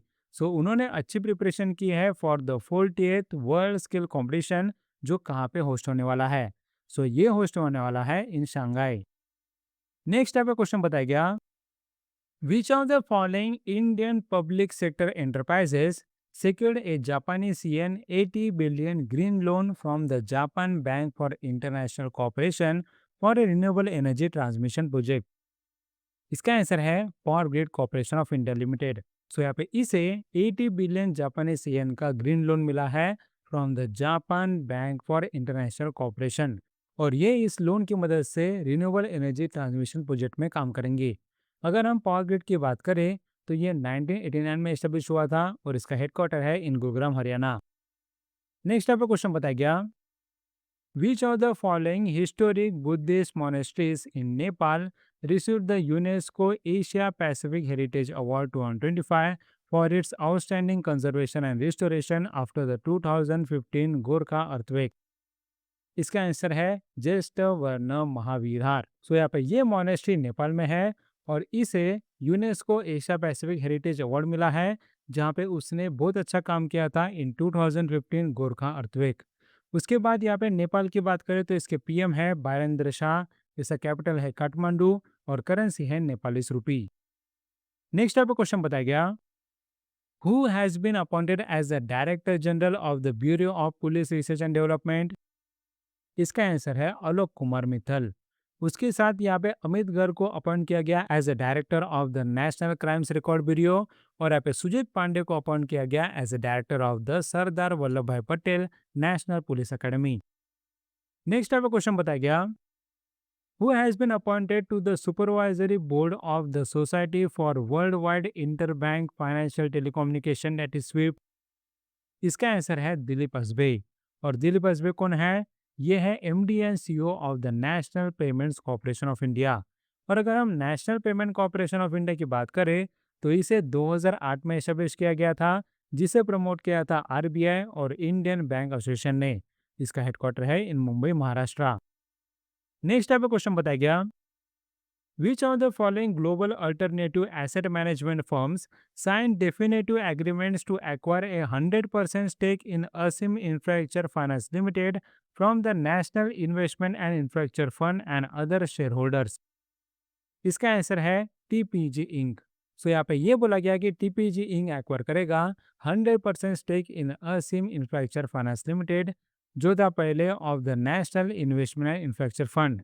और ये एक्वाजिशन किया गया है through the TPG rise climate, जो टीपीजी का एक डेडिकेटेड क्लाइमेट इन्वेस्टमेंट प्लेटफॉर्म है और वो उसने निकाला है in cooperation with the government of Singapore investment corporation और यहाँ पे ICICI bank limited.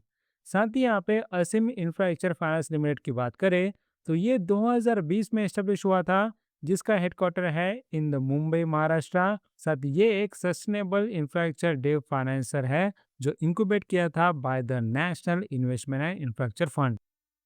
Next type का क्वेश्चन बताया गया, which country launch the new marine satellite HY2E to enhance the marine monitoring and ocean observation capabilities? इसका answer है China. Next type का question बताया गया, who was popularly known as the bridge man of India and was a Padma Shri awardee who recently passed away? इसका answer है Girish Bhardwaj. Next आपका question बताया गया, who has been appointed as the new CFO that is Chief Financial Officer of the HDFC Bank? इसका answer है पुनीत शर्मा। और यहाँ पे इसके साथ जिगर शाह को अपॉइंट किया गया as a new general council. Next आपका क्वेश्चन बताया गया, HDFC Life has entered into a corporate agency partnership with the Tata Digital's fintech subsidiary to offer a wide range of protection and investment products through which of the following platforms? इसका answer है Tata new app.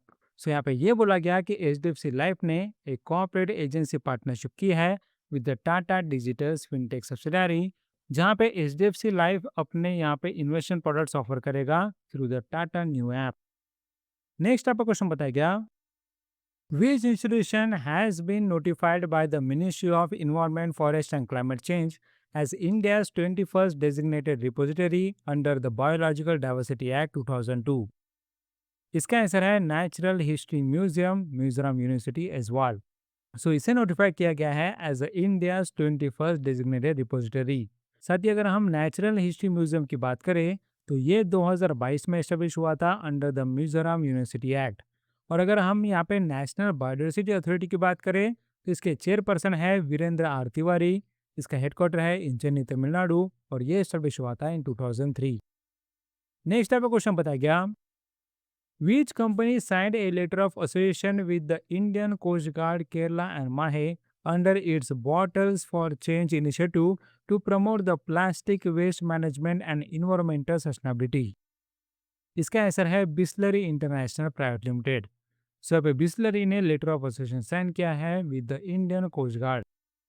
Next आपका question बताया गया, Gujarat International Finance Tech City, India's International Financial Services Center, signed an MOU with the Vietnam International Financial Center, Da Nang, to support the development of the International Financial Center of which country? इसका answer बड़ा simple है, Vietnam. सो यहाँ पे India के international finance tech city जो गुजरात में है, उसने यहाँ पे वियतनाम के साथ एमयू साइन किया, जहाँ पे वो उनका इंटरनेशनल फाइनेंशियल सेंटर डेवलप करेंगे। नेक्स्ट टाइप का क्वेश्चन बताया गया, which company secured the London metal exchange certification for its Adani copper grade A cathodes? इसका आंसर है कच कॉपर लिमिटेड। नेक्स्ट टाइप का क्वेश्चन बताया गया, who has been appointed as the managing director and CEO of the South Indian Bank for a 3-year term beginning 1st October 2026 as approved by the Reserve Bank of India?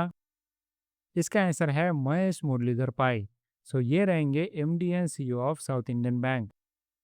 Next आपका question बताया गया, RBI approved the reappointment of whom as a non-executive part-time chairman of Axis Bank Limited for the 3-year term from 27th October 2026 to 26th October 2029? इसका answer है Nurani Subramanian Viswanathan. Next आपका question बताया गया, which insurtech platform appointed former India cricket captain Saurav Ganguly as its brand ambassador and launched the Kurkar Khelo campaign to empower the insurance advisors across India? इसका answer है insurance देखो। सो insurance देखो ने सौरव गांगुली को उनका brand ambassador बनाया है। और यहाँ पे इंश्योरेंस देखो की बात करें तो ये 2016 में फाउंड हुआ था, यहाँ पे जिसका हेडक्वार्टर है इन गुरुग्राम हरियाणा, और ये ऑपरेट करता है under the legal name that is Girnar insurance brokers private limited.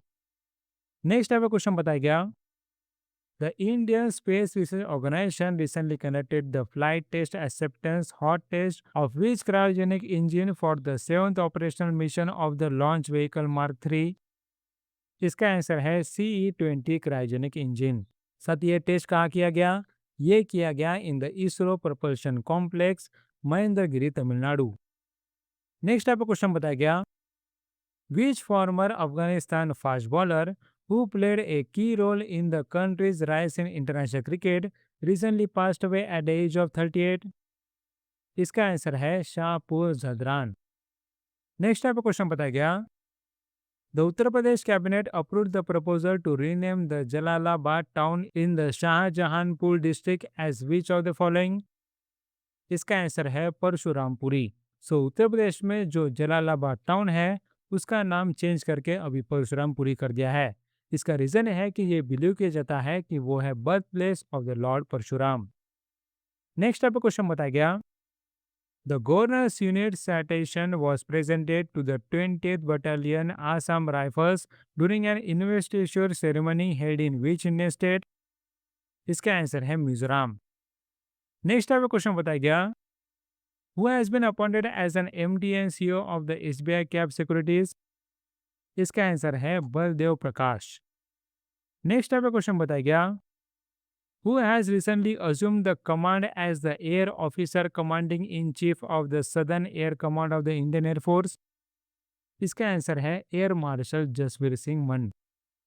Next आपका क्वेश्चन बताया गया, who was honoured with the prestigious citation at the UK parliament for outstanding global social service? इसका आंसर है डॉक्टर जितेंद्र माटलानी। नेक्स्ट आपका question बताया गया, The International Center for Civilization Studies, Manas and Mahabharata, has been established in which of the following locations? इसका answer है Bishkek, Kyrgyzstan. Next आपको question बताया गया, according to the international monetary fund world economic outlook update July 2026, what is projected GDP growth rate of India's economy for financial year 2026-27? इसका answer है 6.4%। साथ ही अगर इंटरनेशनल मॉनेटरी फंड की बात करें तो ये जुलाई 1944 में एस्टेब्लिश हुआ था at the Bretton Woods conference. साथ ही बोला गया कि ये एग्जिस्टेंस में आया था इन 1945, जिसमें तब 29 मेंबर कंट्रीज थे। इसके मैनेजिंग डायरेक्टर अभी है क्रिस्टलिना जॉर्जिवा। इसका हेडक्वार्टर है इन वॉशिंगटन DC और मेंबर नेशंस अभी है 190। नेक्स्ट आपका क्वेश्चन बताया गया, according to the Asian Development Bank, what is the revised GDP growth forecast for India for financial year 2026-27 after it was lowered from 6.9 percentage. इसका answer है 6.6 percentage. साथ ही ADB की बात करें तो इसके प्रेसिडेंट है मासाटो कांडा। इसका हेडक्वार्टर है इन मनीला फिलीपींस और ये एस्टेब्लिश हुआ था इन 1966। नेक्स्ट टाइप का क्वेश्चन बताया गया, who has been appointed as the player ambassador of the Asian tennis federation. इसका आंसर है लेंडर पीस। और लेंडर पीस यहाँ पे डबल्स में वर्ल्ड नंबर 1 पे थे। उसके बाद उन्हें ब्रॉन्ज मेडल मिला in men single at 1996 Atlanta Olympic games in USA. साथ ही वो बने हैं इंडिया के ओनली टेनिस प्लेयर जिनके पास ओलंपिक मेडल है। उसके साथ यहाँ पे ये बोला गया कि 2024 में ये इंडक्ट हुए थे into the international tennis hall of fame under the player category. Next type का क्वेश्चन बताया गया, Aviva PLC announced the acquisition of the remaining 1% stake in the Aviva Life Insurance Company India Limited from its joint venture partner Dabur Invest Corp, becoming the first foreign insurer to fully own its Indian life insurance business. इसका answer है 26 percentage. सो यहाँ पे ये बोला गया कि Aviva ने यहाँ पे पूरा स्टेक ले लिया है of the Aviva life insurance company limited, जो पहले जॉइंट वेंचर था between the Dabur invest Corp. इसका मतलब डाबर इन्वेस्ट कॉर्प का जो भी शेयर था वो अविवा ने खरीद लिया है और वो बन गया है पहला फॉरेन इंश्योरर, यानी कि जो इंडिया का इंश्योरर नहीं है, जो फुल्ली ओन कर रहा है, यानी कि 100% शेयर है of the Indian life insurance business. उसके साथ यहाँ पे ये आपको पता होना चाहिए कि मई 2026 में गवर्नमेंट ऑफ इंडिया ने ये अलाउ किया था कि इंश्योरेंस सेक्टर में 100% एफडीआई आ सकता है। सो यहाँ पे उसका रिजल्ट आप देख रहे हो कि यहाँ पे इंश्योरेंस बिजनेस इंडिया में अभी 100% फॉरेन कंपनीज ओन कर सकती है। नेक्स्ट टाइप पे क्वेश्चन बताया गया, the defence research and development organisation successfully flight tested the Pinaka long range guided rocket with a user specified minimum range of. इसका आंसर है 60 किलोमीटर। नेक्स्ट टाइप का question बताया गया, the Indian space research organisation recently conducted the integrated main parachute air drop test 05 for which upcoming mission. इसका answer है गगनयान जीवन mission. साथ ही यहाँ पे ये बोला गया कि ये जो ड्रॉप टेस्ट किया गया, ये किया गया at the aerial delivery research and development establishment drop zone, जो है in Shivpur Madhya Pradesh. Next type का क्वेश्चन बताया गया, who recently became the India's 98th chess grand master after achieving the required norms at the Pune international gym tournament. इसका answer है Aswath S. Next type का question बताया गया, who won the formula 1 British grand prix 2026। इसका answer है Charles लेक्लेरेक, जो है from Ferrari. Next type का क्वेश्चन बताया गया, we state will host the 8th Khelo India youth games as announced by the union minister Mansukh Mandaviya. इसका आंसर है तेलंगाना। पर आपको पता होना चाहिए कि यहाँ पे 7th एडिशन होस्ट किया था बाय बिहार इन मई 2025, जहाँ पे महाराष्ट्र ओवरऑल चैंपियन था। उसके बाद हरियाणा और राजस्थान ने फॉलो किया और खेलो इंडिया प्रोग्राम ये एक्चुअली लॉन्च हुआ था इन 2018। सो यहाँ पे 8th Khelo India youth games ये होने वाला है in Telangana. Next type question बताया गया, the Indian naval ships Udaygiri, Shakti and Kavaratti of the eastern fleet conducted a passing exercise with the Royal Thai Navy in which of the following locations। इसका answer है सत्ता hip Thailand. Next आपका question बताया गया, the QBE insurance group limited which recently acquired 100% ownership of the Raheja QBE general insurance company limited following RDA approval is headquarter in which country. इसका answer है Australia. सो यहाँ पे Australia का QBE insurance group limited ने 100% ownership acquire किया है और ये मैंने आपको बताया था कि मई 2026 में इंडिया के गवर्नमेंट ने ये अप्रूवल दिया था कि इंश्योरेंस सेक्टर में 100% एफडीआई आ सकता है। सो यहाँ पे उसका ये इफेक्ट आप देख रहे हो। नेक्स्ट आपको क्वेश्चन बताया गया, according to the NFHS 6 which union territory recorded India's lowest fertility rate of 0.9 far below the replacement level of 2.1।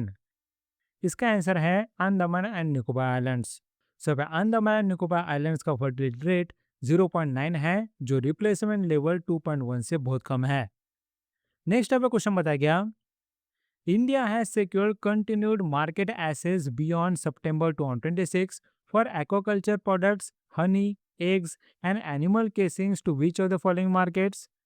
इसका आंसर है यूरोपियन यूनियन। सो यहाँ पे ये बोला गया है कि सितंबर 2026 के बाद इंडिया यहाँ पे यूरोपियन यूनियन को एग्रीकल्चर प्रोडक्ट्स, हनी, एग्स और एनिमल केसिंग्स बेच सकता है। नेक्स्ट यहाँ पे क्वेश्चन बताया गया, India recorded A surprise current account surplus of how much in quarter four financial year 26 supported by the strong services exports and record remittance inflows. इसका answer है 7.1 बिलियन डॉलर्स।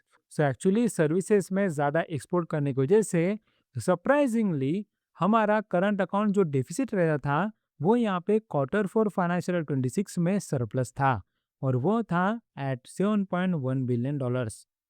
नेक्स्ट पे question बताया गया, at the Bonn climate conference 2026 health advocates urge the governments to triple adaptation finance to what amount by 2035। इसका answer है 120 billion dollars. सो यहाँ पे ये बोला गया है कि बॉन क्लाइमेट कॉन्फ्रेंस में ये बोला गया कि यहाँ पे गवर्नमेंट्स ने एडेप्टेशन का फाइनेंस ट्रिपल करना चाहिए year to 120 billion dollars by 2035, तभी हमें वो रिजल्ट मिलेगा। नेक्स्ट यहाँ पे क्वेश्चन बताया गया, who has been elected as a new president of the Bharatiya Vidya भवन। इसका आंसर है बनवारी लाल पुरोहित।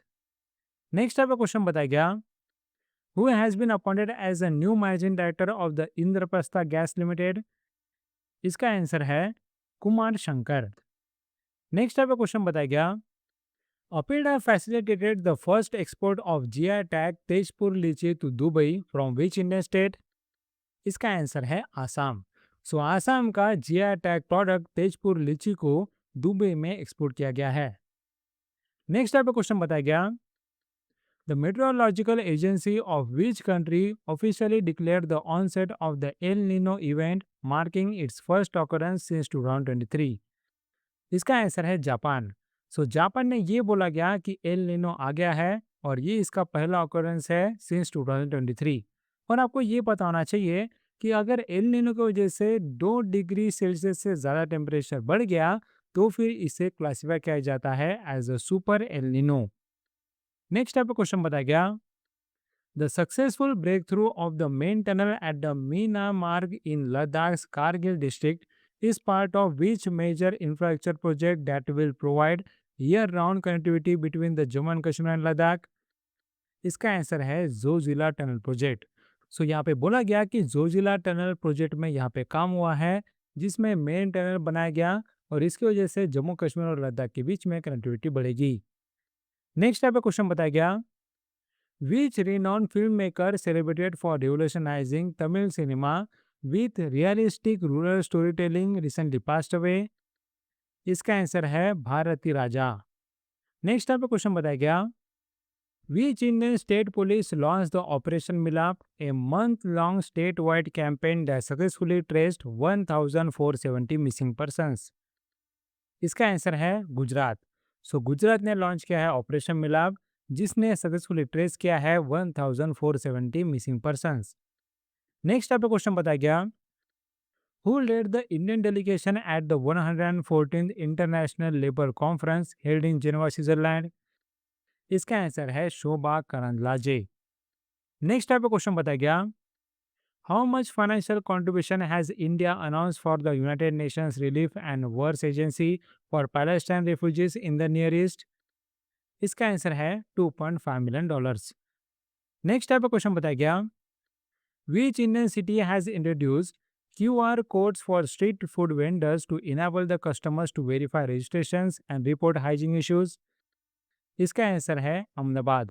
सो अहमदाबाद सिटी के स्ट्रीट फूड वेंडर्स ने QR कोड्स इंट्रोड्यूस किए हैं जिसकी मदद से कस्टमर्स उनका रजिस्ट्रेशन वेरीफाई कर सकेंगे और यहाँ पे हाइजीन इश्यूज को रिपोर्ट कर सकेंगे। नेक्स्ट टाइप का क्वेश्चन बताया गया, who recently became the first Indian photojournalist to receive the accreditation for the multiple editions of the FIFA World Cup। इसका आंसर है गीता तालुकदार। नेक्स्ट टाइप का क्वेश्चन बताया गया, the Bureau of Indian Standards introduced a new Indian standard to establish the guidelines for the community seed banks with the objective of conserving traditional and indigenous seed varieties। Which of the following is this new standard?